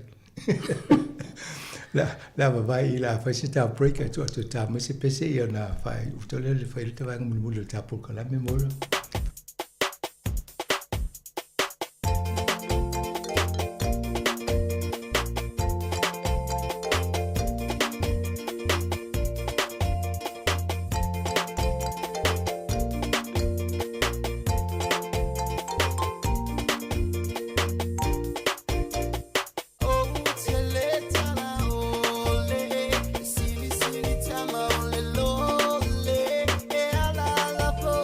Isa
mana tua so fato anu nofo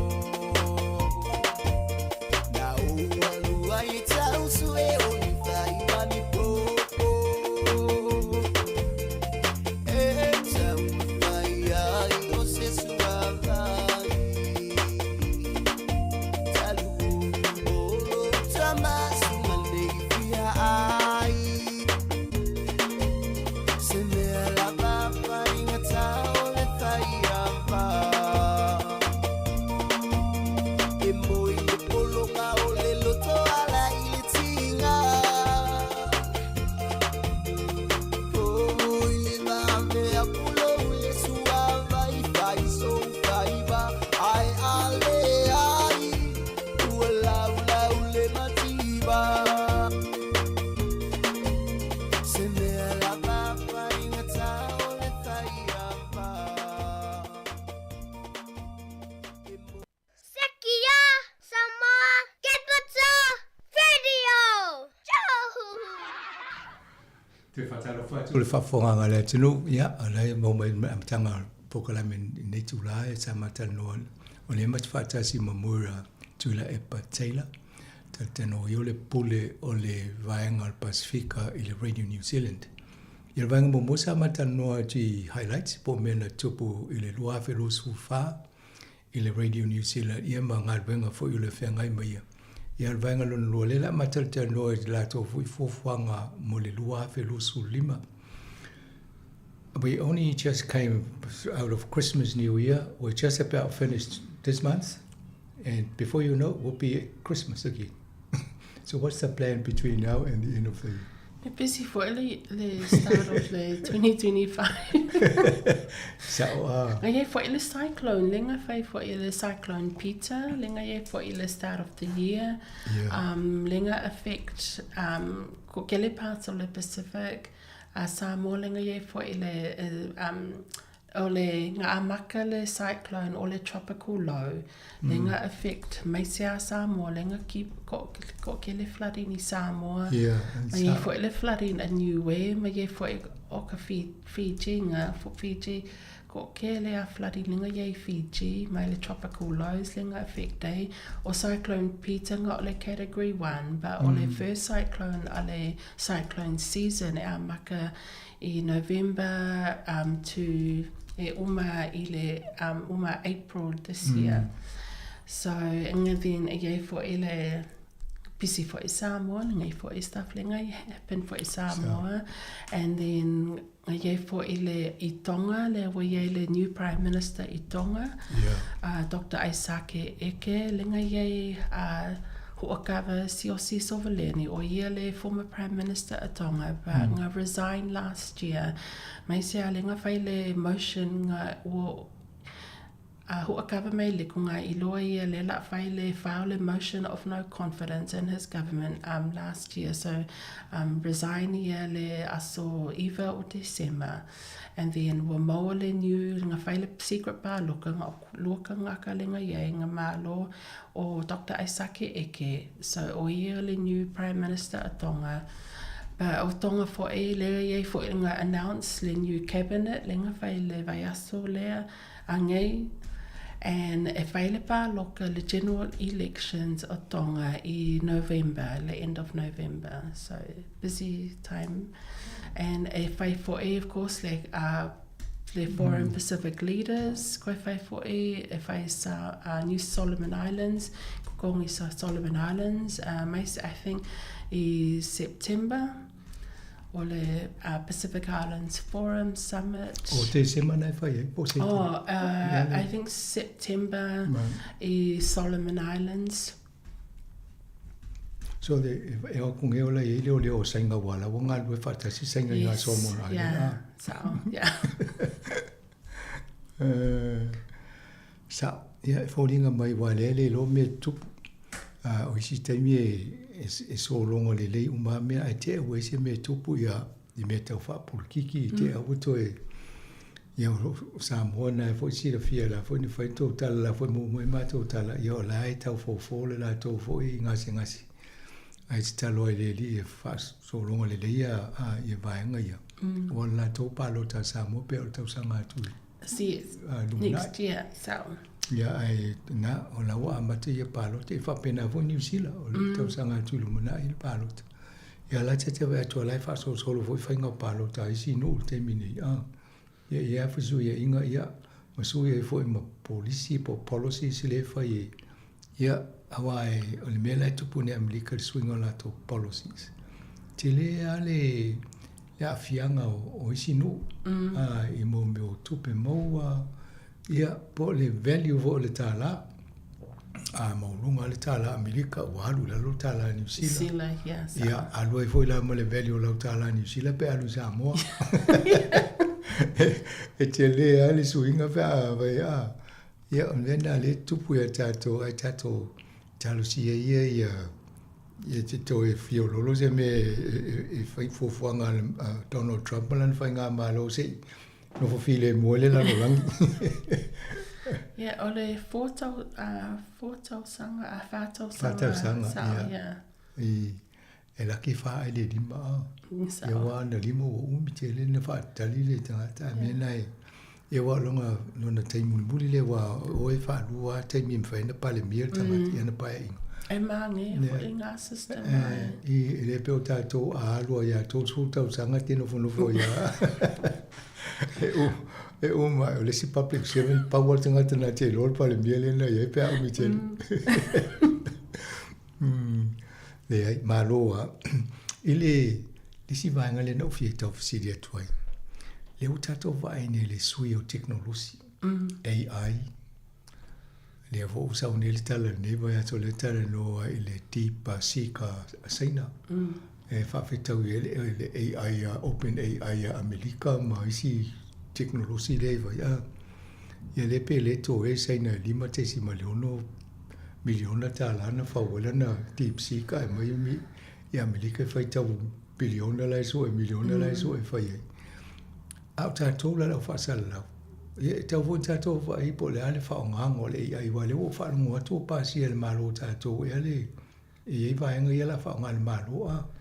Le Radio New Zealand AI nisio na mai. Le policy le develop a Radio New Zealand the AI technology, but I know iloha o le isi Pacific languages le whapeakangaka e maybe a look at AI technology for Pacific languages, and maybe that's something that they're going to develop, but I think it's important, really important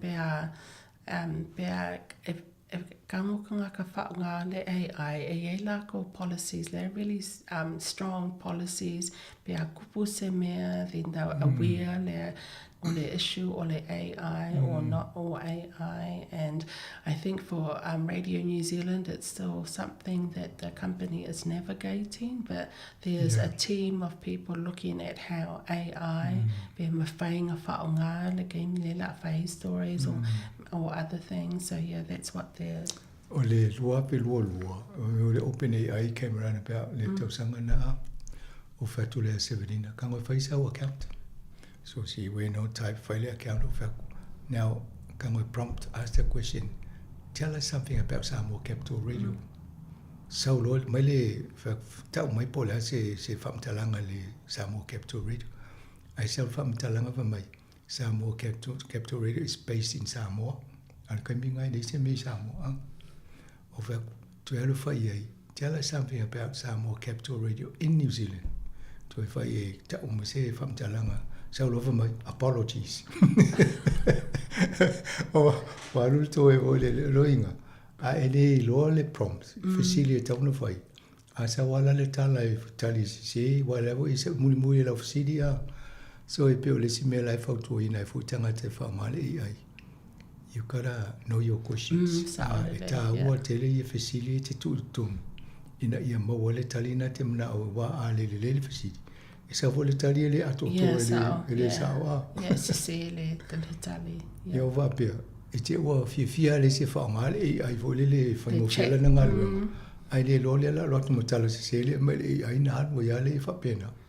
Yeah. O le sila me fa nga na pe o Pacifica le te sa no ya i mo. Ile ngana sa mo la to. E pe e lo ngana.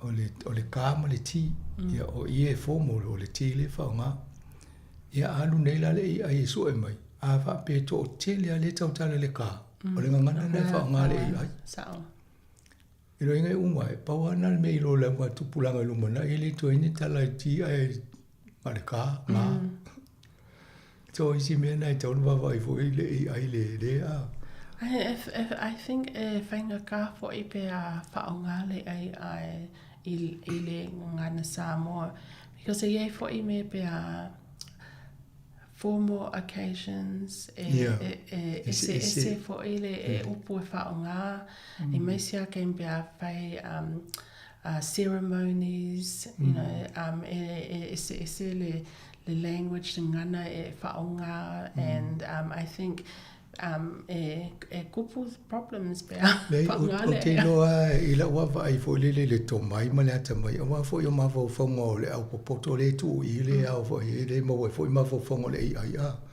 e matauria to tasi le tangata mo lo si la fiana ai ai mai la o sao mai mo sao le si to fi tu fa tasi na poto to le ai ata tu te to tasi o lo no winga lumanai en faina va pe ia tu si mai sao la mo fa po ponga le te le fa sao la ia ni le va pe mana mi se la uma fa ta tau mo ceremony lo inga la ta mena fa to e tau na le la fa ngo ofisili wa si se ofisili sao vole a te lo to inga le ato no mena le o fo e ni ta no nga wa o le fa so solo to ta to fa nga le ai le fo va i ma to ni ia mal ta no nga le si news item le sao le so o le fo le quantum computing ia na la va nga le ia Peter Jackson e le vana ta fa nga to inga fa nga ti fa nga mena ai fa nga lo ta tu nga lu ia o te le ala le si se nga fa nga ma ia ma le pui nga fo yo fa mo nga ta to le ia e le fai o le la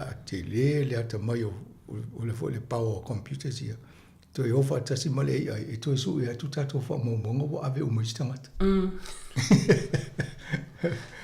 Ingo si na challenge tato maluenga ia and o ta you know Bravai tato le BSA le our editorial BSA standards ele important too because ele nga standards be fainga facili le AI so be you know if the AI face answer or ling answer nga ele editorial policies ele for inge broadcasting standards authority policy as well so so le lu taunga nga luenga na te fia ngai mo e va ingo lo Pacific team ia ma to wa te fa te fo i mei wa tu lunga te wo vidi mo sa pia o si na fa mo na so those are the challenging al venga ya so nei e fai o le sui o le technology lo si le wa ai to e fast o le sia me tele no fai la tala i tu na e va vele al technology ai to ile sa o tu la fo e te tau no fa ta si le tu la fo no mo technology ina ia pui e tanga te fa nga ya meri ye halo mai o technology after ava pe oi la tu la fo no fa ye ka va ne ye va mena left ta fa mo tu mo ia tu la fo no isi no fa nga ngole AI ia ta to New Zealand left out ia tu the Collins le nga fa mo va nga le GSP le fa ngo ia ale o le na lu male le ai la to ia whatever o le ia ato no mo o la mo lo team la ye ni to fi o to nga lu i lo team es full tolu ma to nei fo le ma to vai i lungai o kilangi malisi reporter le fo i la loi Christchurch e fi to fi Pacifico lo o ia le ma to team e fo le si lua mai fiti Solomon Islands ma ko news editor so my Solomon Islands and for Samoa, Cook Islands, and so Valumato Pacific Island team, Maloa, after ya molto tuo voi mani te lele to o nanga le mo e fa mo ma tala foi mol Pacific.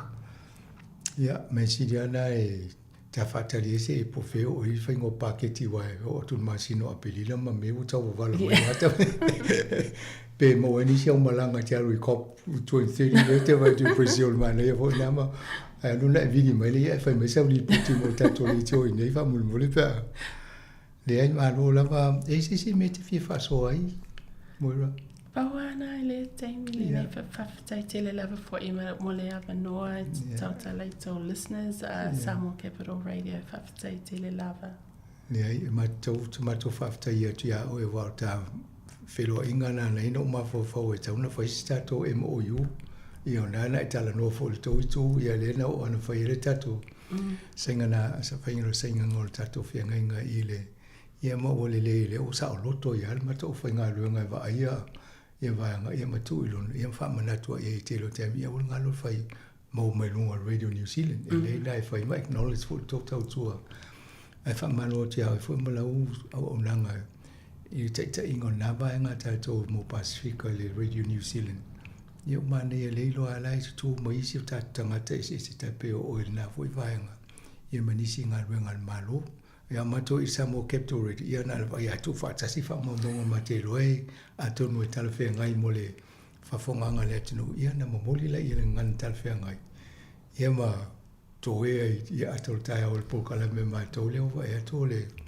na whainele review le mai aso ni e fōlinga mo le mato number 1 program atol tae au e na whaulunga le lunga fōi le laughter is the best medicine o le mea la na amatana le tasi le tūla fai le review fa mai se fa popo ia fa popo le si a fai tūla fa popo le si a fai tūla temine e o mai le wa amata le a fo le fitu e tau se fulu mo vai la na amata tasi le tūla le wo se fulu a le fai le review la fa mai ata fa popo se si tūla fa popo ia na fai ni lo tala le lope na le tasi al mato por kala me la fai lumna na le ata le aso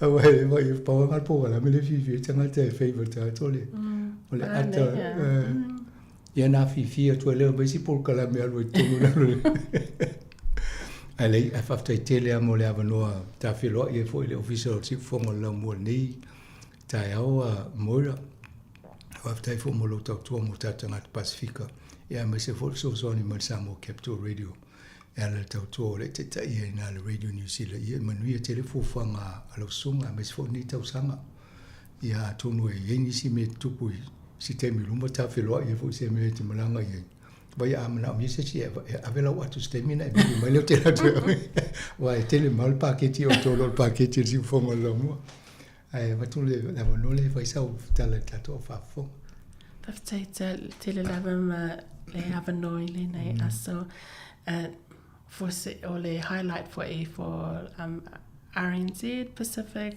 ole sign in ole MOU ma Samoa Capital Radio mane for le ngaluenga lo team here Samoa Capital Radio e ke le for eco audience la online audience ma also le audience le for Samoa for le fa lo mail station so malo for man ngaluenga lo team too Malo fa ia all the best for the year. Ia ole tato fa fongol tato por kalame na fenta tano atu e malesunga ya mura tuila e patela. Ele ne aso ato ne se amano mo moto e felo e fo ia e mate fa to fa so i fo.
fasa i le olanga ai e mole wila mai loa tu ai o foina ua fati pa aniu tu ai nei mana onga o le tu ina nau o wa atoali o ole masina i lo ma fau fau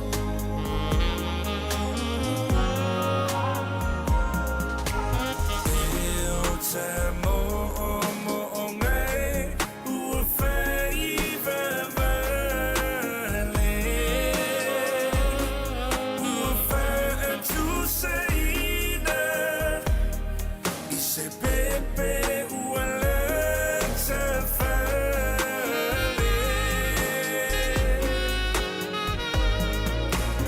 ua le ai ma le moe i le po atoa ua fue sisina le tai o whanaloa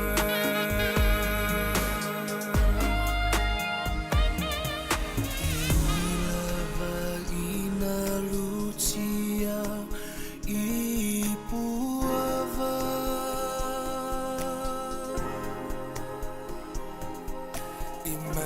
ima whaafitauli ole olana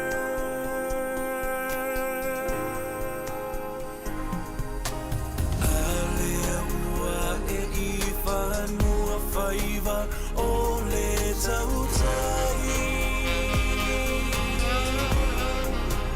I mea rofa lea tua ua o popo masa pasapai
O le tautua le si ufafonga o le laumua o lo iai fo i le langolango a le New Zealand On Air. Moni lava lea o le tatau e tau a lea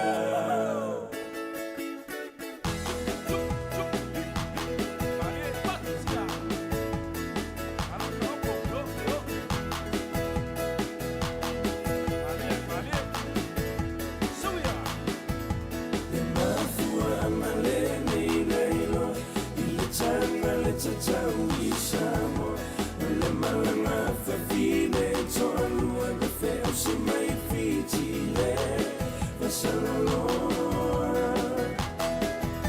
na au mai ai ole atou si ala pese tutuma fai mai e tatau fafine ale tatau tane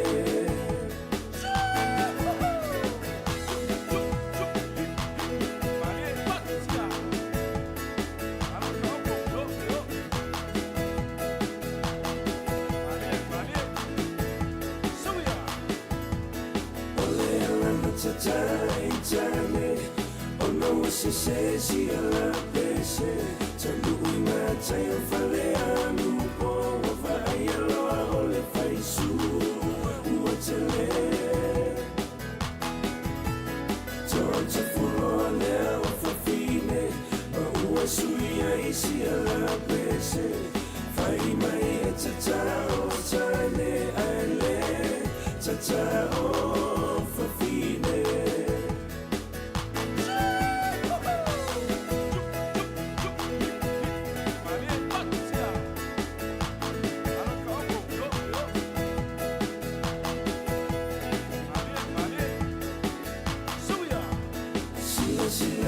Tama ua tatia Palitu funga lea ua matalia Talofa ua tani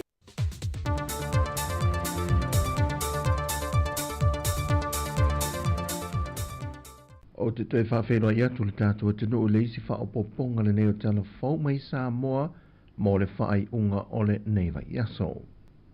E to atolu le ua wha maunia mai al komisena tanga luenga o leo leo a wapa aulongo i tino Filipo. E to atolu le ua taha fia leo leo o na leo te tele o whala au whaasaina le aisa leana mau hele vaenga le tiute ma le vaenga sue o tai whau se songi an tanga luenga o leo leo i me tāutu i le afia fia le aso lulu.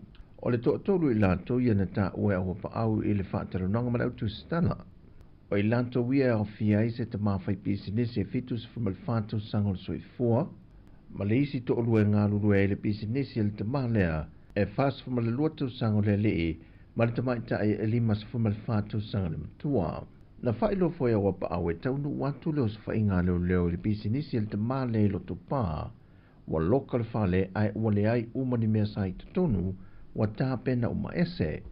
Mai u whaalau tele tuai masu esu enga leo leo, e le sa i lia leo no whanga, wa lau i ai mea sa i te tono le whale, e masalo mia, e ei lava le sort inga a nga i whala au whasa ina. O le anganga whafta ina mamoni le kom sinon tanga luenga leo leo.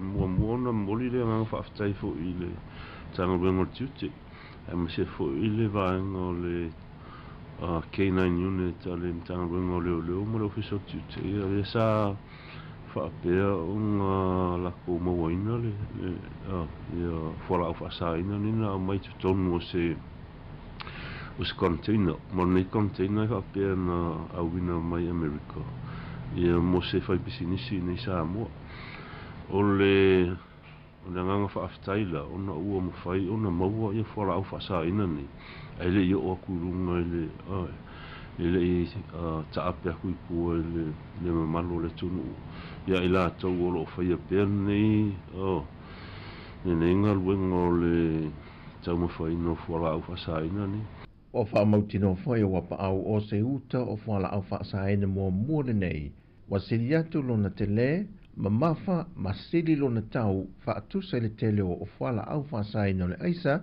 sa maua mua mua o se whainga leo leo, le na tau whaofi mai te tono le atu nuu. O le cost o le value o whala whaasaina ni. Whaatusa le tūlanga le iei le street value i Australia mani usila. O le tasi le kilo o le aisa. E tusa luna whaitau a whai. Pea ma se lua se lau 5 wafi. Tala Australia i le kilo e tasi. O le rough estimate ngā le te mingi i le street value le makeki o lo whaakau e i la tau i e whatauina i whala au whaasaina ni. A whaaliu mai la hape, whaaliu mai tupe Samoa. A hape 10 kilos lenga maua mai i angafi. No inga e 2.5 million tala Australia. Lua tesima 5 miliona tala Australia le tau a whai. A whaaliu rola le tupe Samoa. Ia longo ina u oba kuma le 5 miliona tala Samoa le tau a whai o whala au whasaina nina mo ina. E tu maulava le tununga o wapa au, o a walo whe malanga inga whaavao malo i tātou wafu whapea fo i malai wa lele, o lo a wina mai e te tonu le whala au whasaina le aisa. Tasi se lui tau o lo iei ile matanga luenga o vaenga o whala au whasaina, o le tasi leo le tai whau o lo whao ngā ina, e leo mawhai o na kawa uma e lea te whau, ia vaenga o le wafu, malai wa lele I whangalii, o le malai wa lele tele e whaavau malo I whaleolo, whapea fo I wafu I san lolonga, mamuri whanua. O se hawano uwha manino ai le komisino mtanga rengo leo, le tele o fesili, wa fesili ai le atu no ilunga o pengta whai langi, ma whaadi ai manatu, I le le whaonga I ne mtanga rengo leo, o le ta vale ale mtanga renga, e au mai ai le ta maasaina lea na ia whanaina se leo, I le wha 11 tula I mai le vai asu tarua I si usenga, ai whaonga ina le ta vale leo ngā lii, e ana le whale o lole o lo lisi ai le saina mola na pisinesi. Ia utei loa o le malama le whaatinonga o ngaluenga leo. Pe on sila fia, o le mta upu sa tula I mai o se o le hostage situation, ua tau whailea le li whai pisinesi saina leo. E tā whamalo silon tolu, e whaonga ina I se au penga. Mai I le whaatinonga I o ngaluenga leo. O le tangata negotiatinga ia to ngā situation whaapea e ka kau lava o ngā whaamua ia te ia. Le soifua ma le olo I lātou o lo whaapea ona not only mo le victim, mo kaka le, but mo kaka fo I le whaia son ngā tūla whono. Whae loe wa paau o whetu na inga sa whaia ma le so upu e malama le ngana saina a ngā ile li o lo ua mo lia. Na whaamatu mua mai e le ua mo lia, lona to loa mua lea na ia whao lima iai, ai loka le whale o loa ma ia whaai loa mai leo, o le apu le lona soi fua. Ai sa tau ma whaipea malua le malo ma le wha liu upo, ina ia wha sauina lona soi fua. Na o e loa, ina whaai loa ane le me whina ngalo iai, e le manatu e sau le ta vale leo, ai ia watu le ta vale leo nunga li I le ana le whale o loa, e a nga ia nei I le ofisa o leo tua nei mato. Na ia tuwina le la au malosi lunga le wha asitepu o le whale o loa, ma whātau nuu tu unga, molmuliane I le afiafi levelea, na whaau o nei I le ofisa ia pia. Pai loe o whaau o le ngā luenga leo, ia whaasau ina umaso I fua I la toe a fie tu langa whape nei, a toai ma le o lo ia whaatino ina sori ngā tula whono. O se hawanona maua e sui lango o le vang whaupo whai o lo o ngai le malo le HRPP, e whaatastasi I se whontanga mal whaafalitui, e fsiringi ai le taitai, e tāpenanga wa te tau o na amata, mo le whai ngā paalota tele o lo mana I le lua whelua se fulma leono. Ai o te tāno I tātou waena whai tu malo te tasi. A tonu le a fufua se peini pe a whai tala whenai tātou maputanga. O te tau tātou sāwadia roa. Patino tātou whao moe o le eto e umi Spain. O le tātou tau nure whena palota. Ia mai o le tātou nure sa le leila sa wang. Fili suistas. O le ana le tau le yeisi kufuanga. Ina ia whamanino o tātou moe, whakasoro tātou pōkalama. Ia o ia man hoi ma tupu matamali. Ia te tau le whatinoina lea vaenga. Lea fia o mai le fionga le prestene o le tātou mafutanga po le tātou whalapaputonga. E le mawhaitu I nā ti eiste malusianga I le prestene marana laulau. So taia I tu malo ia mo le whaatuina mai o la tu sui. Ina ia whaitete le mele o le toa ono toa fitu toa waru. O le masino te sema le ua tua nai, sa fuafua e whātau nui nai le whontanga le nei e whaatwhalitui, ma o na sui langolango umai sa mo nei, peitai o le whātau a whātau nuina I le vaiaso nei. O talafauia mo le whaai ungo nei vaiaso, manuia tele lo tātua tunu, whaasoifuia.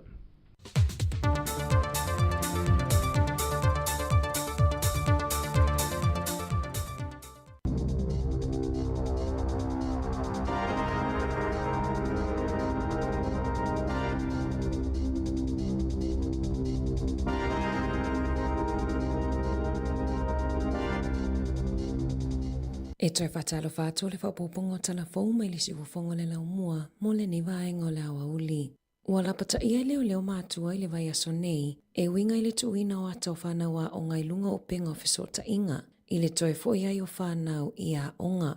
O vai tau whapene e te leina tua i e mātua tau ala tau whanau i lunga o le internet o se mitamitanga i le amatalia i o le nei tau sanga whaale awa onga. Whaalia e leo leo, e moni e se asea lava tupu i New Zealand, ai o le popolenga, ina nei whaonga ma maua e tangata solitu la fono wha maunga o tamaiti, ai mai sepe apu e inai o fua onga, ma tuu i lunga ma le ingoa onga o looa o onga i le whanau. Ua whautua inai leo leo mātua, tautua na awane ipu e atau whanau ma o fua onga, awa fo ina i whaailoa le tuatusi o le fale. E tali tonu leo leo lo whaani le anganga fia o mātua i le toi fo i o whanau ia onga peitai e iai lava isi tu ainga a walai whai ai e le lamati ai wha maunga patino a whanau iti.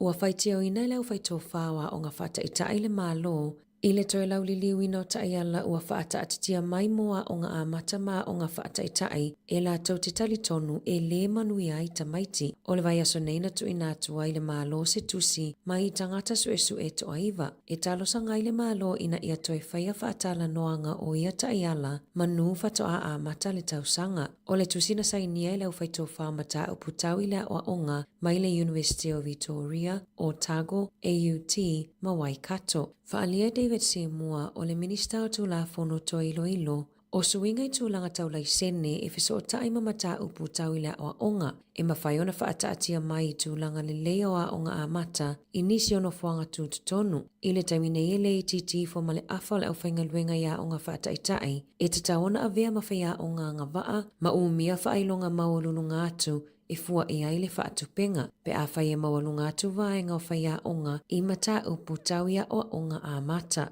Sau noa si mua, o lo o avelana wha mua i leilo i longa o le saunga le mu, ma lelelei o a onga mō tamaiti la iti. Ua fitu masina o taula le waa alu i le Letisia Wellingtone le ikadere le asata tala i le lua fe lua o le vaana fe lua ai le vau Eastbourne ma Wellingtone ma ua fitu masina o taula i le wafu o no nisi o vaenga e te tauona wha le leia. To tele tangata ua wha ali le fia o na saa wai i le tatalanga o le ikadere i le lua fe lua ma o lo o iai le wha moe e o atu i le wha unga o mati ua mai au na toe wha le leia.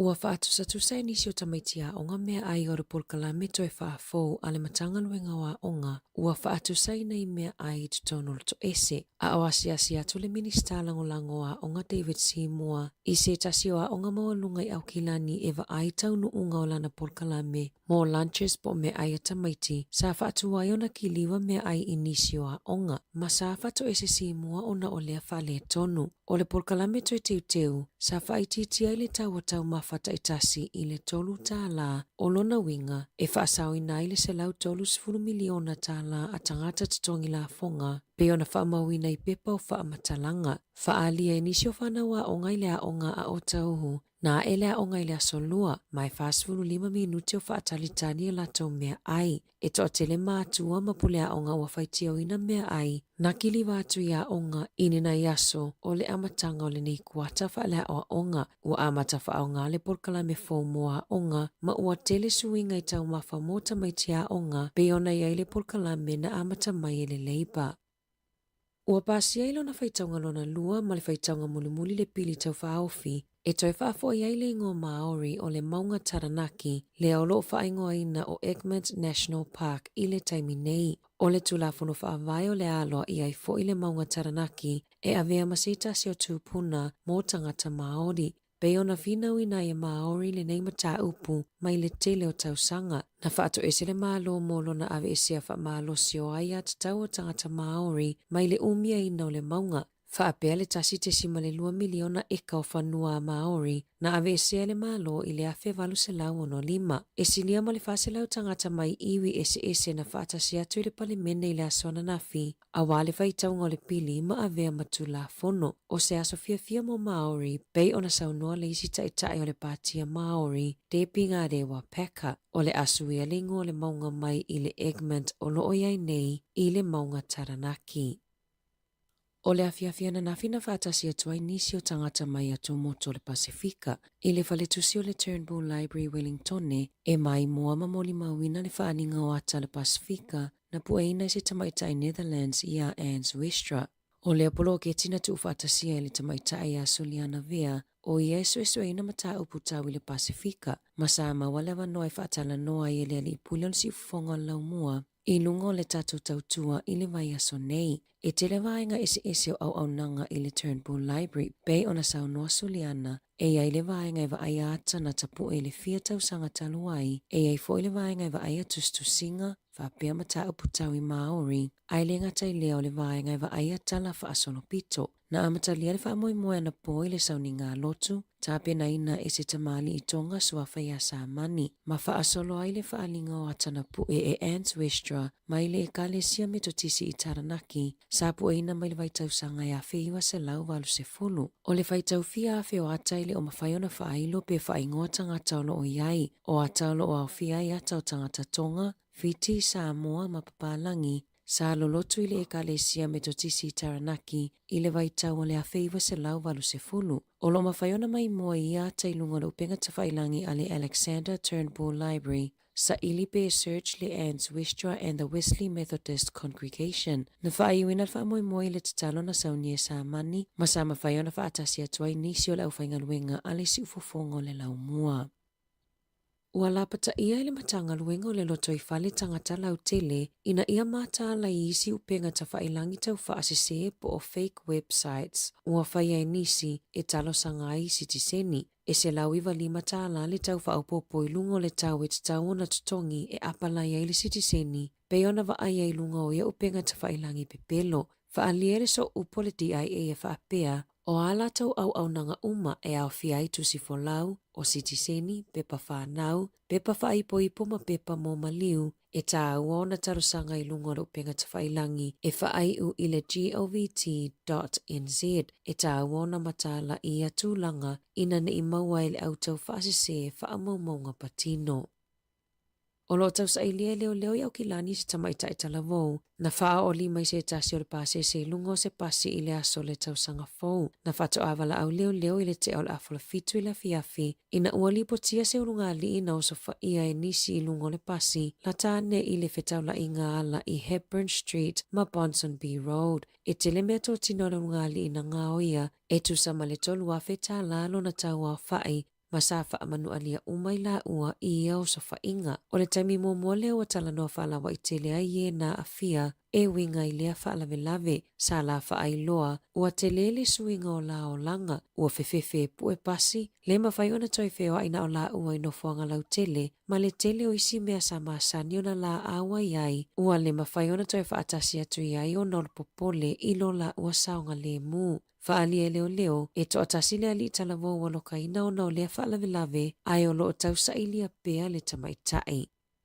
I whafua to New Zealand, o lo whaanga solo pea i longa ma le wala au i nol mata upu o Robert F. Kennedy Jr. i le United States of America. Ma ualia ai ma le mata upu i le whaamai o le misela lea na pepesi Samoa i le lua fesfunuiva lea na to atele tangata mali liwai. O lo otua ia Kennedy ilo na taitai se seina, ma le whaalau ilo ina o le le whaatuatua ina o tuipuipui o le misela, a o pepesi le whaamai Samoa, nea na mali liwai le to avalus fulutolo tangata i Samoa, ma sa to atele la vai whanawiti. Na whaalia Kennedy i le senate, o lana malanga i Samoa e le imalanga o noni tuipuipui peitai, sa malanga e fesosoani e whaamauina whaamaumaunga tau i le soifua maloloina. Sa ia tā ua, na malanga tui Samoa o lo mawalalo le numero tangata mawhanau, ua whaia tuipuipui o le misela. Sa ia moli maufoi, a tonu a fesilingia se tangata Samoa, pena mafuona le whaia sona tuipuipui o le misela ona oniana whaamatalanga, e tali tonu e le maua se tasi peitai. Na whaalia le foma i o vaila au ma tuipuipui o New Zealand, Helen Petoses Harris, e na te tali tonu na iaisi tangata i Samoa na mafuona le whaia o lato tuipuipui ona o whaamatalanga na whaia e Kennedy. I taalonga, ua toi sauni le tamaita i alova a New Zealand, Dame Lisa Carrington, e toi tausini o i taalonga o Olimpika i le lua whelua walu, lea e tani maloa i LA, na tulanga ese le alo a Carrington I taalonga o Olimpika I pale I le tausanga taluai masaya mawainai pine aura tonu I le ka wha, ka lua, ma le ka tasi. O le tausini o ai o Carrington I le Olimpika o le lua felua valu o le aavea lea maana Olimpika lona 5 talumaila na Olimpika mua I le lua fesefulu lua I lone tona. Sa to o te le tangata na fesiningia peto e tausini o I le isi Olimpika o lumanai I le taimina umai taalonga I pale ai o lewa talimanino Carrington malona loto fia o le ato e tausini o ai mo New Zealand. Ua faalawi loa le faamawai aloa ia po o le litaya mai taalonga o le aau le tamaita I New Zealand lawi loa I Paralympics I a Dame Sophie Pascoe. O le tamaita I tolu lua tausanga le matua na tauwa I Paralympics e wha manumalo I pine hours fulutasi, pine siliwa I fitu, ma le pine apa memea tasi. Ai le I tauwa I pale le tausanga taluai o na whanau I lana tama mua. Na whaafetai e le pulesili o le Swimming New Zealand le sao Pascoe I taalonga le asa taaloa I mo New Zealand I le tele o tausanga wa tuanai. Tala fōia mai le si ufofonga le lau mua mo le nei vaenga o le awauli.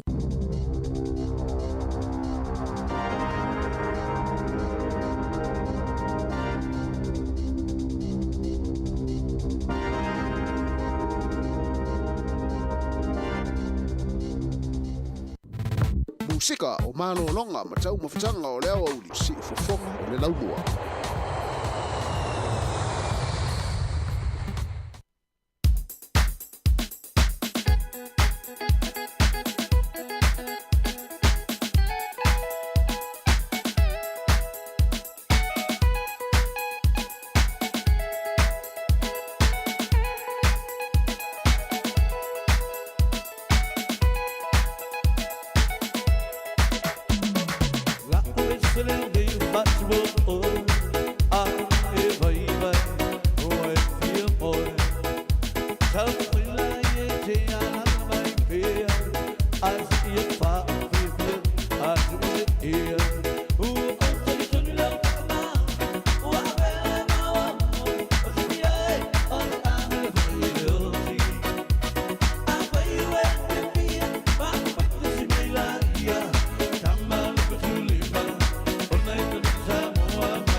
Samoa, my New Zealand.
La upese le nei fatu mo oe ma le sunga vai papa tune mota ia le pese na o le pese le fetu lima ia leo to swina le sunga ia vai papa tune mota ina wa lua se fulfa minute te nei le tu lai se fulma le lua ia to fa fe lo ima to fa talo fatu le pa ia mawulunga le tatu wa tunu ma le au fa fonga le nei aso ma le nei tu lao le uli ia au fianga i fo ina i matua tausi nei o tatu ainga ma i fo i tono mota o tangata mata tua ma o tanga sengase ma tau mafutanga o le nei taimi le aso ia awa fo i se fa siringa malosi nei taringa sua ina ua te alis fulmani lua ia e toi fa talofa ma toi fa felo ia tuai le pa ia ma le mamalu tatu atinu ele ngata ia au nale tua sunga i fa fengainga o faila unga le tara le lei o taitai o kalesia o to ina malolo pensione fa le tua malolo manu malo fa talofa tu le neita le neitu la o le uli yo tonu fo nga luenga i tonu ofisa o fale fa nga luenga o fale nga o si oloa so o se company o lo o tau mafuta ma yei tātou atinu o nei taimi i malunga fo o tātou upenga te whailangi whatalo fatu ma lo le soi fo manuia whatai fo i le mafuta mai tātou poklame o le nei fo yaso ia mai lava le tāo na lei la ia lunga o tātou upenga te whailangi le Facebook mai si o le tātou YouTube ma le tātou app le Samoa Capital Radio app ia o lo whaafonga mai nisi ia au whianga i fo i au mga luenga ia na whamanatu atu pea i lau sosoani fo i ma lau lango le tātou poklame ma le tautua le si fonga lau mua ia whaasoa le tātou Facebook ia matau ai mai nei whatu mumuna e mō mātau le nei aso no le umi le tātou tautua whatoa mai e li tulai lima i le fia na nei ia whapea fo i o naitele i subscribe lava le tātou YouTube na o lau mai mua lava iai mai ata mai mai fia mai ia mai talano mai ma nei fo i le subscribe le tātou YouTube na o lau lango fo i nā le nei tautua ia me se lau nanga le sifonga lau mua i le ngata le tasi ono tesi ma le tasi wha mō le ala leo whapea fo i lungo o tātou upenga te whailangi ia toi whawhirai me toi whamalo atuai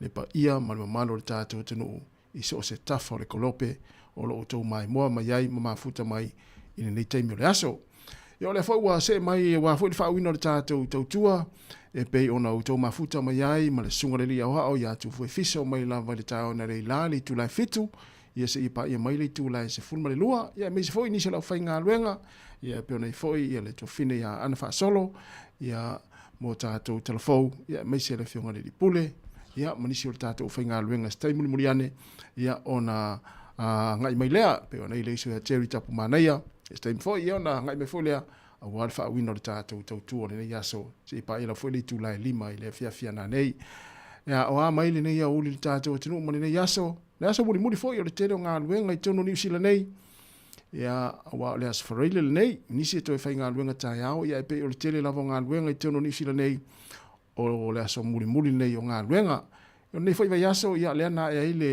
nisi o whanau ia onga me ta wina fo i kolisi ia wa e le tere o kolisi nei a vai aso ia o fia e fo i manaita maiti a misi naita maiti fo i le fo i kolisi ia fia lava la tau atuai na ea onga lea la na e le vai aso ni nei ia mori ai fo i whamaloi nei mātua wale tape nei na o nei whanau ia onga o nei vai aso ia misi la amtanga o le nei fo i tausanga lua fe lua se fulma le lima au tato iaila ia onga ma nei ai o le telefone na mai ana na nei lea ua whaali ia ele finangalo le matanga luenga o leo ia ma lapata ia fo i matua lalo i mātua ia o a wa nga ia whanau ia onga ina ia whaitete le tapu e o hata o whanau ia wa e peo le tere na o tātou mātua pera fo ia taim fo ia onga le whanau te fia la vai pu e hata fo ia ta maiti pea wha peo lela au lea onga a maise mo le taimi mua lela au i kolisi ia po nisi fo ia onga lele po le primary ia po le intermediate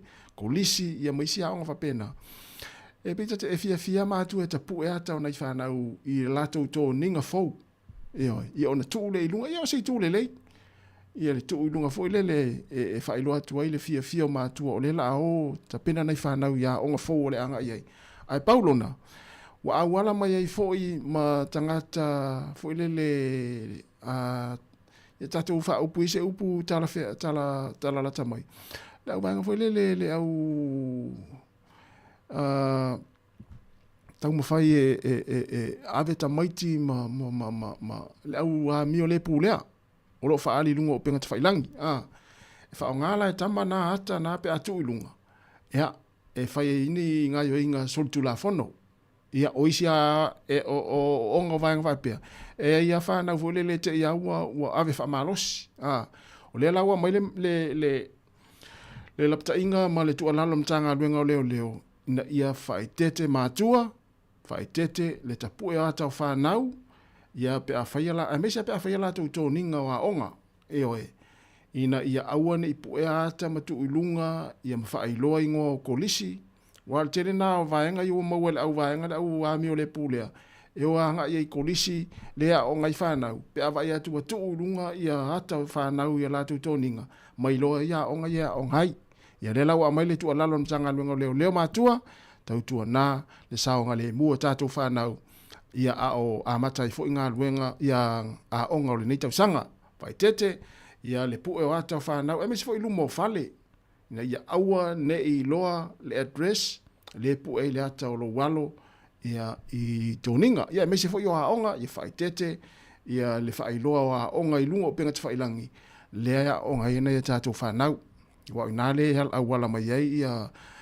au vaenga ia au ami o le pu lea ia o lo whia i solo ia awa ia le nei whanau ia na on whamanatu peo na o le ua mane o le ua mai tātou telefou e ana le nei aso ma le nei auli whamanatu na ia tātou mātua ia ele a whaina le pu o le ata o le tama ma le teini na si o walo na ua e fia walo le kolisi ia ae tautua na whai tete le tuu i lungo o penga te whailangi ia meise lava le Facebook ia ma whailoa i ngoa o a onga o lo o hao o ngai ia tātou whanau ia mato ninga foi ia o lo o la e hina e whanau wa ina e whaingo fia ia le au whaatupu le au amio le pūlea ia o nei loa ia le a onga ia ma le kolisi ia ma le vaenga o lo o nonofu ai a mese foi address a inga ma ia ainga foi le pu e mai ia latou whanau ma latou toninga i lumo fale ma address va pena ia na nai whamanatu o lewa afars fululua tatou uo loi whawhia fianga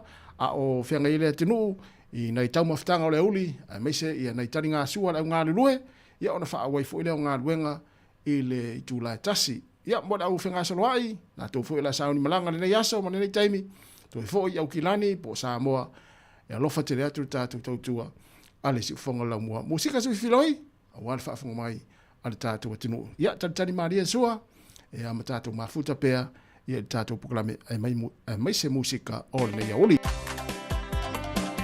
ia tuana ilunga le kuka fais to soa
Ya, fatalo fatu le so ya Ellen Solomona malo lava Ellen nga lulu le yaso le sunga ya tau pepe malo lava ta fa nga luenga le yaso le sunga ya saulanga malo sau manuia lava fo le yaso ta fa nga lo fenga nga ya o le sunga ya pali sina fatalo fatu le neita ya le ne oli o le sunga ya Bosco Gap malo Bosco manuia le yaso o tauati tone whaftai tere lava o mata lutu iloa ia whatalo whatu whaftai tere lava le mafta mai toi luas furu 5 minute o na talo lea o leitu la etasi Musika o malo longa ma tau mawhitanga o leo au li si ufofonga o le laumua.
Tama Samoa ua whaangalo mai.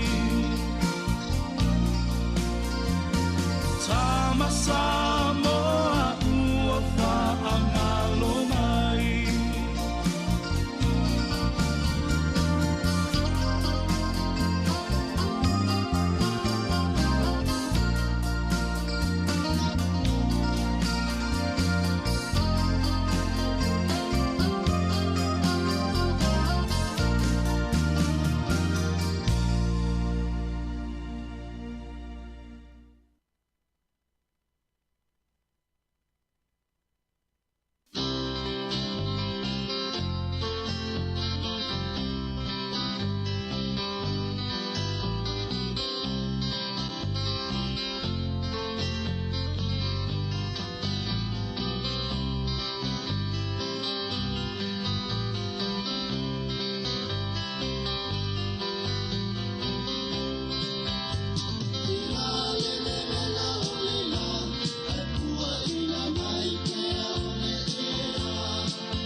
Se ufong mali o le ofipese le tia maa ti ngā le vevela le la ia ele o vevela le la ia i mātou nei porirua o le maa nei le maa lua mai o le auli ia i le wheo ia i fo le atinu i whai ngā whaatau ma te tongi ngā pili ma fuafua o le ni aso e manatu fo i lo whapena fo i so se vai panoa lava o le ngata ini usila nei ia me se fo i so se vai ngā langi o lo o tau wheo iai ia i fuafuanga ma whai ngā whaatau le ni aso ia na o na whamanatu o tupere tātou saonga le mūlunga le awala ia i nei taimi ia a o fianga i foi i fuafuanga o le nei auli. Toa 15 minute o na talo leo le tula tasi si fonga la moi Wellington fa o pe fa fianga si filoi ia musika o le auli ia a o whianga i le tinu ia i malolonga tau mawhtanga ma vai ainga o le nei taimo le aso o na toi amatai fo i leo ngā ruenga ma lor wha malosi ngā ruenga o le nei vai aso ia wha malosi leo toi umi fo ia ai mai a fo i le nei aso ai wha tai le tua ia ona o le fo i peo le malosi ia mai se le pui puinga ia i tātou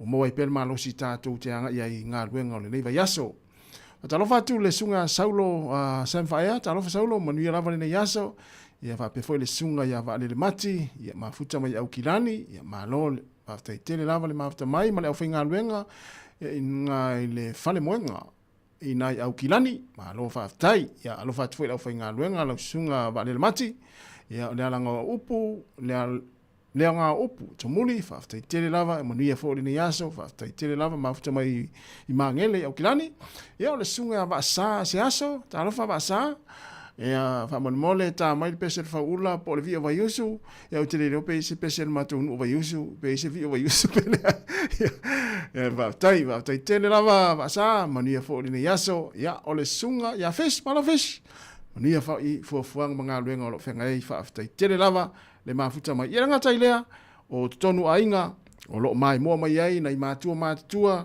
fai fo la to taringa sio nei puti fo yo le uli ia mai mo mai TV na ki e Facebook por YouTube ia mai mo mai nei taimi o programe ia mnatu lo mo pe ta to nei matua tausi fa siringa malosi ia awa fo ia le no pia ia nei atu no ma lo lava fa tele lava le mafuta mai ia ma le talo fo ia fa o pe mo pe malosi lo fa ngaluenga ia wa le fa wino le tatu tua ale si fonga la mua mo le taupa ia malo tau manu whanga solo whawhia ngā filoi musika o le nei taimi le aso ea a o whiangai foi ia i malo longa le nei taimi le aso musika o malo longa ma tau mawhitanga o leo au li si ufofonga o le laumua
pusika o malo longa ma tau mafutanga o leo au si fofonga o le laumua.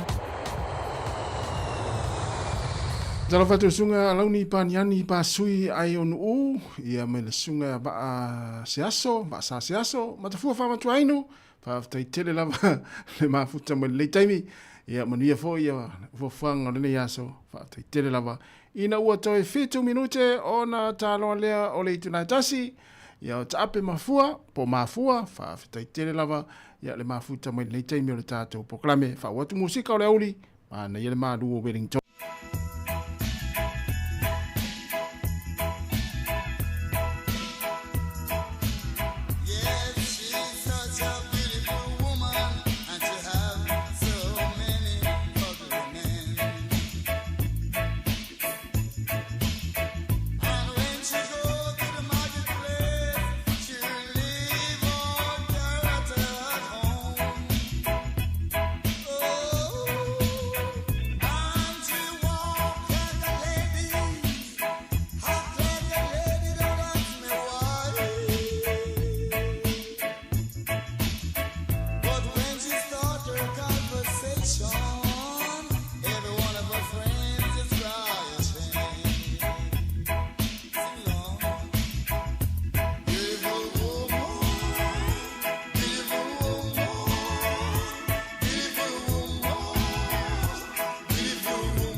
Ya malola vale mafuta mai ya I ni vai ngo tatu musika se filoi ya mais foi ya o la tolo fenga pe mga luenga na salo le la to foi la to ya matalitasi o le to 3 minuto na tale le tasi ya to ya matalia la to nga luenga ya malo na le famna to pea ya ma vatu le famalosi ngai tu la o toyo lo to tiute mo lo to nga luenga le yaso I wal tele la vo vaenga ya mo la to ma fenga luenga mo le fito na le la pe o le tolu ai masani ona mana vai ona melea ya va pe mana va le tolu ya le la talitas ya ona tuli lo le ona I tu la e lua ia toi ia ona manava foʻi lea o galuega le feafiana nei ia e mafuta pea aua neʻi alu ese la ki o lau leitio ia po lau Facebook o lau YouTube ia i tatou proklame mai se faafiafiaga o loo molimoli atu le taimi aofeaga i le atunuu ia ina i taumafutaga foʻi o le uli ia fua ia talu ai ona i leʻi iʻu se iʻuga lelei Saddam Hussein lea te manaʻo mai ai le pese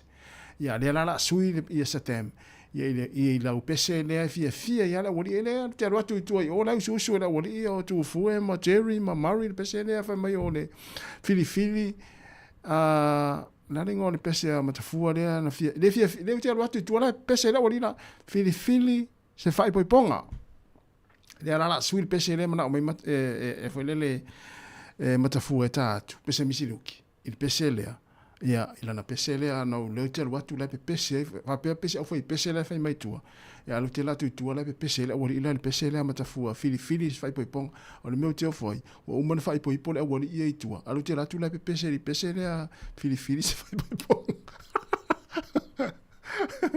ia o te rei no i po to e tau foi la o ia to e fai ni sila tu fai poipong ia e malo va tai vale mati manuia lava le nei aso ia mai se foi ia toe fa uino ngaluenga alo fatu mo la usunga la foi ngaluenga fa tai tele lava le mafuta mai te tasi minute ona talo leo le tasi ia mo la toa o le ato e fa ipo ma sa fa ipo i pe ne vai aso alo fa tele tu tatu program ia pesa le faltua ia matafua fa matua inu la pese le wali lai tua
O le tautua le si ufafonga o le laumua o lo iai fo i le langolango a le New Zealand On Air.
Awhianga marisunga ia taulanga tangaloa ia malipese lea whai tūlangi ina ua luas 10 minuto te enele tūla tasi whawhiawhianga sui whiloi mōni mole atu e ara le tautua la wala leo le si whonga lau moe Wellingtone tasi ono te si male tasi whamoho i tātou fisa utu o loo tu ina sawa tu i tātou whasara launga 5 se furu male tasi man Kevin Porirua ia me se fo i tātou unanga i rungo penga te whailangi e pe ona iai le Facebook o le YouTube male tātou app ia malo fo i ma whaftai atu i lātou o loo whaonga mai e tātou o nangana e mai mua mai ai tātou whawhiawhianga mai se proklame o loo whanga solo atu. Ia musika o le leifo i teimi laso. Ia o teimi whapene i ale lei ane musika ia e solo le leifo i ngā luenga tau toi wha awau. A i la tau lea sa malolo mai ana leila ia lea ua toi amata ngā luenga o lea ua te ale tasi, 20 minuta te ale tasi. Ia mo le atu wha malo, on sai, tālo fo li tolu, on manama fo i leo ngā luenga. Ia non toi wha amnatu atu pea. Ia tūlanga le saonga le mū i tono ngā luenga, ia auane i māma ia tātou, ia pe ia ona tu atu le tele o taimi, pe ua lua se fulu, tolu se fulu, wha se fulu tau sanga le umi, ia male o māsani, masini nai te whai ngā luenga i, aua lale, a vea mawaianga fo ilele te manatu māma i, pape si, o le mea ia nai whai ngofia no kia tua o lea, e watu lea, ai ale sasi, ai ale taimi sasi ai, ia le mea lea, ia, Nāna whaamnatu atu pia ia tātou umalava, mai se lava pāanga mai lātou o loo muni tai pia le netau tua, whaamnatu pia le saonga le mū, mai tau ina o toa telefoi, ia nisi o tātou atinu o le wanga i Australia, ia wā foi sa ili ngā manuia, ia whapeo nei tapena whai ngā malanga o le atou movie Australia, ia manuia lava whai ngā malanga o le awhia ngai mautou, ia wā foi sa ili ngā manuia mō nei whanau, e mai se ainga, mai se wa e pe mai ta watu e ni se tatu tunu lea na va e mai ngā ruenga le tausanga te nei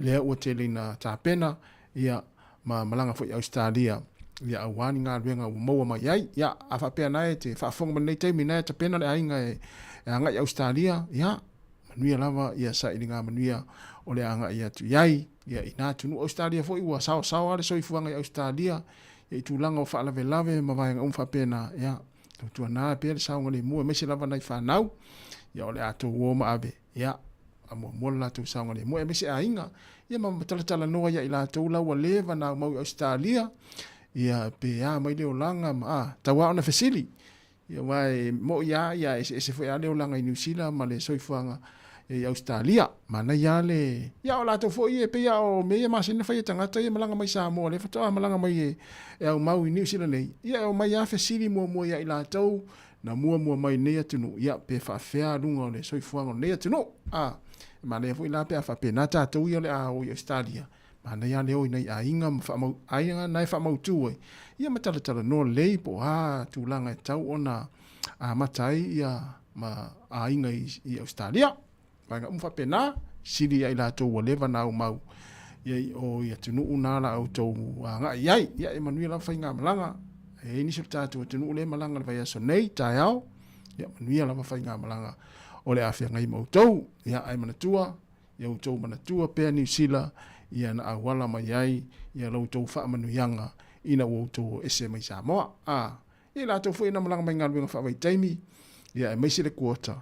Ia. Toa telefoni ni se tātou tunu leo malanga i Australia ma manui ai au i tūlelei.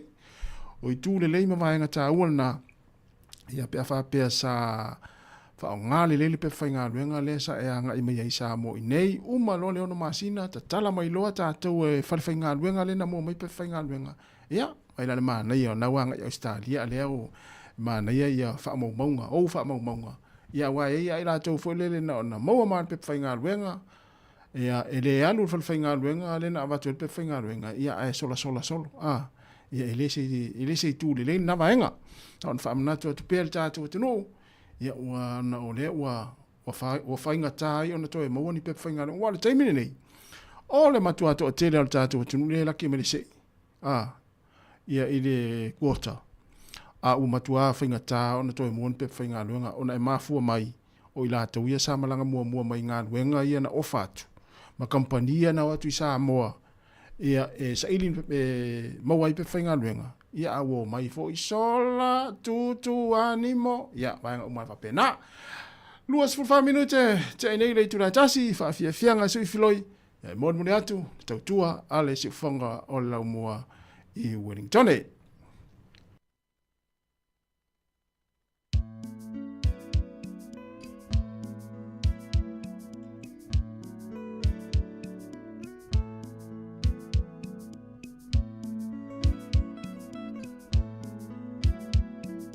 Tēnā ri tautua.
Le fafianga mai le au faili po le foi pese le fetu eva. Mana ia foi fautuanga le mai le ia le pese tuai. Ia au te whamanatu mai le au foi pese le fetu eva. Le to inga ave ta avale foi le ma tele tupulanga I te mini nei. To titi ata o to ilalo foi le ma ave va per ta avale. To inga ave foi le to titi ata o to tu ma ave ta avale. Ia.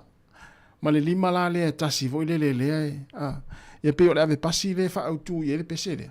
Nisi foi o ave pasi o le mea nei pe o se fa mai. No follow ta mai ta ia utafa sui o le kia to ama fai. Ia o le lima le foi uli. Ia o le lima lua o lima tasi. Ia o angana ave pasi sa tava ia sola isa mo o le fighti finga o ave pasi ia sola. Ia ai mai se ala pe a tumu pa se.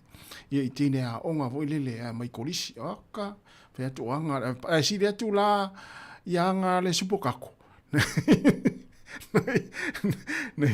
Nei loa le ame pasi.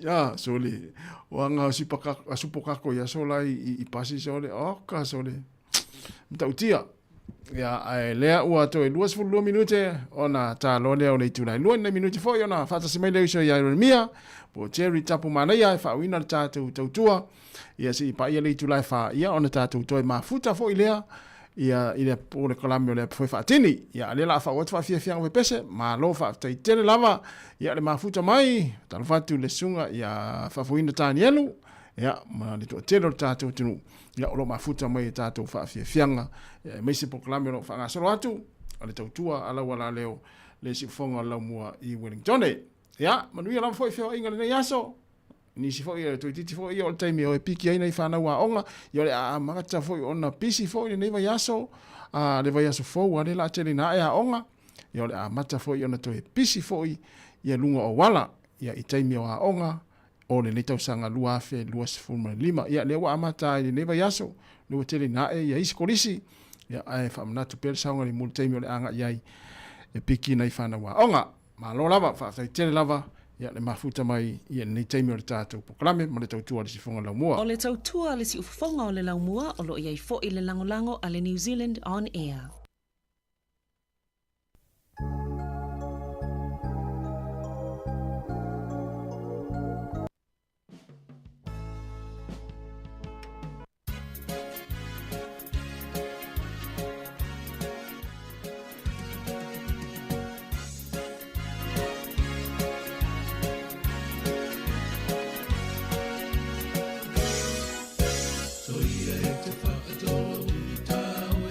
Let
se avenga i le mama patu e mama lea i le tele o lima wana o se poe pa ae e i le taulangona na wana o ita hapa ye ngalo ite sautala no mai tau ia si ia le lo lima matu pele usa tua pa ine ilo uanganga pa amo e moenga wana o tongo umalua papa se wane fale mua ai o se i fale va ai ma o tangi ilo ua tua puse manuia i foa i mai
Si fu Maria me fa fianga me sunga ya Isaac Pula uso matua fa fine ina uto isfuru minute ta le tu lai lua ta le lua fa ta si mai le usia Cherry tapu mana ya awal fa wino ta tu tu se pa ia le tu lai fa ya ona ma va lua tu foi le pokala muli le foi fa tini ya se pa ia le tu lai lima ya ma lo lava le ma fa mai ole ele telefone la matu ana na file no e mo le vai nga muli ya sa fa so atu foi na fi ele uma na fa so atu le aso na fil vaanga na o le tūlanga fo le o whawhatawa inga le whaonga i rungo penga ta whailangi me se whawhatawa inga o loa fo i le te lua e whaatau mai e leisia o e ona tau mai lea o le nofoanga e te lua tu e piki ai o le address e te piki ai ia mawaianga umalama ia i whawhatawa inga ia pe ona li putia nafi i tātou telefon o le lana o pue mai le vaenga muli a le telefona ana nafi a e va ai atu loa ua uma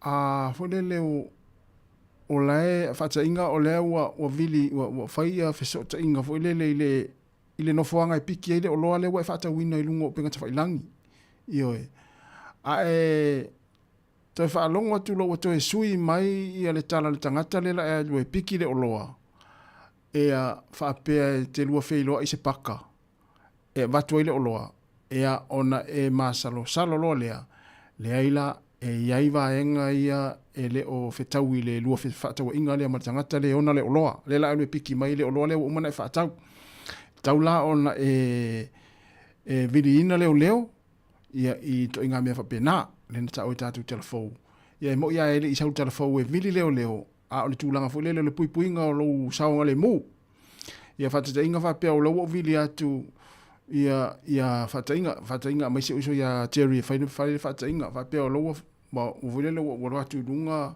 wa o maua lo ma fatau pole ase o lo Cherry le mai lungo penga te failangi fatau le la wo fatau wina le o lo ia ona fa mai lo le Cherry ia saulo fale le o ta mai address saulo fale piki atu ai ia polisi 5 minute ai to sui mai le Texas Jerry fa mai a leila sau e piki atu ta wheloa i le paka ia tau mai po fese paka foi le piki ai le oloa ia ona e fitu una i lo lo ma fau se tu lo e pe ia e foi le o sa o tu langa le wa fa mai e tau na e fesilingia po le alma fu anga le la e lua tu ai piki mai le paka ia le oloa ia ese mai le fale le na lua fa lua le lua tu ngata la e te lua tu e piki mai ai o le tūlanga lai peo na mei leo le na mei tātou telefo e ana na nafi ina ia tautua nā ia i tu ai ngā whai ngā whaatau wha pēnā e sere mea na tau mai e te atu e piki mai ai po le whale ai muri ane na ufai mai e te atu e piki mai se po whea lalo se la au po whea se paka po whea se kā paka e te atu e piki mai ai le oloa lewa e whatawina na nei vaenga e whamanatu atu walanga o fia tere tātou e whai whaatau ia i lungo o penga te whailangi. Ia ai ai la vaenga e tupu muri ane ai. Ia ona a fia i leo oe mo lau soifua a saunga le mu ina ia tautua nā vaenga umana whapena. Wai to tele tātou atinu e fia i to inga mea whapea. Ioe. E fia i to inga whainga whaatau whapea e whaatau ona no e alu le ia e piki mele o loa le whalo tangata lea e whaatau ile o loa. Ia mo le saunga le mua tātou. Ia non whaamanatu atupea vaenga uma whapena. Matalo vatu le sunga ia Aaron Silla. Ia whapea foi ia le tātou lupe ale ave fu al tātou atinu o Samoa yaso lai tūlanga le tāleni o le fosu Pop Ngasio. Tala whatu Pop.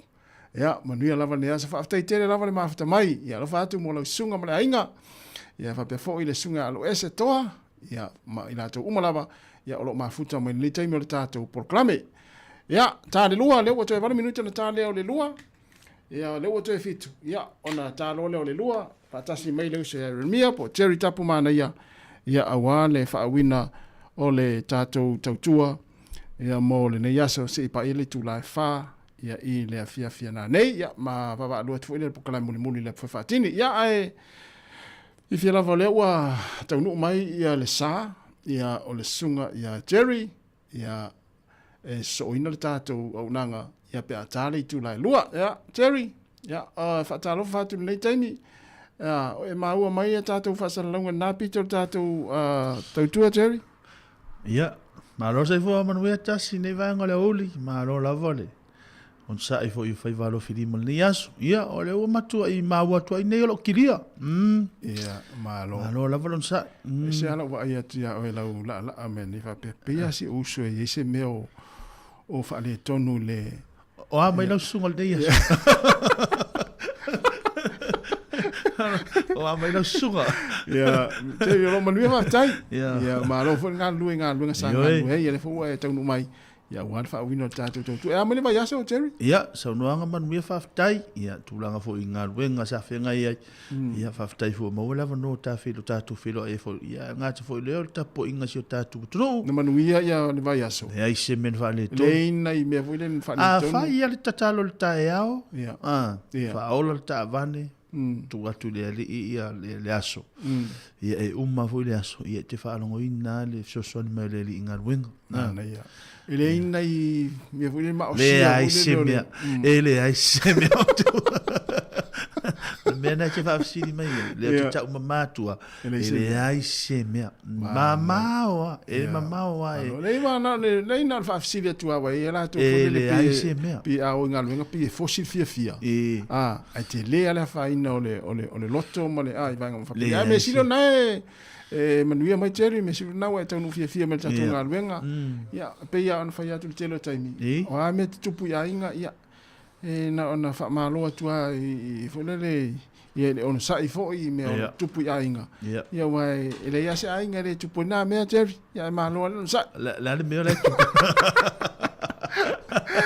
o lea te taunu mai ia lo te whatalo fo inisio tātou atinu sunga wale le mati le whatalo fo mai a Jerry sunga Aaron Silla ia ma le tiri lope te manatua le sunga Pop Ngasio le ame fu al tātou atinu i aso la le tālonga le whipele ia mai le tātou ala leo ia na lo mai mo mai ma futa mai le sunga Pop Ngasio me se fo inisio tātou atinu i lungo tātou pengat whailangi ia ai le la nei minute Jerry le te 5 minute ia ona e se mai lo le e fa wina tatou tua i pa ia le tu lai fa ia tatou te mafuta foi le tatou tunu ia o le vanga fi fa sao la nga sa fa longo me ni fa pela so no nga umul tatou por ka mini le fa ia le la o to sa lo lo messi le la o umani lima lima ia se vai la le no fa tu mai e se me tu pu la Voi se me tu pu yo la inga vo ia o soli ta lo fa ia sa el fa la vele tu pu mai o i Amerika i va le ana feto ai le na mali liu o mai ata ngata ia i va le ia talo fai me foi le fa tai le tu no na pui ngale nei tu langi o tato ia ia e le tu pui ni va fa pe ia ai talo fai nei tangata Amerika ia ele o se tala fia mo le tunu mo ia le tunu tele ia fia ma ia la ngono tangata pe ai fa le fa pe mai sa me tau valele ia talo fai ia pa wani me tatu tunu ola o mau Amerika ia tu na sa ngale mu tunu tele ia ai tele foi me tu puai ma tele me nga tu puai ia ai tu na pe sa ngale mu ala fa tu mo to mo Amerika ya me se vai ngalo langi ya lo mafuta mai ele tatu tunu ya le la tan pese le Jerry na se mai no le e faia o levan fia mai mo tatu tunu ya i sa ango le oli ya mana pese foi le fa mo lo to ne tem ya lo fete la mo tatu tunu tatu to e fa ya le la se mai le sa Jerry ya fa winner tatu tua ya mo le yaso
Nai whawhiwhianga le nei vaenga o le awaulina o tasi ne le minu tau te elei tu lai lua le tautono mnanga le tātou ala leo ia le tasi ono tesi ma le tasi whamo le nei vaenga o le awauli.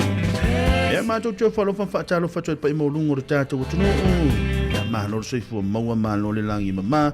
Mahalo la wafo le ono sa i o tau whaiva lo filima i le nei vaenga o le aso. Ia e iaile nganga mo longa. Ia o lo so longa le leinga luenga whaatino. Ngā ta fo i lea. Tau wha mai a ino fo i o whiau mga luenga pe o na iele nei aso mahalolo onsa i mahalolo ngā lua i a tau tau.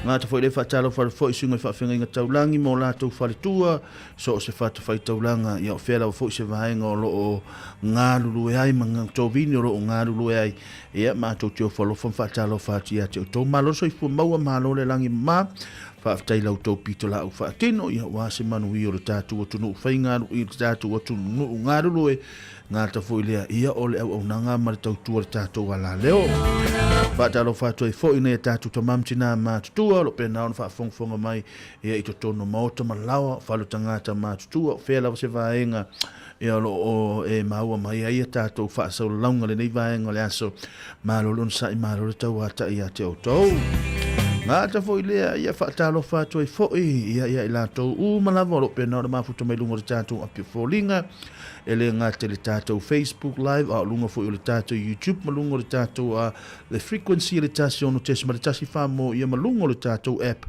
ia lo whapena o le whaafonga ma le mamanu lau telo le tātou tunu malo lono sa i malo le tau ata ia te o tau ia ngā ta fo i lea ia o i lātou umarau pena o le mafuta mai le nei taimi malo le ngā loe malo le ono sa i ia te o tau ea o amai o tau le nei aso whaafitai leo sa ia tasi tūtu le vaa sa pena o na tautua ino lau tau pa ia ma lau tau malu i tula suma le lua ia se i pa ia le tu le lua le ua mau mali ato ngā ta fo i leo sa ia tu fu fiso sa tautua ino lau tau pa ia le tae au tātou porkala mea le tae au lau tau au auna le nei Jeremia tapa mana ia le nei le ana tātou whailoa i ma o tau sa ia pa ia le afiafia nā nei le tātou api foi whaatini tā foi leo lei tūlai whaan mafuta mai foi leo sa ia tasi tūtula vaa ia mā te to vaa to lua tu foi ia i le tātou api foi whaatini o le nei vaeng o le hawa holi o amai o tau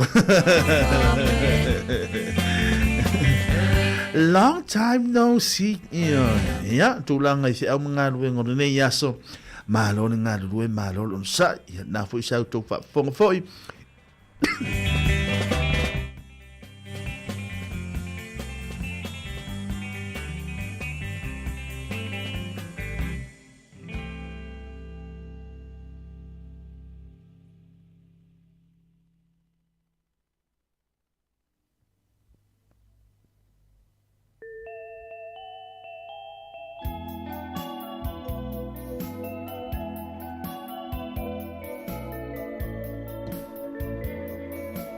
ia na foi sa to fa fonga ni so tatou programe ia pe ona tu na tu foi la fionga le pule wa foi fa fonga mai le tatou tuno ia i vaenga foi to e matamtali le tatou fo longo le tau sanga ia malo don sa ia te to malo le tau ata ia o mai o tau nei taimi ia ta fa tol nei pese mo tolo pe no ma futa mai ia i tai wa lia ia mai le laoso ia au fa fi fianga le nei vaenga o le bauli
le a o malolo.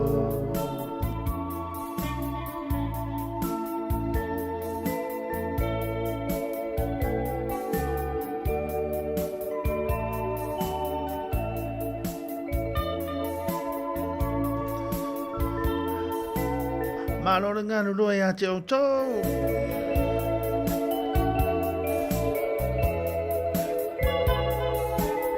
Malolo on sai. Fai male fatu. Fai male on sai. Malolo manatu alo fai ainga. Malolo fatu toa. Malolo alo famoni.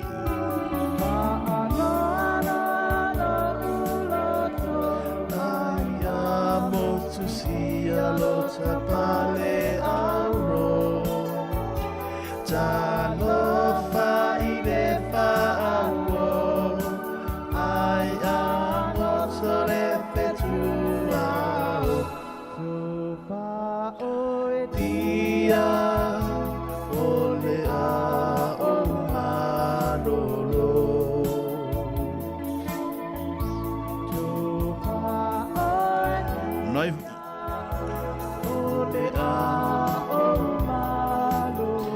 Lai wa vi fianga le nei vanga le ula fianga I fo tato tunu yo tau fai valo filima ina wa sumre tasi nei minute o te ai tu la lua.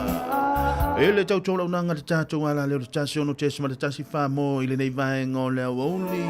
O amai o tau. Maro le on sai maro le ngano rue maro fa to toa. Maro le manatu o tato a inga. Maro le manatu I alum fa nau. Le ale ato ya matalia fo ya onga le fa nau ia o le nei tau sanga. Maro la vale ono sa ia te outou e talo fai io e malo ngā lue e a malo lava fo le manatu fo io tatu a inga le tapo inga fo ne tatu a inga I Samoa e ile nganga momalunga ia o lo solo nga le linga wenga faatino le vevena le lale nei taimi ia o ala fo I tulanga o tau o pele tin suinga le tau lo iai ia nā pito no ia lo fa pena ona ngā lue hei malo le onsa ia te outou ia e Ava peo e maua mai lo leo le nei taimi ia si mai lunga lo a ao ia le ala utalo talo atu ia o te sia mana o moli atu ni alo faanga ia te oe ia o e fenga e fo yo to faiva no filima manga luenga ia ava peo se a e ko meni mai lunga le tato ala leo ia e ko meni mai ia ta fia ta ua tu a se ngoa fo ile ia se ngoa e ese mai ia fa talo fa to fo ia ile uso ia muli anga tautalanga ia po le uso fo ia Vince ia lo pena ma futa mai fo I au manga luenga le nei taimi malo la nga lue alo fa tu mo o tau ngat fo le fa fo wina Tanielu ia vale le mati ia Aaron Sila ia ma pop nga sio ia alo fa tu mo oe alo ese to alo pena ma futa mai malo lava e ngā lulue malo le ono sa I o tau fai vano fili masina leo le nei vaenga le aso alo fatu mo o tau malo le ngā lulue malo non sai ea o lea o tau mawhai le wa sui tatu avita vale o la watu le si tatu avita vale wa tau o nalu le si tatu avita man tu e wha pena le whainga o tūlanga fo I peia o lato o le sa e fo ile e a nga I inungai au ki lani po fese vaenga e te whai malanga I ele mamau a va pe alu wa e whaalongo atua ua matua I fo ilea ua matua I fo ilea le winga o la tala wa alu wa whanau ele la va Orona winga e tatau ona sui leo avita vale e saule spea e saule si sui tala o alii noa talo fati ya tala o alii noa ile nei vaenga le aso e o lo fa pena ona mafuta mai na I au se talia fa fetai manaia tala o alii noa o leo to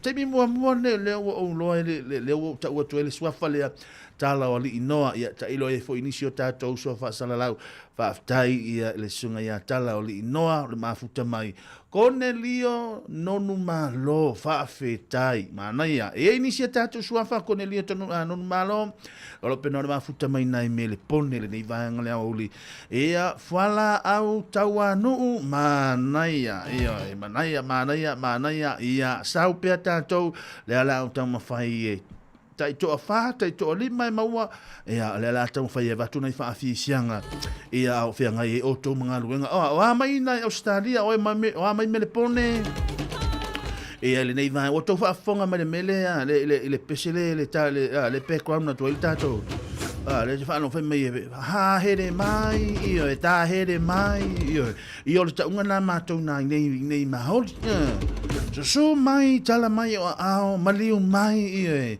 ia tala mai o ao le nei vai ngole o li tau tu mana nanga te tanto wala leo ia la fa pena ona tu ina tu le nei vai ngole so fenga le tanto o tunu le nei as fraile ia le tau fa mai no fe mga luengo fai va no filimo le tanto o tunu i le nei vai ngole so malo le ono sai malo le tau ata ia te o to wa mai o tau fala au tau anu lo pena ma futa mai le nei vai ngole so mai o to ia o Cornelio nonu malo ia ma tala o li inoa no lo pena ma futa mai le nei vaenga le aso mo le anga tu talanga lo pena ma futa mai o mai o tau le nei taimi ia le atau fai tu nei fa fisianga mo o tau le nei vaenga le aso ia e le taimi e alo wana ia tatou ia wa pi wa fa longo fu la ta vale fu le lo mana o mia sina fa malo stino ia e tau ona fai tatou fa malo stino ia vatalo fatu ia penifi nau se penifi nau io e we te popole se mo tanga e vatu le musika a vatu fo le musika io e te we fa we walava io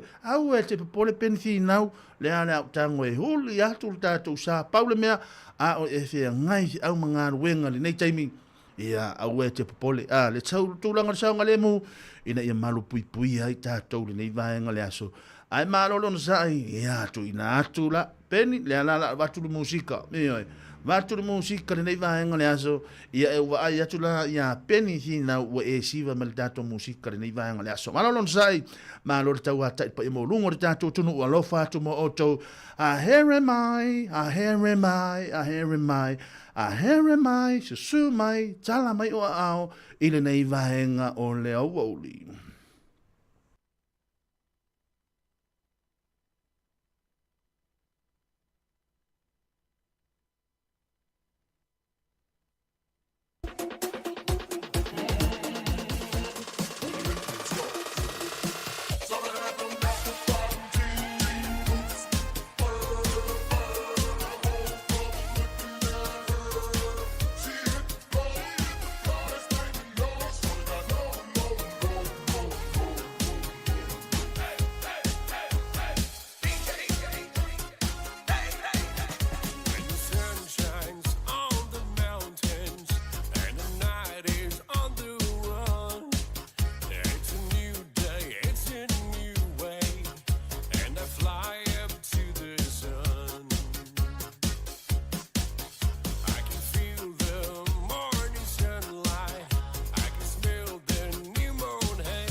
Malolo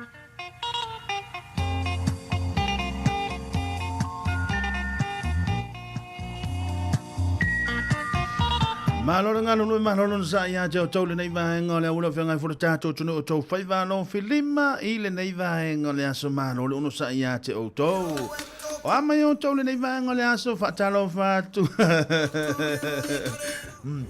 Whatalo whatu fo ia fia me te o e pe ia o te lalonga, pe ia o te langona, pe ia o te ilo le suafa lea. Pe ia o i solo ia fia me te o, ia lo whatu mo oe. Ia malor nga lu. O hama yo fia me nei vaenga le aso. Ia o te leilo po fia me matua. Ia po fia me la titi wa fia me te o lo te lo ina ina solo. Ia o la to ina. Ia a le te va tu fa malo le fa mai malo uso. O te leilo la po o le me fa malo mai o il to ina wa sa fa per to ina tan fa pe mai malo san. Ia va per to mai to ia fia me te o. Ia lo fa tu ia. O ia nga foi le ia tatu ai nga ina solo fa ta lo fa tu e foi leilo po le i le o.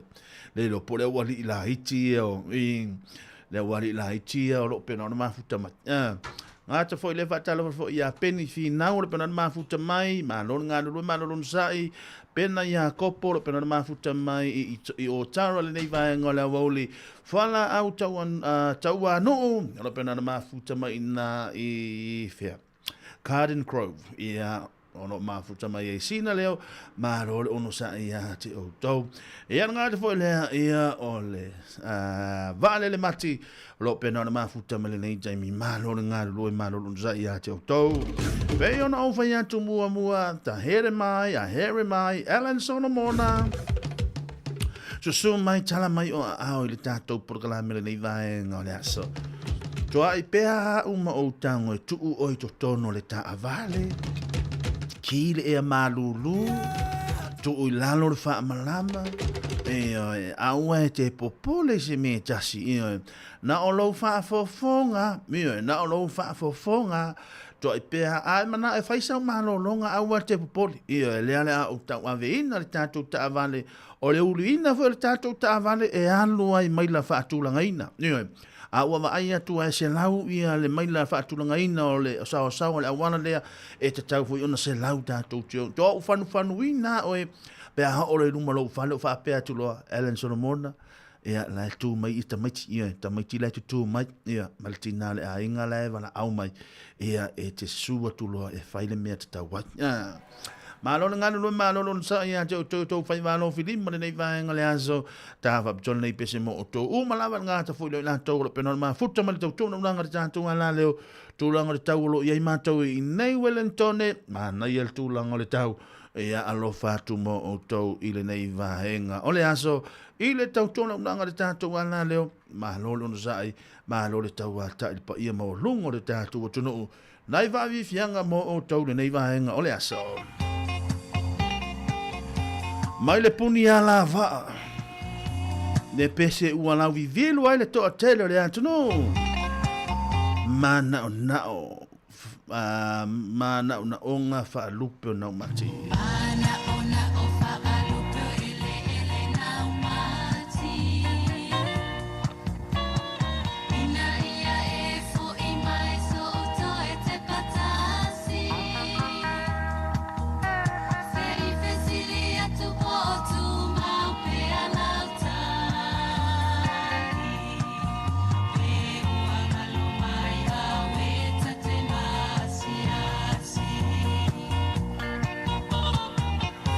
le pesele nei ve mai ia le tupua ia le tupua nei to ton e mana ia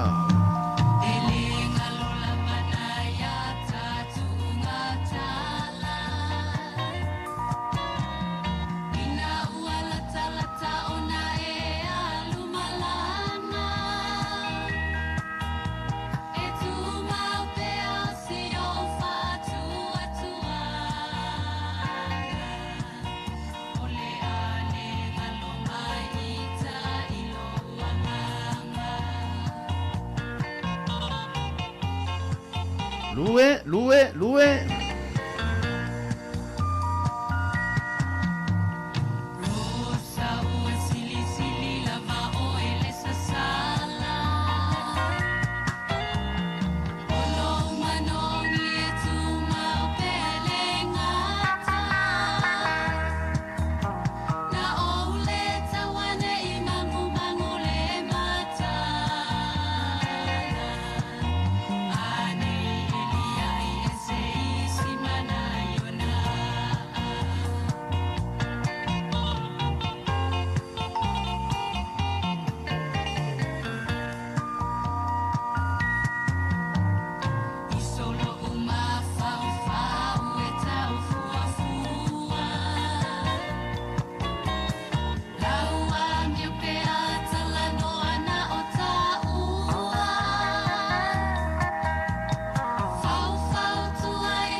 Le tātou au malanga. Le tātou au tia ta avale le nei vaenga le aso. Le tātou au pasese. Le tātou ahinga. E amele tātou nei te o amele tātou sa. Okay o tau le okay o tau le ano le tātou ta avale le iai. Okay o tau le tūlanga o le saonga le mu. E a whaape o le nai o kei tātou lono winga a whaape o le se launa ua aluai tatau ai per se launa awa foi nei sona nau te le fui te wawe o ma le whale ia nei te i ua maua wa o le tupu o me tupu le nau o le mau o le sala e feololo e manai a mau o le sala ia le manai le feololo e le whaape se me leanga a o le feololo e mo i o la ua alu e le tupe e le leila a o le feololo ai a whaape mau ai la se la vea. A la vea la, lono winga la, wale mana ia loa la. Lono winga, a la vea loa, lono winga, whaale tonu ai oki, wale ngata ina whaale tonu ai porka la me le a inga, whaale tonu ai fuafuanga le aso, le a whaale tonu ai fu ila marto i wha porka la me ino le a o le vai aso, le vai aso fo. I o le anga le ua tupu whala lafi lono winga e mo ia le sala ai o le tūlanga lava ia awana i nau tātou le sao ai ia maua pe le tūlanga o le saonga le mu aua tau te pole ia o le ave ta avale le ia e le laisengi ave ta avale e le laisengi ave vaalele e le o laisene uma ia o le maua uma i tātou ave ta avale paua o lea ia e ono sai ia e lama pere ono sai nea le atau ma fai pene tātou ala leo le atau ma fai tātou avita avale ia e avatu pea whaafifianga tau o outou ia tatau lava ona ono sai pea a o whianga i e fo i ma whi au mga ruenga e pei ona iaile nei vaenga le aso ma lore ono sai ma lore tau ata ia te outou ina ua toe ua afa nei le tula e lua e le tau tua unanga le tātou ala leo ma lore ono sai tātou tunu Tula mai runga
Mai wa vi fianga le nei vaenga le uli o venga i tato o tunu i fia manga luenga o tau fai valo filima le nei vaenga le asoma lo le ngano lue malo lo nsa ia te o tau.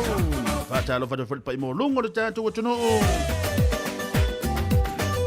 Alo pena fona mafuta mai le nei vaenga le asoma lo alo ia sia sa mai ngā luenga.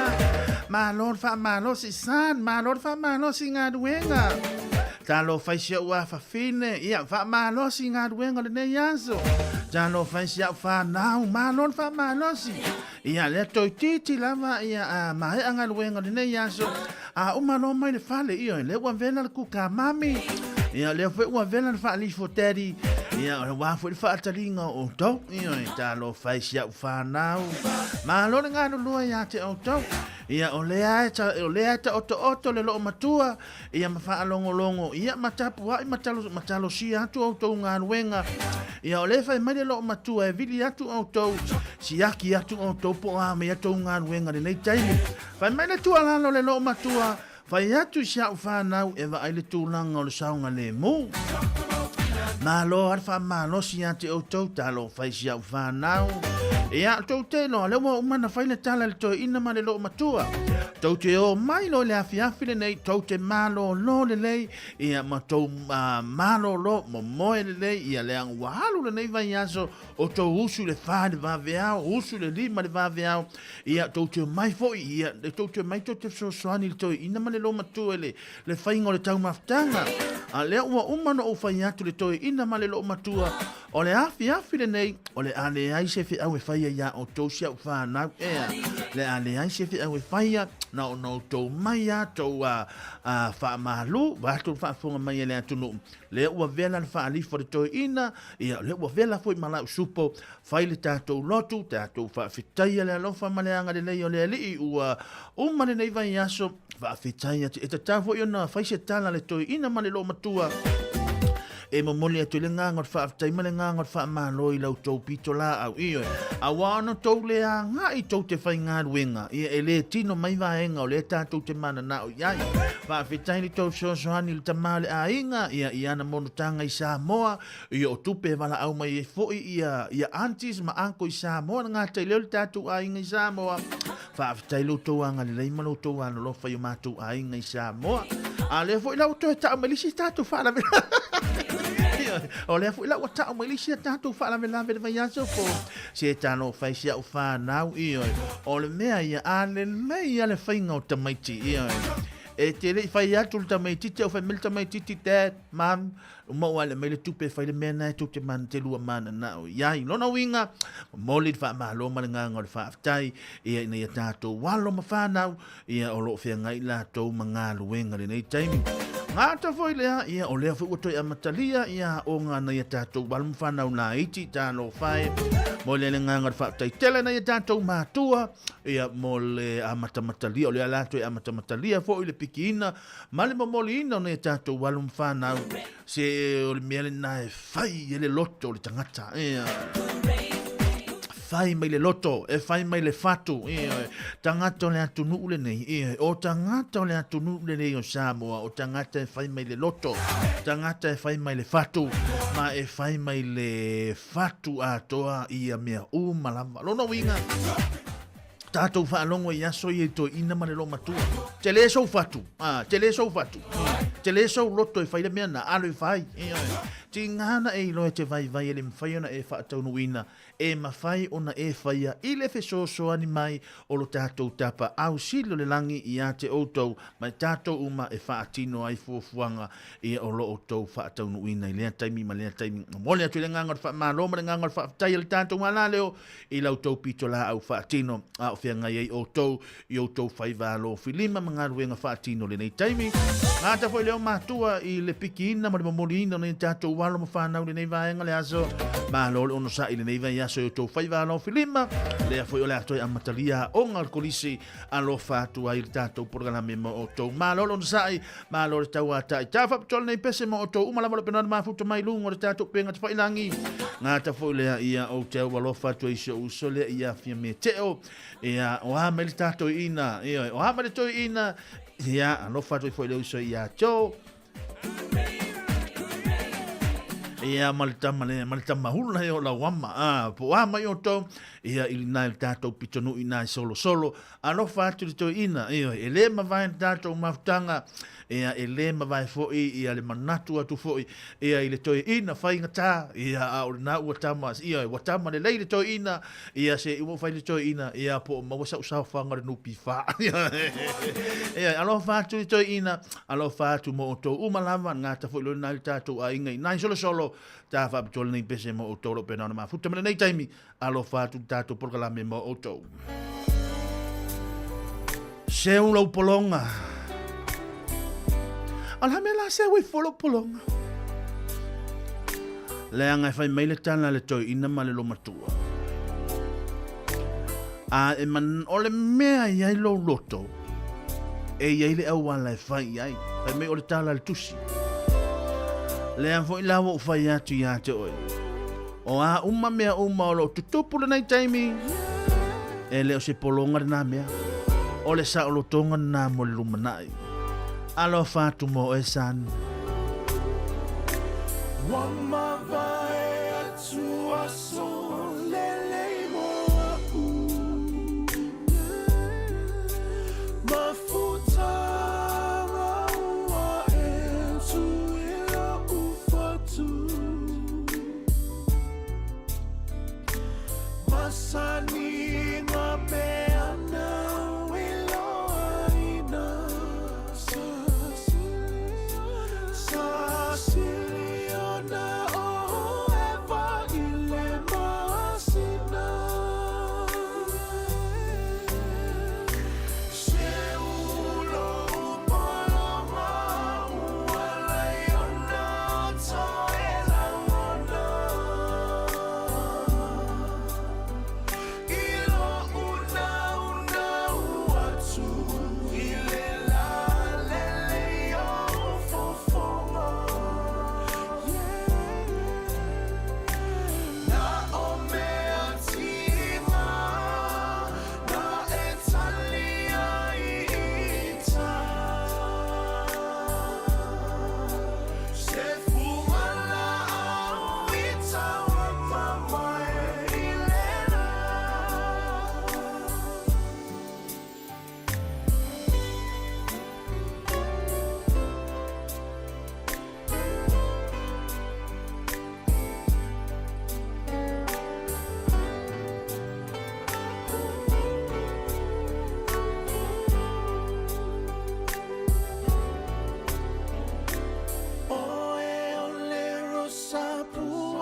Ea li.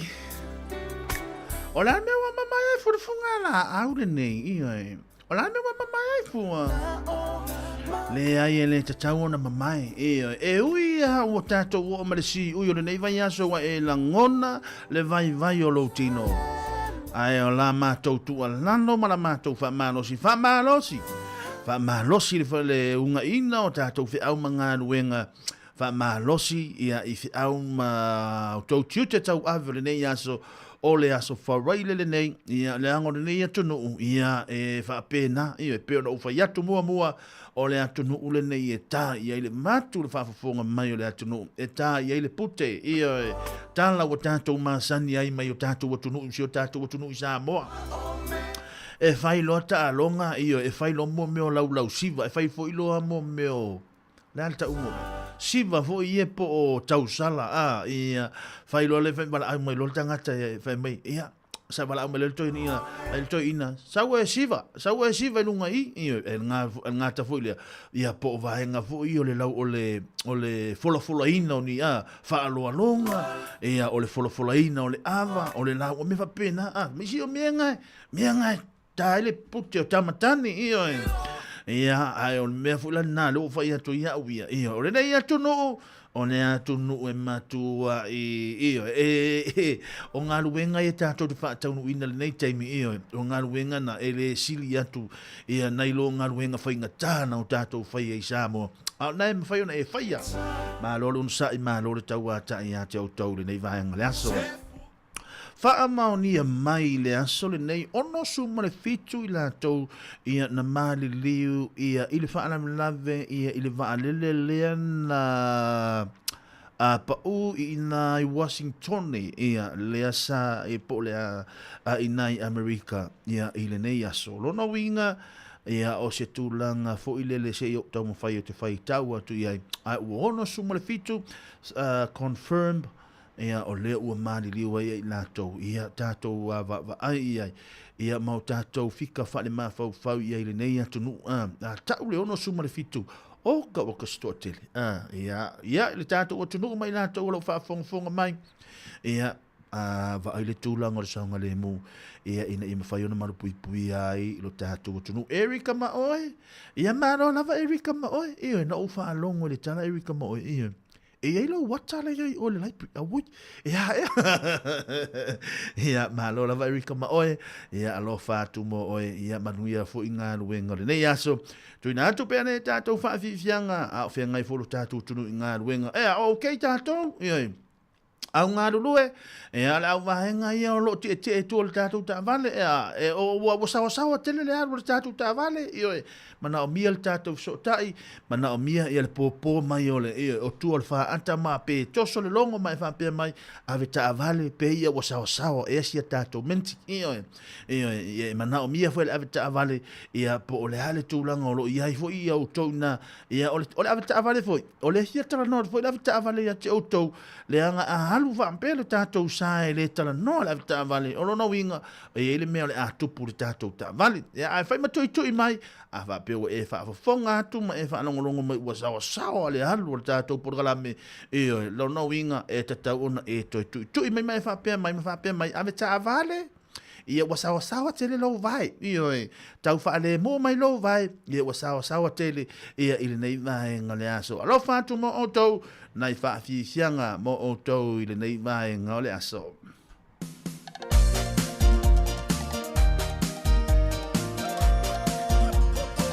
Vai tātou siva Samoa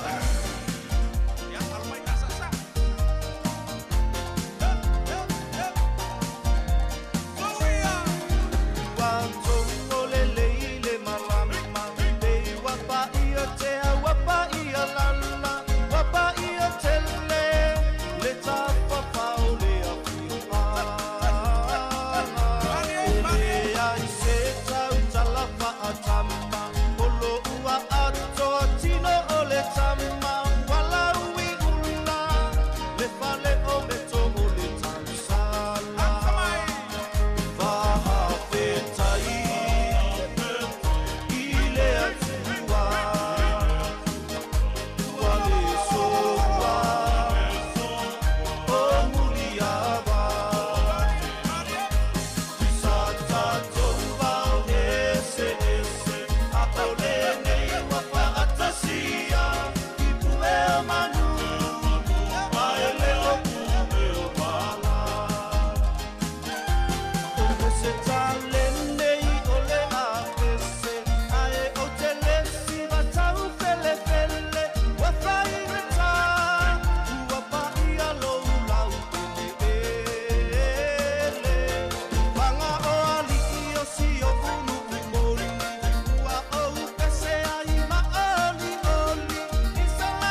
seen all them foreign gal chest.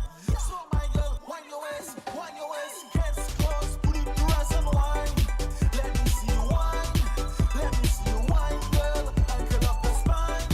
Let me see you wine, let me see you wine, let me see you wine, girl. Caribbean wine. Let me see you super star, baby. Shake it for me, okay, best star, baby.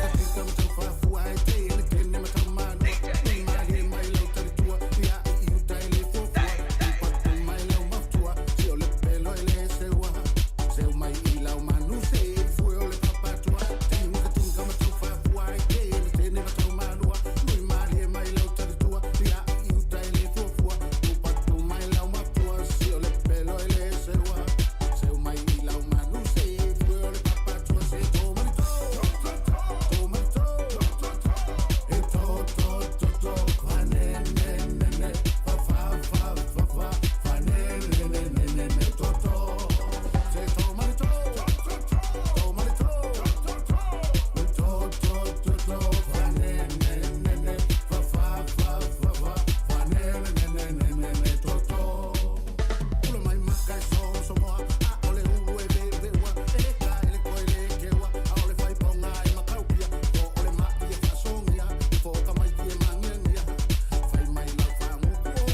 Malo le ngā lulu le nei aso.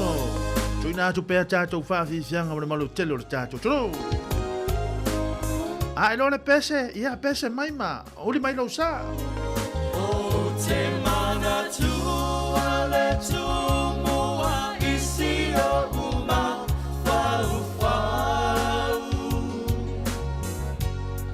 O se mea manongi oe, ina ia whai o se pine whaamau.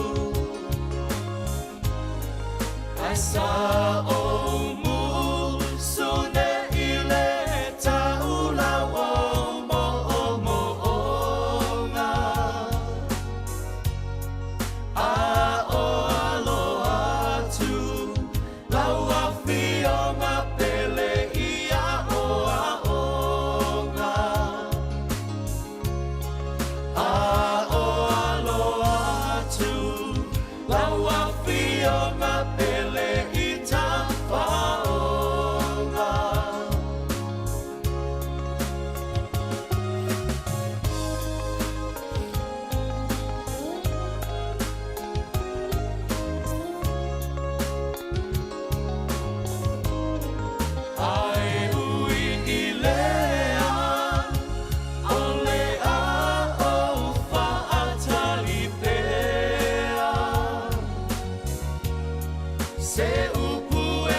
Vivianga le vaenga le hule venga fo le tato tunu to faiva no filima ile nei vaenga le aso vai upumuli muli au le pesele o mana tua lo upolonga ile timu malela po le timu malela tato faile au nanga le falsa male fo ile sa mo ya zo ya tongo asa pe timu pe la o te tautu pe mo oe Whapena whela tātou.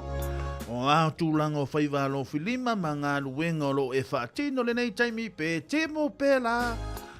O te tautua pēr mo o e la ngā luenga e au au tau whaiwalo whilima le nei aso.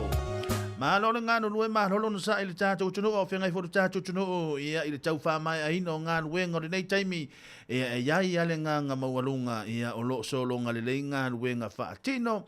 A whengai e fo ilo tātou tunu ia mawhai ngā malo longa ngā ta fo ilea. Niso i lātou o leo le asa hauni le lātou sifio le amfiafi.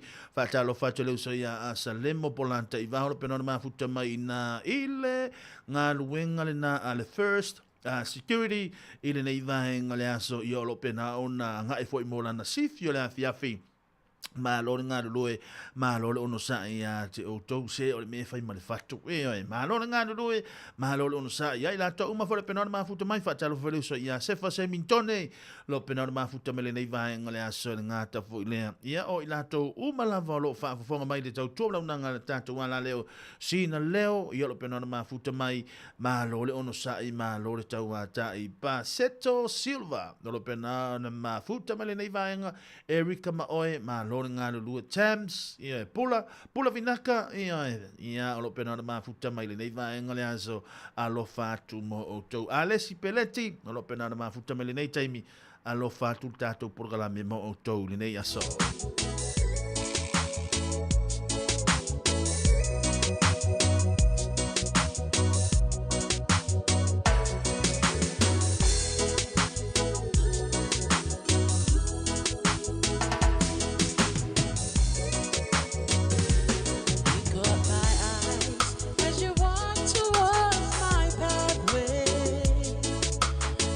Turn away, my eyes will let me.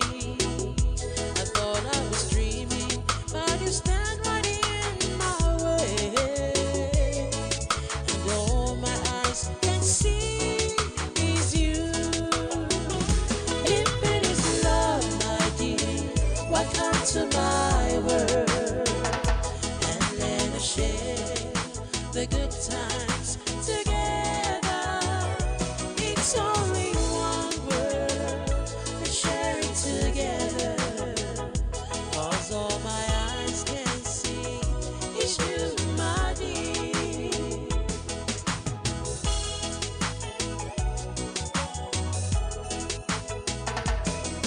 I don't know if it's time to shine tomorrow, but I know my eyes never let me down. And it tells me you're my future, and I believe my eyes. And I don't care if it's sun or shine anymore. If it is love, my dear, welcome to my world, and let us share the good times together. It's only one world, let's share it together. 'Cause all my eyes can see is you, my dear.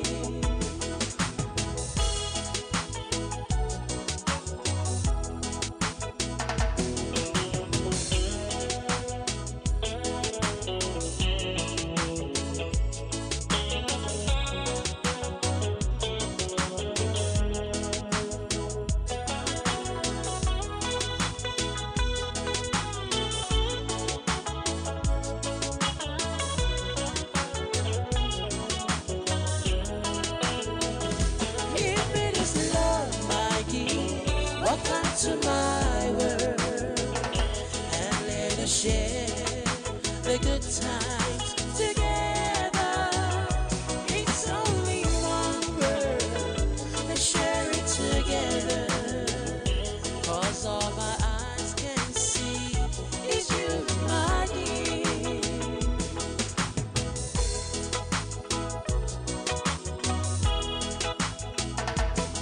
I don't know if it's time to shine tomorrow, but I know my eyes never let me down. And it tells me you're my future, and I believe my eyes. And I don't care if it's sun or shine anymore. If it is love, my dear, welcome to my world, and let us share the good times together. It's only one world, let's share it together. 'Cause all my eyes can see is you, my dear.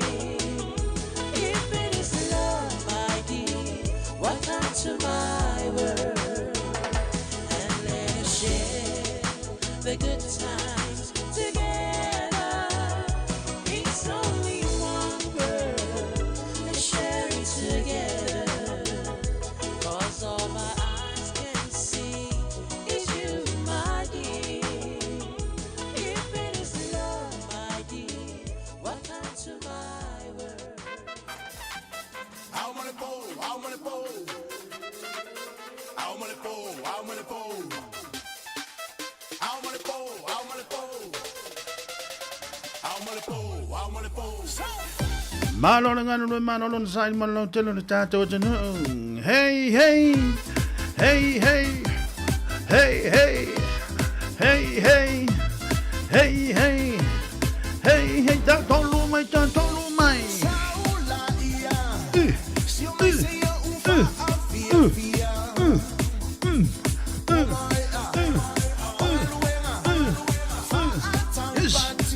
Malas, malas.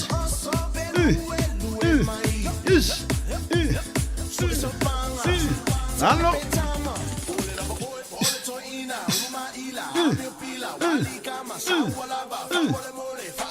Is hij toe?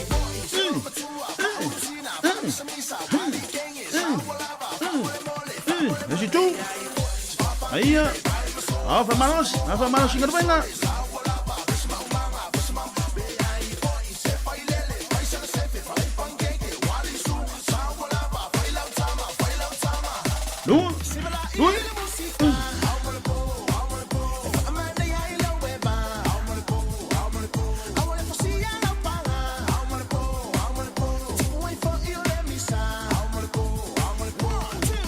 Lalo. Aia. Yes. Aia, lesi tu.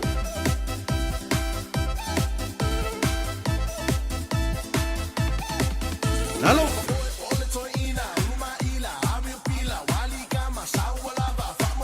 Lunga tau au.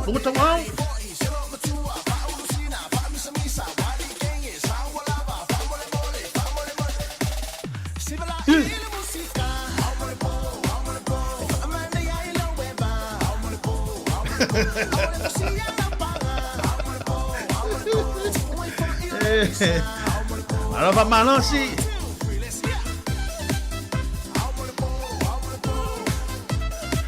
Nanamata. Fai mata. Aia.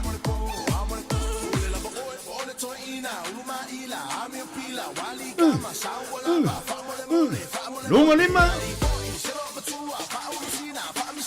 Ulu de ulu.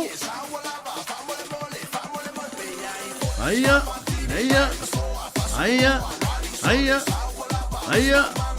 E to tongi tuilunga. Io ma foe, e to tongi tuilunga. Nalo. Ja. Let's go. Ja, det var taffet. Ja. Taffet för mig farwa. Jo.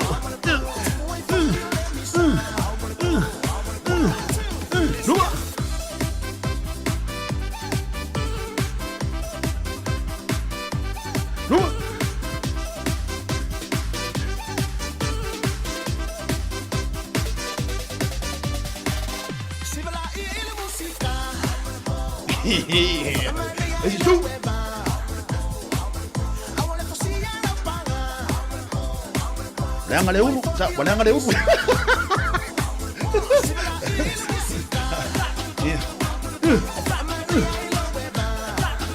Wala nga leulo. Wala nga leulo. Yo.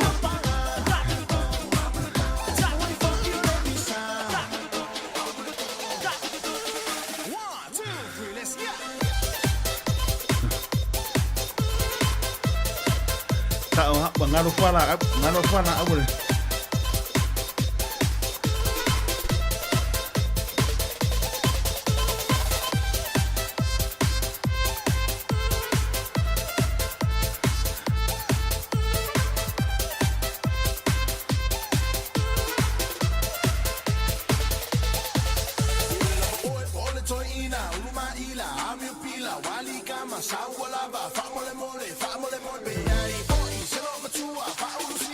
Famalosi la ungalue.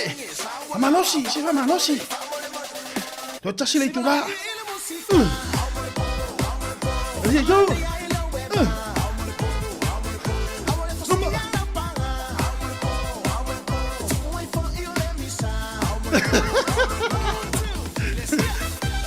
Aia.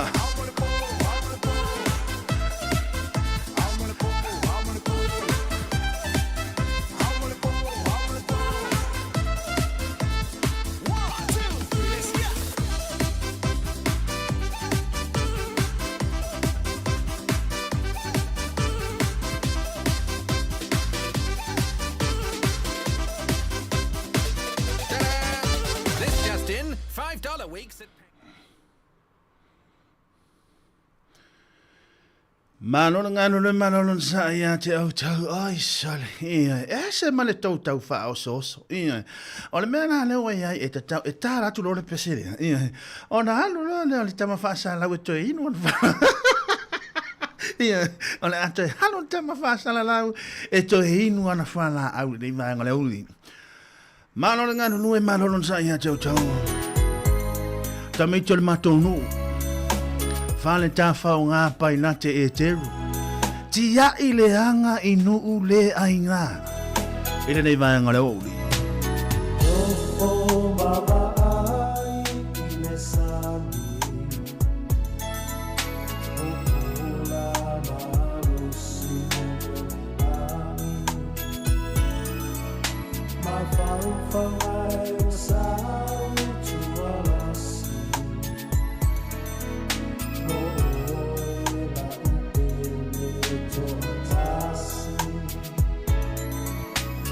No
Fai mele tamai tala mātou no o tia i le anga i nuu le ainga. A ia whaasawina le nei atu no o lo tātou no nofo ai. Mālona ngā ruloi. E pela upele to atasi. Me ai sisi e whaalua o la uhani. Malanga atu isa la whai. O se tonu o te toe ai mai. E pela upele to atasi. Me ai sisi e whaalua o la uhani. Malanga atu isa la whai. Mo se tonu o te toe ai mai. Tia i le ama i ule aina. Ai ni otua i maloku mawhatia. O te leta ki te pai aso a o talamo. I le tele o me loloa, ma le so. Tia i le anga. Aia. Vamanos, vamos. Malona ngā lulue. Lau tangi tu hau tu.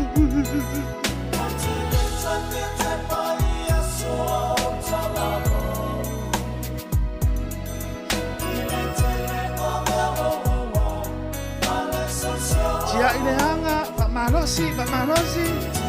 Anaia. Hai, malona ngā lulue.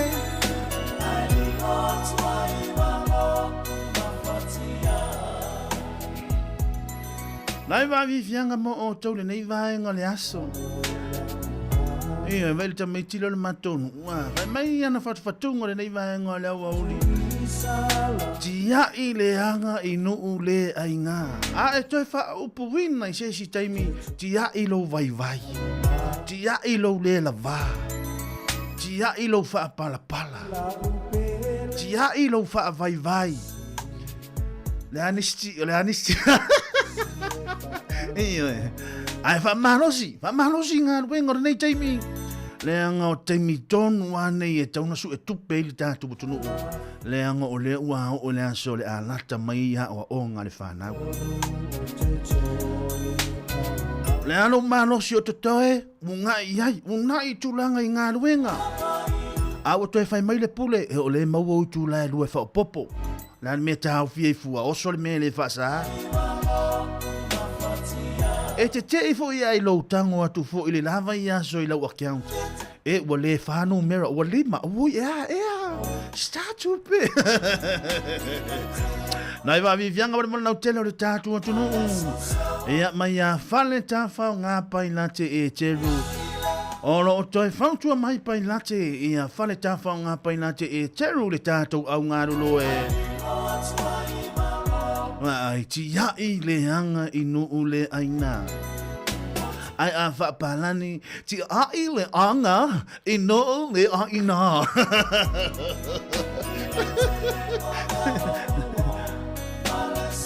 O ame o whaalawe whauru sa I fuanga.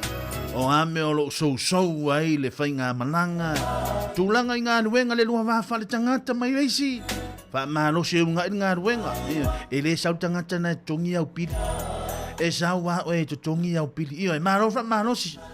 Tātou watuno ule nei vāenga le aso. Ia hei hei. Ho hei hei. Ho mālo le ono sa. Ia le lau tang. E le tātou pese e awha lo le tūla e tolu. E a su le tātou pese e whae. E usu le tātou pese muni muli. E a o nā. Watu ilo o tātou talafou o io tātou. Ia ili tūla e wha. E a o na mā. Tolu wha lima tu nā tō tātou talafou. Ia o lei tūla e wha. Ia o na mā fu tātou lea. Ia mā leu so. Ia tasi tū tola waa. E le tātou ape foi whaatini. Ia e pei o na iai. I le nei vaenga o lea. So mā lona ngā lulue. Mā lona sa ili malau telo le tātou tunu.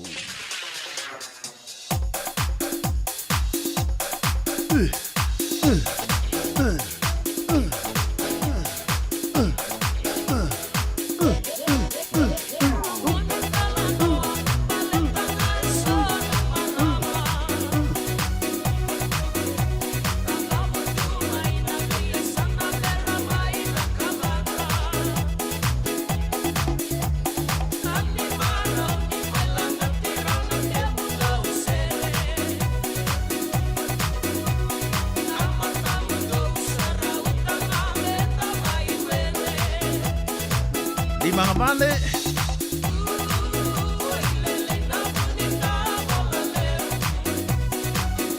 Lima matau.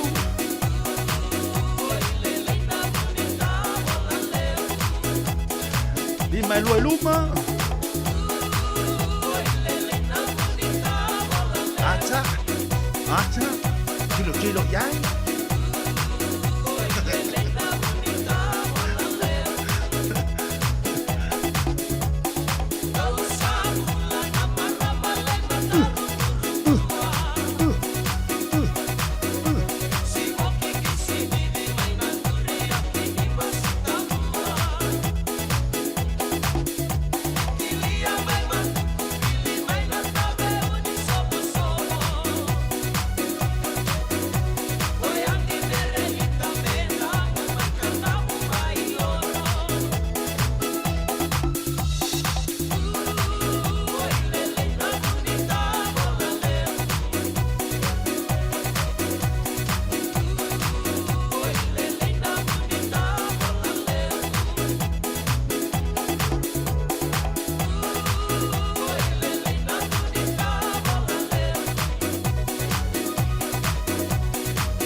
Nai wa vivianga le nei vaenga o le awa uli mai ia tai longa I pule ma le pese o whaingo ina sole sunga whaifa ale leina mea a wha peo e whengai mga ruenga le nei taimi whaifa ale leina mea tu mea le whale whainga ruenga tu ia nya maenga le ia ale whale whainga ruenga ia ai sau ia na o le ti o lauta avale sa e alua tuma oe tu mea whai ngā ruenga, ia ale ngā ruenga I le whale, ia au e te sauma oe, ia tamale o ai fo, tamale o tau pepe, ia o tama ia, ua o masani lele iai. Tama ia e wa ai tu o le taa vale, a langa e leo le taa vale, le tama lea e maua umai mea whai ngā ruenga, o le ngā ruenga o lo whai ngā ruenga o lo I tu o le taa vale, ia. Tama hoi nā lea a whai atu le whai ngā ruenga, so le wai mea ina whiu e sue. A whai mai o le manato o tau, e o tau maki, o tama I o tali tonu I tala noa.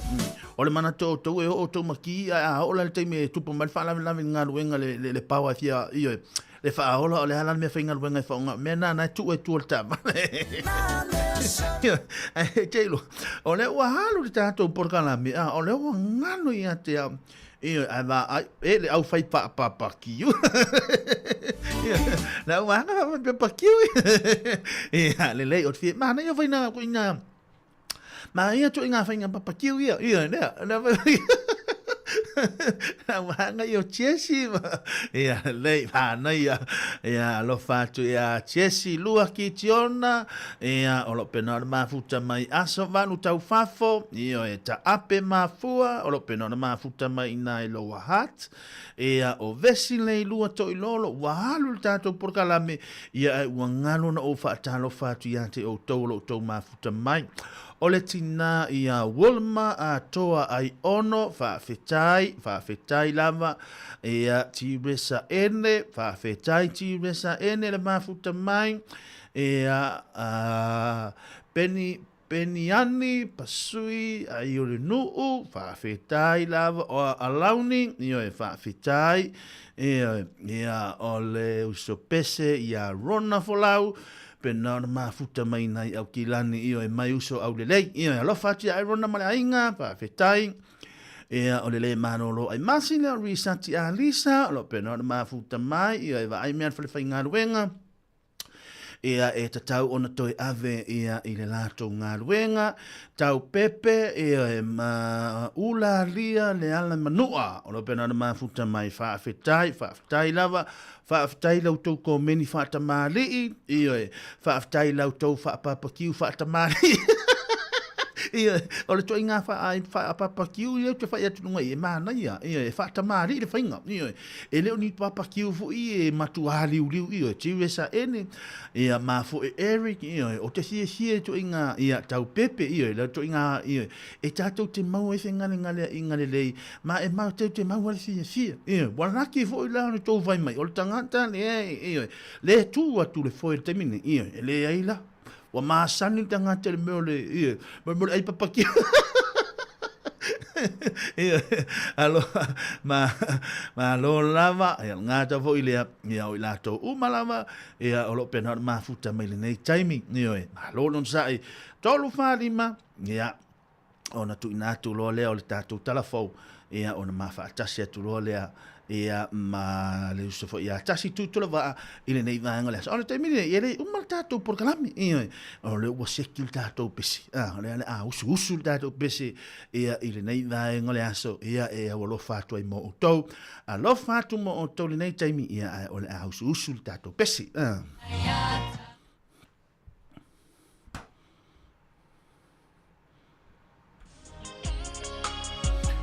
Lai wa vivianga le nei vaenga le aso ia mai I le vaenga lea ia ale tolo I matau tu le tātou pese le nei vaenga le aso ia mai le rubber band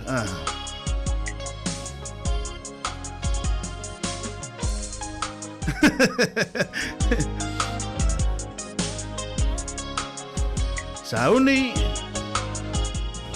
le tolo I matau tu ma le penni sulla mai mulino le tai tu pizzo ia pia isi o utaulanga manaya e fe pula fi mai ila sau o ata uma o fetu o le langi e sulungi ia umasia uhani a o masa vali le masina se i esusulu ia samo lo uatunu se i fai mafia fianga ia vanga atsine matama o lo sisiva ai mapepese matata la tau kulele a o mai vane ilalo le niu na o a umasia upele ya malon ngaro le nyaso ya malon folon sai ya vai no wa na io awe te pole nofo ifanga pei le si taulanga o Samoa nei e mana tua pea o upalu o le ngala o sia umatu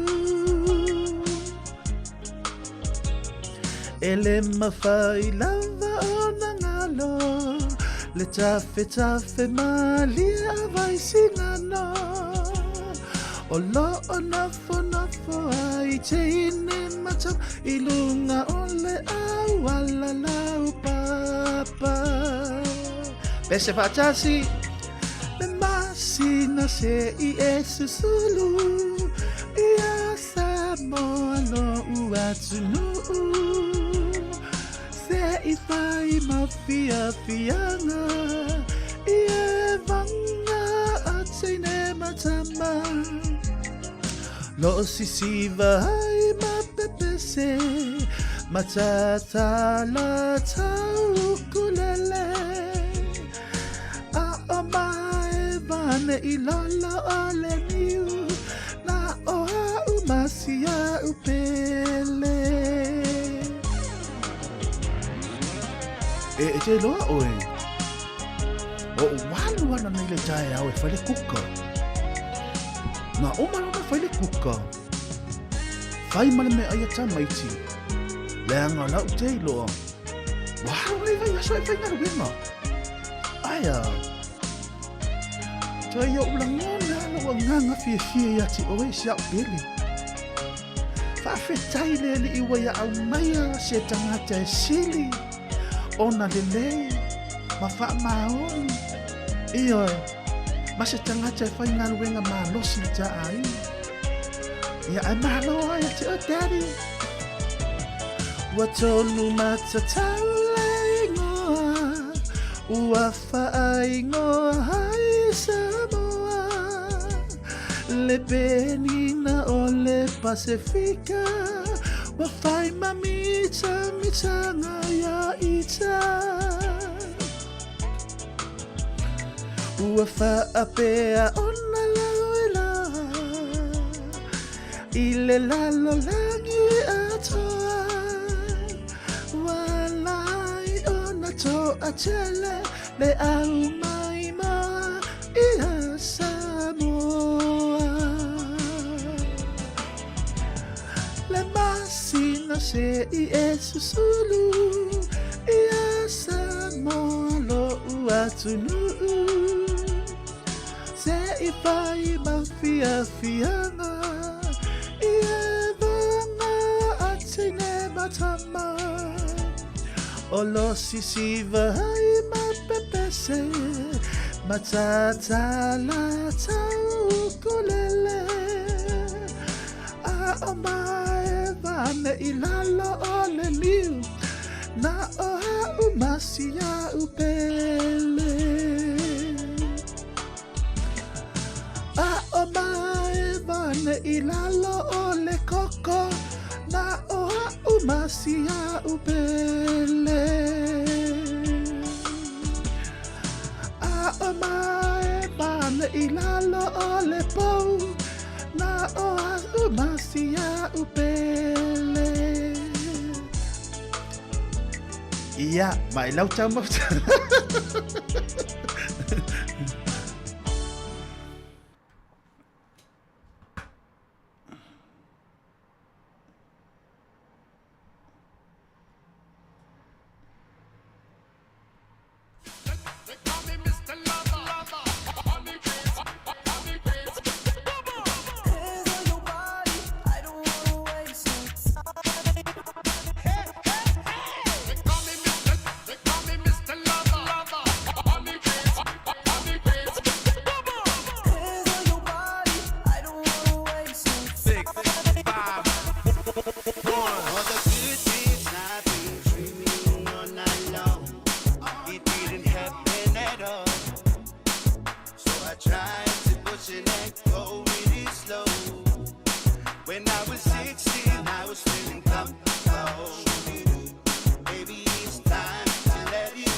te toi whawheroa i atu le tātua tino o le isi whaopoponga le neo tala whau mai Samoa mo le whaai unga o le neiva i aso.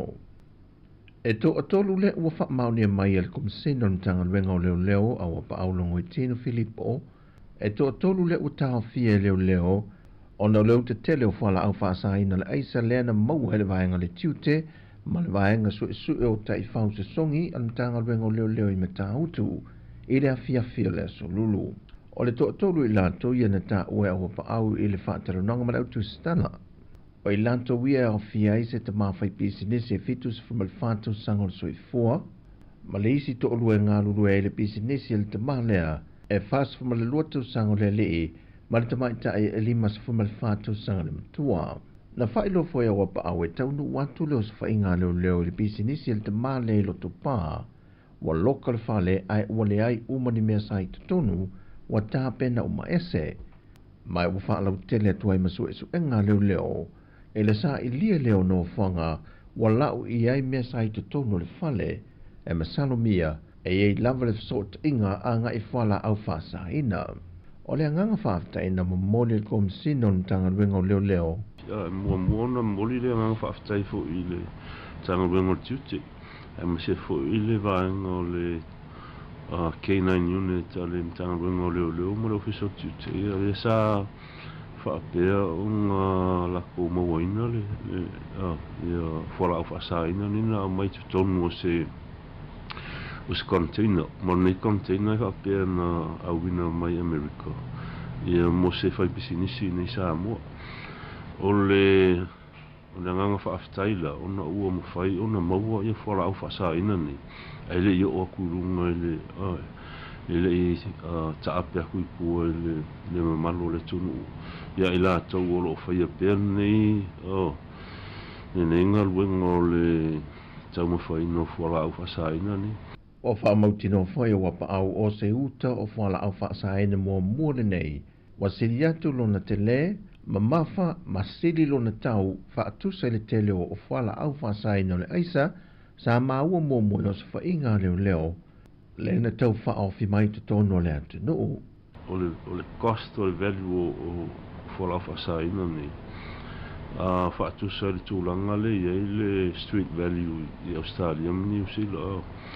O le tasi le kilo, o le ole aisa e tu salo na feita ua fai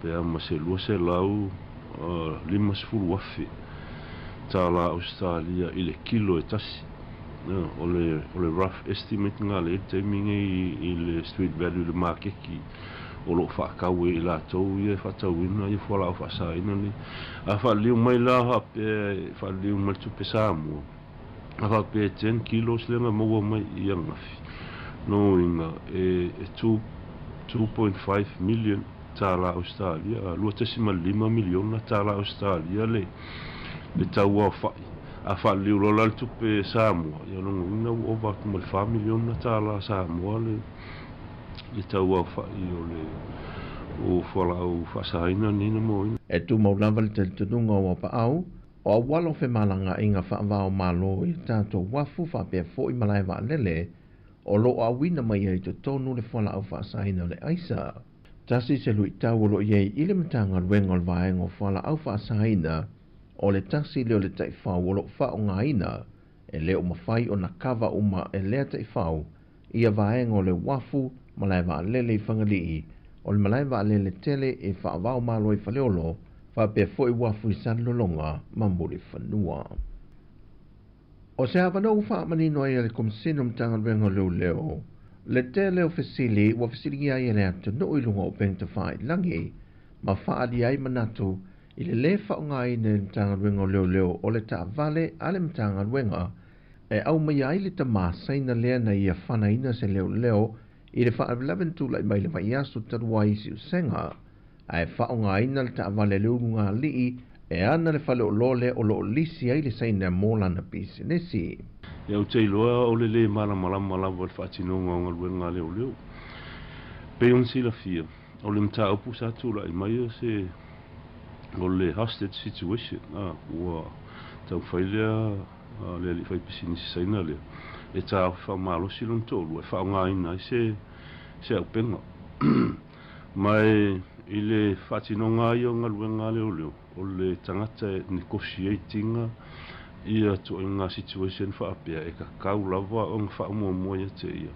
Le soifua ma le olo i lātou o lo wha apea na not only mo le victim, mo kaka le but mo kaka foi le foi so nga tu la fono fa ai loi wa pa au fe tu na inga sa faia ma le so upu e mala malama le ngana saina a nga ile li o lo wa molia na fa ma tu mo mai e le wa molia lo na to lo mo le na ia fa o lima iai ai local fale o lo mai ia fa ai lo mai leo o le apu le lo na soi fua ai sa tau mo fai pe malo le malo mo le fa li upu ina ia fa sawina lo na soi fua na o loa ina whaai loa ane le me whina ngalo iai, e le manatu e sau le taawale leo, e ia watu le taawale leo nunga li i le ana le whale o loa, e a nga ia nei i le ofisa o leo e tua nei mato, na ia tu wina le la au malosi lunga le whaasi tepu o le whale o loa, ma whātau nuu tu unga, molmuliane i le awhiawhi lavalea, na whaau o nei i le ofisa ia pia, pai loa o whaau o le ngā luenga leo, ia whaasau ina umaso i fua i la toe a fie tu langa whape nei a toai ma le o lo ia whaatino ina sori ngā tula whono. O se hawanona maua e sui lango o le vang whaupo whai o lo o ngai le malo le JPP e whaatastasi i se whontanga ma le whaafalitui e fsiringi ai le taitai i tāpenanga wa te tau o na amata mo le whai ngā pālota tele o lo mana i le lua whelua se fun maleono. Ai o te tāno i tātou waena whai tu malo te tas. A tonu le a fufua se peini pe a whai tala whenai i tātou maputang. O te tāno tātou sāwadia no. Patino tātou whao moe o le eto e umi Spain. O le tātou tau nure whena pālota. Ia mai o le tanto ruma sa le leila sa wang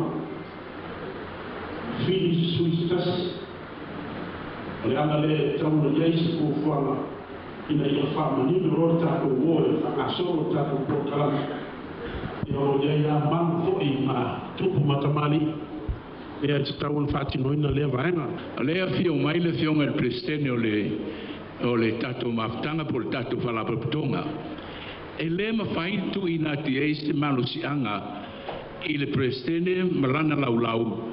So ta ia i tu malo ia molfa tu ina mai o la tu sui. Ina ia whai tete le mele o le to ono to fitu to varu. O le masino te sema le ua tua nai, sa fuafua e whātou nui nai le whōntanga le nei e whātwhalitui, ma o na sui langolango umai sa mo nei, peitai o le whātou a whātou nuina i le vaiaso nei. O talafauia mo le whaai ungo nei vaiaso, manuia tele lo tātua tunu whāsoifuia.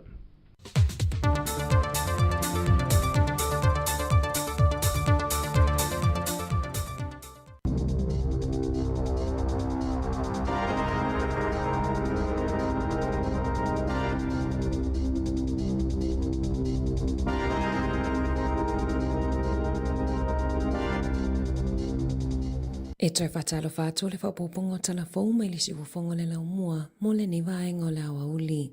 Ua lapata ia leo leo mātua i le vai aso nei, e winga i le tuina o atau whanau a o ngai lunga o penga o fesota inga, i le toi fo iai o whanau i a onga. O vai tau whapene e te leina tuua i e mātua atau ala tau whanau i lunga o le initaneti, o se mitamitanga i le amatalia i o le nei tau sanga whaale awa onga. Whaalia i leo leo, e moni e se asea lava tupu i New Zealand, ai o le popolenga, ina ne i whaonga ama maua e tangata solitula fono wha maunga o tamaiti, ai mai sepe apu e inai o fua onga, ma tuu i lunga ma le ingoa onga o looa o onga i le whanau. Ua whautua inai leo leo mātua, tautua na awane i pu e atau whanau ma o fua onga, awa fo ina i whaailoa le tuatusi o le fale. E tali tonu leo leo lo whaani le anganga fia o mātua i le toi fo i o whanau ia o ngā peitai e iai lava isi tu a inga a walai whai ai e le lamati ai wha maunga patino a whanau iti. Ua whaitia o ina leo whaito whawa o ngā whata i tai le mālo i le toi lau liliu ino tai ala ua whaata atitia mai moa o ngā amata mā o ngā whaata i tai e la tau te tali tonu e le manui ai tamaiti o le vai aso neina tu ina atua i le mālo se tusi mai i tangata su e to aiva e talo sanga i le mālo ina ia toi whaia whaatala noanga o ia tai ala manu whato a amata le tau sanga o le tusi na sainia i leo whaito whaamata o putau i le o onga mai le University of Victoria, Otago, AUT, ma Waikato. Whaalia David Seymour o le minista o tūla whono to ilo, o suinga i tūlanga taulai sene e whiso o tae mamata upu tau i le o onga, e mawhaiona whaataatia mai i tūlanga le leo a onga a mata, i nisi ono whuanga tūtutonu, i le taimine e le titi fo male awhal au whainga luenga ia onga whaataitai, e te taona a vea mawhaia onga nga waa, ma umia whaailonga maulununga atu, e fua i ai le whaatupenga, pe a whaia mawalunga atu vaenga o whaia onga i mata upu tau ia o onga a mata. Sau noa si mua, o lo o avelana wha mua i leilo i longa o le saunga le mu, ma lelelei o onga mō tamaiti la iti. Ua fitu masina o taula le waa alu i le Letisia Wellingtone le ikadere le asata tala i le lua fe lua o le vaana fe lua i le vau Eastbourne ma Wellingtone ma ua fitu masina o taula i le wafu o no nisi o vaenga e te tauona wha le leia. To tele tangata ua whaali le fia o na saa awai i le tatalanga o le ikadere i le lua fe lua ma o lo o iai le wha moe e o atu i le whai unga o mati ua mai au na toe wha le leia. Ua whaatusa e nisi o tamaitia o ngā mea ai o repolkala me toi whaafou a le matanga luenga wa onga, ua whaatusa i nei mea ai tu tono to ese. A o asi atu le minista lango a onga David Seymour, i se tasi o a onga mawalunga i au kilani e wa ai tau nu unga o lana polkala me, mo lunches po me ai a tamaiti, sa whaatu ai ona ki liwa mea ai i nisi o a onga, ma sa whaatu ese Seymour ona o lea whale tonu. O le polkala me toi teu, sa whaititi ai le tau mawhata itasi i le tolu tā la o lona winga e whaasau i nai le se lau tolu 10 miliona tā la a tangata tatongi la fonga pe ona whaamau i nei pepa o whaamatalanga. Whaalia e nisi o whanaua o ngai lea onga a o tauhu na e lea o ngai lea solua mai 5 minuti o whaatalitani e lato mea ai. E toa tele mātua mapulea onga ua whaitia o ina mea ai na kili wātu ia onga inina iaso o le amatanga o le nei kuata whaalea o onga ua amata whaonga le porkala me fōmoa onga ma ua tele suinga i tau mawha mota maitia onga pe ona iai le porkala me na amata mai e le leiba. Ua pasi ai lona whaitaunga lona lua ma le whaitaunga mulimuli le pili tau whaofi E toi whaafo i aile ngō Māori o le Maunga Taranaki le o loo whaingoa ina o Egmont National Park i le taimi nei. O le tulafono whaavai o le aloa i ai fo i le Maunga Taranaki e avea masita si o tūpuna mō tangata Māori. Pei ona whina wina i Māori le nei mata upu mai le tele o tausanga. Na whaato ese le mālo mōlo na ave ese a mālo si o aia te tau o tangata Māori mai le umia ina o le Maunga. Whaapea le tasi te sima le 2 miliona eka o whanua a Māori na ave ese le mālo i le awhe valu se lau ono 5. E silia ma le whase lau tangata mai iwi ese na whaatasi atu i le pale mene i le asona na whi. A wale whaitaunga o le pili ma avea matu la fono. O se aso fia mo Māori, bei ona saunoa le isi tai o le pātia Māori, te pinga rewa peka. O le asu ia lingo le maunga mai i le Egmont o loo iai nei i le Maunga Taranaki. O le afiafia na nafi na whaatasi atua i nisi o tangata mai atu moto le Pasifika, i le whaletusi o le Turnbull Library Wellingtone, e mai moa mamoli mawina le whaaninga o ata le Pasifika, na pueina i se tamaita i Netherlands i a Ans Westra. O le apolo ke tina tu whaatasia i le tamaita i a Suliana Vea, o i esu eina mata upu tau i le Pasifika, masa mawalewa noa i whaatala noa i le ali pulion si ufonga lau mua, i lungo le tatu tautua i le vai aso nei. E te le vaenga ese o au nanga i le Turnbull Library, bei ona sau noa Suliana, e ai le vaenga i va ai ata na tapu e le 4 tausanga taluai, e ai fo i le vaenga i va ai atustu singa, va pia mata upu tau i Māori, ai le ngata i leo le vaenga i va ai atala fa asono pito, na amata lia le fa moi moe na po i le sauninga lotu, tape na ina e se tamali i tonga suafa ia sa mani, ma fa asolo ai le fa alinga o atana pu e Ans Westra, mai le e kalesia me totisi i Taranaki, sa pu e ina mai le vaitausanga ia feiwa se lau walu se fulu. O le vaitau fia a feo ataile o mawhaiona fa ailo pe fa ingoa tangata o lo o iai, o atalo o au fia i ata o tangata tonga, Fiti Samoa ma papalangi, sa lolotu i le ekalesia me totisi i Taranaki, i le vaitau o le a feiwa se lau walu se fulu. O lo mawhaiona mai moa i ata i lunga lo penga tawhailangi a le Alexander Turnbull Library, sa ilipe search le Ans Westra and the Wesley Methodist Congregation. Na whaiuina wha moi le tatalo na saunie sa mani, ma sa mawhaiona wha atasi atuai nisi o lau whaingaluenga a le si ufofongo le lau mua. Ua lapata ia ile matanga luenga o le loto i whale tangata lau tele, ina ia mata ala i isi upenga ta whailangi tau whaasese po o fake websites, ua whaia nisi e talo sanga i sitiseni. E se lau iwa 5 tāla le tau whaupopo i lungo le tau e te tau ona tutongi e apala ia ili sitiseni, pe ona wa aia i lunga o ia upenga ta whailangi pepelo. Whaaliere so upo le DIA e whaapea, o ala tau au nanga uma e au fiai tusi fo lau, o sitiseni, pepa whanau, pepa whaipo ma pepa mo maliu, e tā uona tarusanga i lunga o upenga ta whailangi e whaaiu i le govt.nz, e tā uona matala i atulanga ina ne i maua i le autau whaasese whaamaumaunga patino.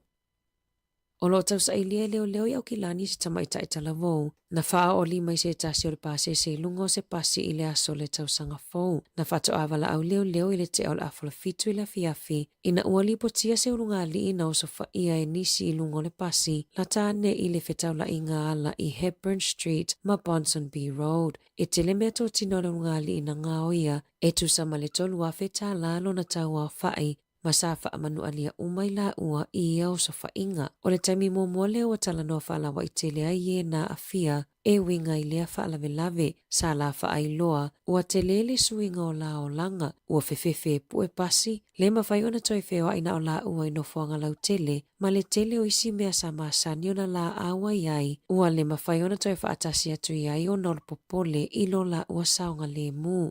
Whaalia leo e to atasile ali talavou waloka ina o nao lea whaalave ai o loo tausa ilia pea le tamaitai.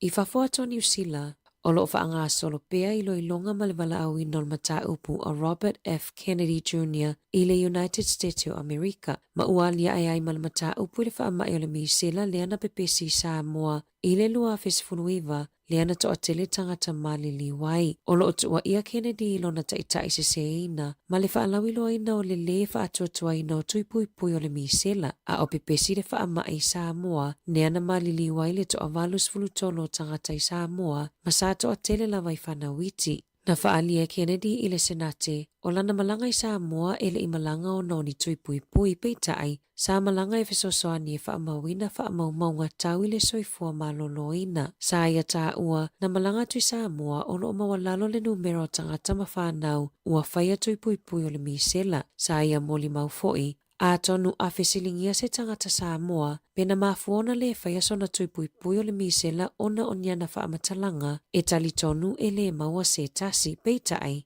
Na whaalia le foma i o waila au ma tui pui pui o New Zealand, Helen Petoses Harris, e na te tali tonu na iaisi tangata i Samoa, na mafuona le whaia o lato tui pui pui, ona o whaamatalanga na whaia e Kennedy.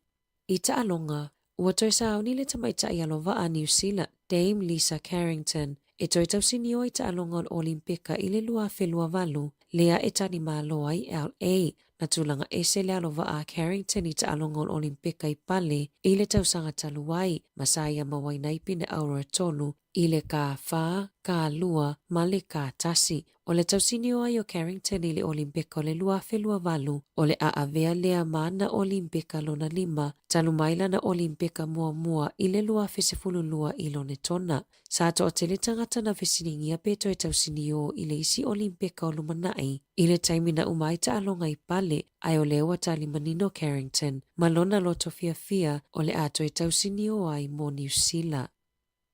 Ua whaalawi loa le whaamawai loa ia, po o lili taia mai ta alonga o le au, le tamaita i New Zealand lawi loa i Paralympics i a Dame Sophie Pascoe. O le tamaita i tolu lua tausanga le matua na tauwa i Paralympics e wha, manu malo i pine auras fulutasi, pine siliwa i fitu, ma le pine apa me mea i tasi, ai le i tauwa i pale le tausanga taluai, o na whanau i lana tama mua. Na whaafetai e le pulesili o le Swimming New Zealand le sao Pascoe i ta alonga, le asa ta aloa i mo New Zealand, i le tele o tausanga wa tuanai. Tala fōia mai le si wafonga le lau mua mo le nei vaenga o le awa uli.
Se me ina fainga tau ali wale vai o sina.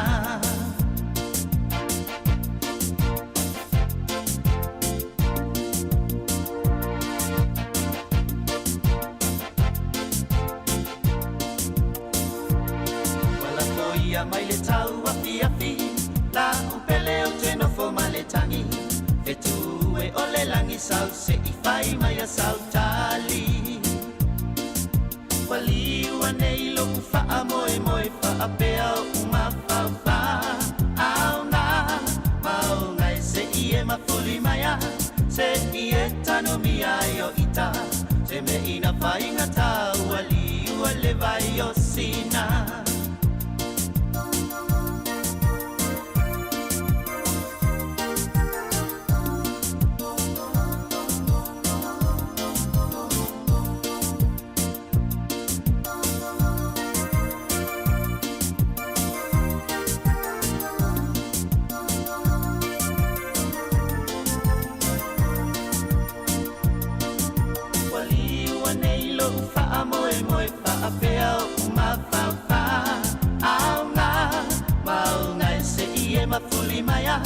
Se ie tanu mi ayo ita se me ina fainga tau ali wale vai o sina. Aya fai ua sulu lau foe ili ufo ilo fa moe se ua ngau siele potu to sailo ulo toe.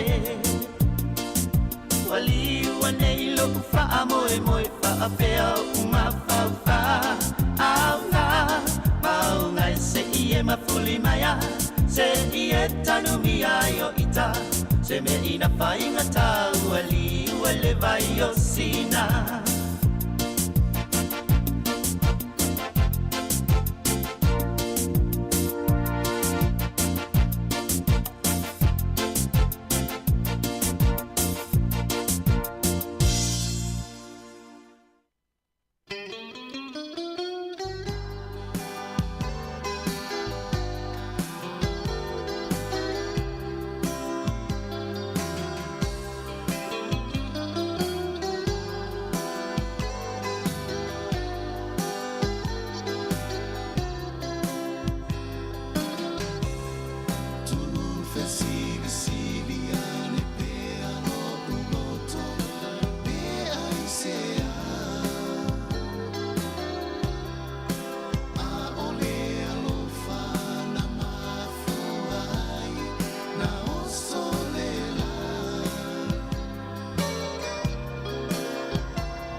Whawhiwhianga ma siu whonga mari lau whaipese al tia maa. Ia, ma le pese ua whaingoina ua o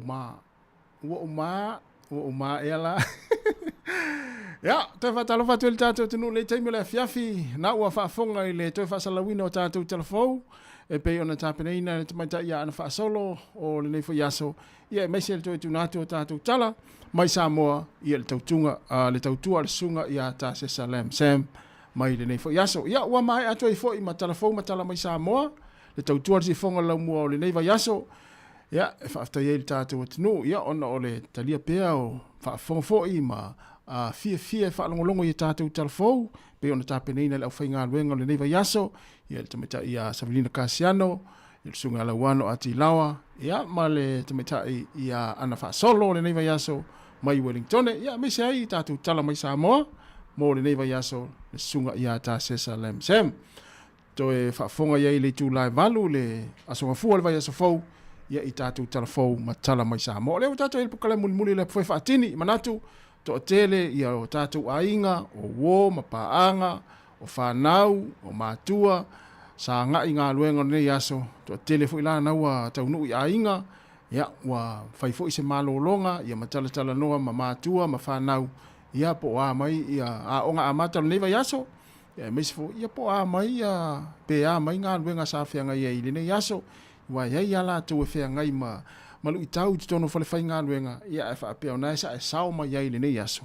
Ia ilu i tau ma vaenga sa e whianga iai, ia i ngā luenga, ia whaaftai le atua na ua e tue tau nuu manuia, ia i ainga e maise fo i nei whanau, le u tue tau nuu fo i ainga ma ia onga sa whianga iai i le nei fo i aso. Ia maa lore ngā le lue, maa lore tau ata i ngā luenga le nei vai aso, le ua mahe ale telo ngā luenga i tātou nei New Zealand, ia onisi i lela a whai ngā luenga nā nei, ia ona maa lolo fo i lea i le afia i le tai au a tai au. Ia a o le tapo inga mau nei tono i a inga, nei matua tausi, e le mawhai o na whaangalawinga le tātou tautua lau tau ngā luenga whita, ia o lau tau nofo tatalo e tāpua i ngā luenga ma o ngā nei whanau, ia e maise o lo tau manatua pea le tātou tautua au tau tatalo, o le mafua anga fo le nā, ia le tau te sila mai ai, mo tau whaafonga mai ai, i le malo losi o lau whai ngā luenga pea o le malo losi o Samsoni.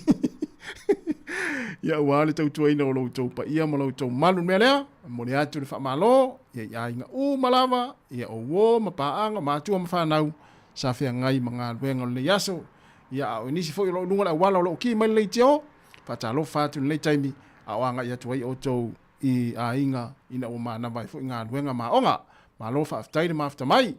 Ia o whaafia fianga so i filoi, ia il pokala muli la pwai whaatini, manisi fo i o o wha manatu maasani o le wha ingola vai aso, ia lela tātou talatala noa tuai lau fo i nei taimi, ia ina ua mai atu e fo ia le tautua se usui a Jerry tapu manaia, ia lai ili tangata le na vili mai lau alu atu i le atu ai o ta vale, ia o teni loa tārasia o lai o lo walu fia si uso o le tangata le na vili mai, ia o tātou a pea ona ufai atu le telo taimi.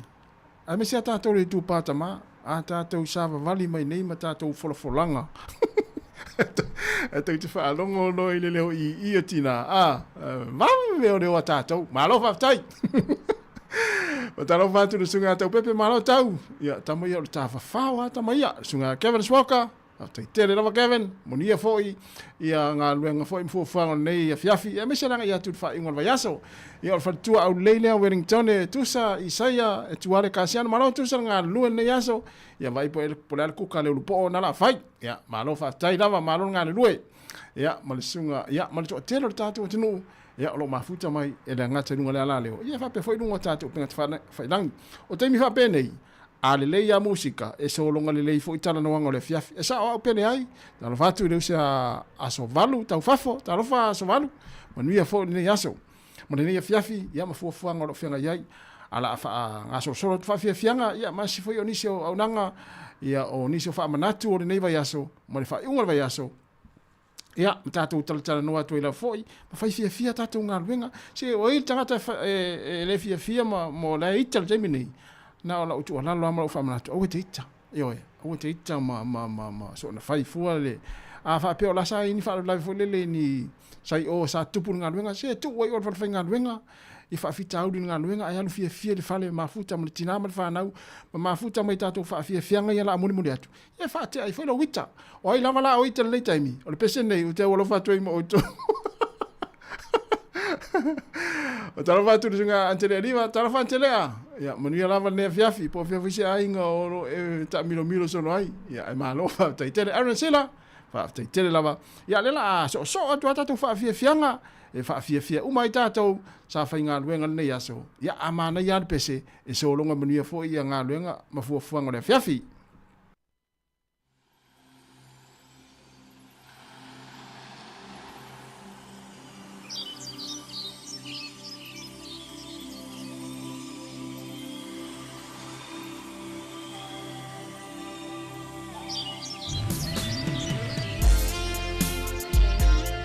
A whaio e tan lei taimi e lo whātul pese le mo o tau ta umai e te alofa li ngor pese.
o le tautua le si ufafonga o le laumua o lo iai fo i le langolango a le New Zealand On Air. Fianga ma le pese a le Tatiana ina ua 2 minute te nei le tu lai fa ya o le tau le lima e mai atu ele tautua le fonga laumua mo le yaso e mes fo i le neva yaso ya ma lo lava le fa tasi mai ya i minute to le tautua ya mo le fo i yaso ya ai o fa manatu o le fa i ngol yaso ya na o si le fil tatu tunu ya ile to tau fa manatu ina le saunga le mulunga o wala o si le fia mai lo mai tatu il tulanga tau ona anga yai ya i tulanga le a anga ya tuel fa ingol va yaso saunga le mo wale misi lava se va yaso e o atfo ila so fu le va yaso wa sau fu i se tala i lungo o telefon ma tala i lungo televise ya wo yai fo inso i fo ma ya i lungo a wala tele va ve fa ingol va yaso le melea fa amnatu nei fa nau ya le time ya anga ya fo i lungo o wala ya wa ai au pele a wala tau sil tatu sa o pe ona fa amnatu mai le tanga bengo leo tau sia pel tatu saunga le mo foi o lunga foi o vaita ele ma le sami i wa leo lo fa wa pea ona o ia ainga ave nai fa nau fa ta ele fa unga vai yaso ia fa mo le saunga le mo nai fa nau ia i vaita ele ma le sami ia mata fanga yo e ta fa o fa unga vai yaso ia o fainga malanga foi ia i malai va lele i la to le a malanga i Samoa i le fa unga foi le nei vai yaso manuia lava fainga malanga o lo a fia ngai moto e mese la to yen ta fa mai e yas fia le la to taliu Samoa manuia lava natu sa fa fia ina o to ta fa on foi ya maftanga mana to ainga e pangalea ya wa o fo taimi la to taliu i Samoa ya e fainga ta foi on to ona maftanga wa mafana ma tali e ma ma sani ai ya e taulama on to foi Samoa ya i fu fuanga foi on nei foi tau sanga fanga solo ia manuia fainga malanga ai ainga matua na malanga mai le la to malanga fo i Samoa ia po so se tunu fo la langi o lo au ma wai tatu tunu a o lo mafuta mai tatu tau le ne fiafi ia pa malo atu ia tatu programe ma tau le foi fatini ia te uto umalava na tu sa uto fia tu ta faunga i New Zealand nei ana uto to e taliu ia tunu o lo to ngalu e ma wai ia manuia lava fainga malanga le afenga i mo to ia me tau foi ona vave o malava lele ia ele i on taimi ta pena i fainga malanga ia lava taimi ia e fuai le ato ma ta pena uma ta pena nga masani ai a ole i sauni fo fainga malanga ia e tu oni usila nei ole wa afa le fa le wa to e luas fu 20 minuta tali tu la fa o vatu so to ina matu le tatu ainga ia ave au na ama ve au na ama le fa to ina le tatu ainga le nei tau sanga asu e la tatu to ina matua ia o le sunga ave au le wa ave fa mo le tatu ainga ia e fai mato ia ino nei tau sanga o talo vatu ile sunga isa risati arisa talo fa risati ia manuia foi anga ia tu fa ingol va yaso o le familianga o aso fia ili fa ingol va yaso nai fa na o le atu fa tasia ili sakala meta pa ia o le fa iponga ile aso ataiao na nei taiao ma le sa o ai lava o le afa ipo manuia tele o tō aso fia ia me se foi le la to e fa phone maftanga ia po le foi la to e fa ipo fa lua fa tolu ia o le tuta au le fa pa ina manuia lava ia aso fia o fa iponga o le afia ngai mai la to o le atu fa tasia i le sakala meta pa ia o le fa iponga i le fa ungon le yaso ia e manatua tātou ia e peo na watu le tualalo i teimi o tātou poklame o apwhe whaatini as Freire Vasta i tasi a le aisa utusi wala aulia ia au e te alu fuol whaipoiponga ma le tumu ai fuol whaipoiponga le ainga ia ona ua e alu fua e le aisa utusi wala aulia a ua mai a e to olua tangata to ainga yo lava le to olua a au le wala aulia ma le to olua ia e o le to asfulu lua ia po le to ono ma le ai taua na o le to olua langa lai fo ia ai alofa fo i nai ainga lai e ia e faia il famoy moy na ia wan mela na tu o lo o wa ova tu vai me to lua tu to ono pe to val o mai lo wale lava me la na lava me ta penanga na ia inga ia fa lava na o i fu me ta to ile i vala audia ia wa tu wale lava i male ta penanga la sa ta pena le le inga ia no mai lo le ba ile faingo si inga i ka paka fo ia mele paka i ta val ia talu ai ane o foi o i fai poiponga i vala audia me na taua ona fataua nei vaenga pena Talo fatu le sa fish, ya malo fish, ya lo mafuta mai, faftai tele lava mania fo nei a fiafi malanga ya tfa ngon beaso. Le sunga testiva, ya ina Canberra Australia, malo tes. Ya mania fo le anga ya tfa ngon beaso. Yo tau pepe. So le fai atu le fai poi po so ol tamale o tau so. Oi o tau pepe fo le family le fai poi po na nei. Ma le mati, fatalo fatu. Ya ba ila ye. Le foi la to fai poi po le lide o tau. Te li va ai esta malo ai ta mo suru faru vivia. Ya le foi la to fai poi po tau fai ngon va yaso. Ya Vitaliano puala. Fa tai tele la le mafta mai, ya lo fatu mania fo ida ngai atu fai ngon va yaso. Ya ai o le la tar peselea. Ya wo fai ia le tatu proclame le foi fatini. Ya mai se o le tautua le sifonga la mua. Ya Sofia fia ma fai poi ponga le fai ngon vai as fa mania tele lava le tua e ai ngafou ia mai ai tu maule alofa ma mama ile alofa o le pili o ua o le afa fia atu fa mania ai ia aso fia ile aso atayao fa mania le tua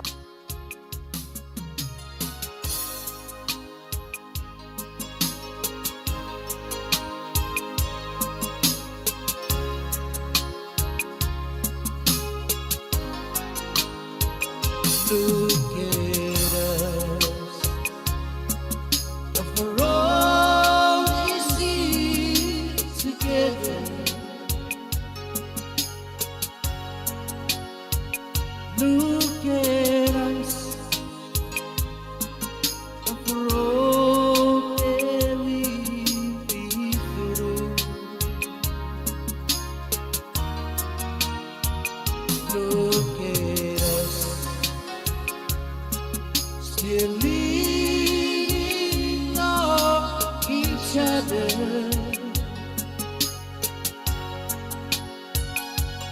If you wanna see how true love should be, just look at us. Look at you. Still pretty as a picture. Look at us, still praising over you. Look at us, still believing forever.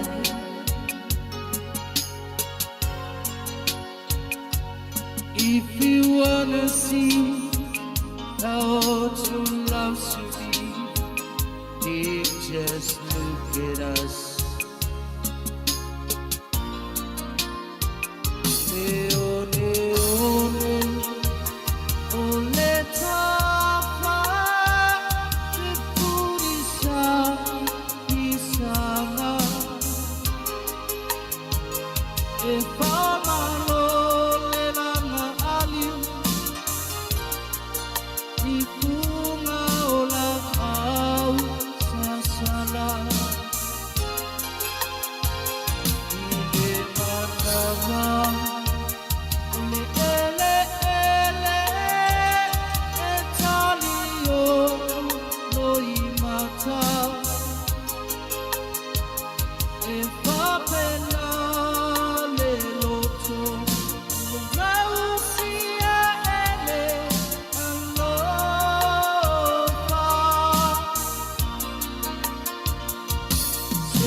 Ai te oi la utu mau ola tautonga mamsia.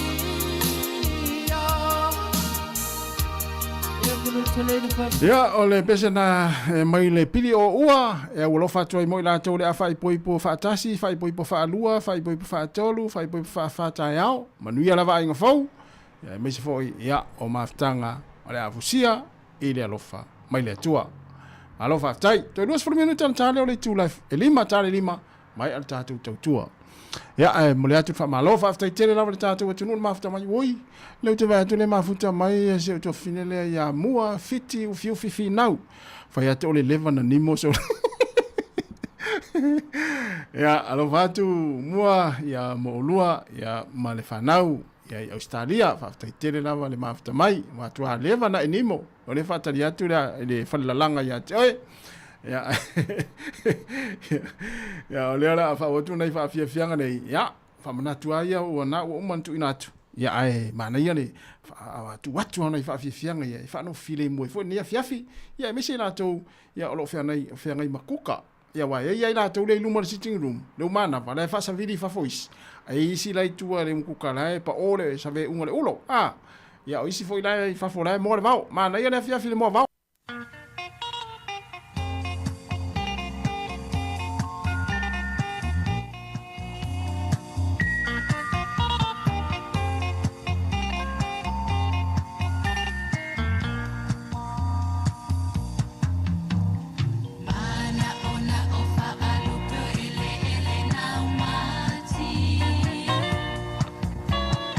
Ina ia e fo i mai so to e te patasi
Ia le na ai vivini mai lo ma tātou toa le na ia e wala au mai lo ma lo matua. Tasi, whea sa iai wa whanga moa. O fia fa pene e tele tātou whaalongo i si uleo na ia tātou mātua ia so la o tātou la iti sa moa. Sole, wa whanga pua. Sole, wa whanga moa. Ia na, ale na mai sole, wa whanga moe moa. Ia talo whaea, pita iane. E wale o toi whamoe ina ni moa pe whanga ni pua ase tulou mani moa. Ia ina ia tunu o lai whanga e pe whanga whaarele au sa moa ia sola ia o aso ane e wala au e tau te whalango ina isi u leo na nei o tātou mātua ia sola e wala au mai sole tas o wha moe moa o whanga pua ia leo na wha mai sole o walu se popo whaari fuai ulu na whala o ilu mai ila kapira whai mai ia masau ia mali tala wha pia tu lou wale ngana le fiafi e onu mai ai la kapi talo faia ya ole o tatu matua ya o tatu le to fa longo ya la e fa longo ya isi au la iti la sa mo to nga le na ole o to masani ai fo to es full 12 minute ona talo le tu la lima si fonga la mo Wellington ma lo lava fa tai tele lava le mafta mai ya la tu watu pe na fa fia nei ya na wa sui povi ya la mai tole tas wa sui povi na mai ya na wa sui sol fanua ya la ngal mato nu ele ni sol fanua ya sola ya se asa ta vai sol fanua ai pe ato nga wa sui povi mo ta ele pe mai fo de pai pana ne ya ta ele ya na ma lo va tai ya alo va tu mo auto o pese fa no fide muele viafi o le penina o tia fau ale o to suina ele sunga ya petiki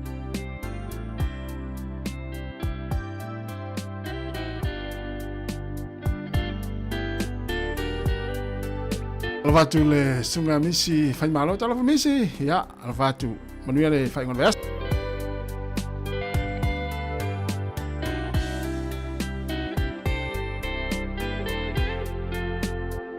alvatu foi se Samsoni tala Samsoni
Se ia maya le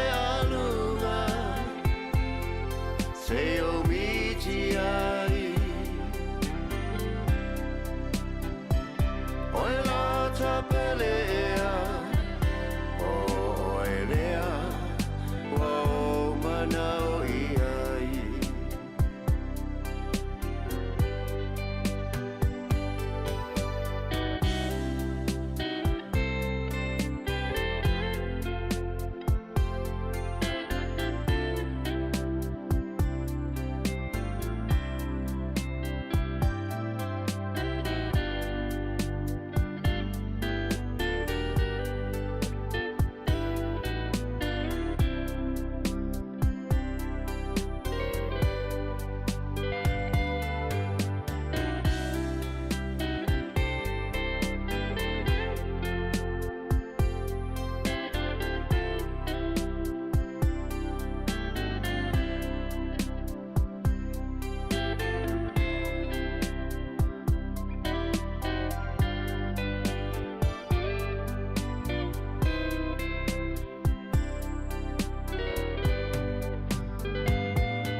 Musika le fiafi malsunga aso Felicia Mikael Samoa wa mai ale tatu tautua le ni yaso mane ni va yaso le utu 5 minuta na tale o le 5 mori atu no matou nganga faaftai tere lava i lau tapua inga mai lava le asonga fua o lau tatalo se ipa ia mai le ni as freile wa mai ai male manuia le tautua le sifonga le lau mua malo tatalo ia malo fo le lava pale ngā luenga sa fianga iai ni va yaso e mesia nga nai whanau le ua amataina. Ya o manatu sa fa mariina lau fa fonga ia malau mai mo mai lungo penga tfai langi ala le tatu tautua ia fa malulu tu foi e le ato to so matu tautua i le aso male aso e matou te fa mo atu ia i lau to fa tupu fa tamali fa tautanga fa le polu Samoa e mangalo ai so matu fa le tonu ai ia manuia lava le ia tu fa i ngol va yaso ia e mai sai le ia tu sapati ro lu mana nei manuia foi le fa ingol va yaso ma fa monia tere la vale tu le tato tunu ia mai le fionga li pule ma la fa inga luenga le si fonga la mo Wellington ma tu te fa to fa so i fu Samoa fa monia tere la va le tua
Mashinona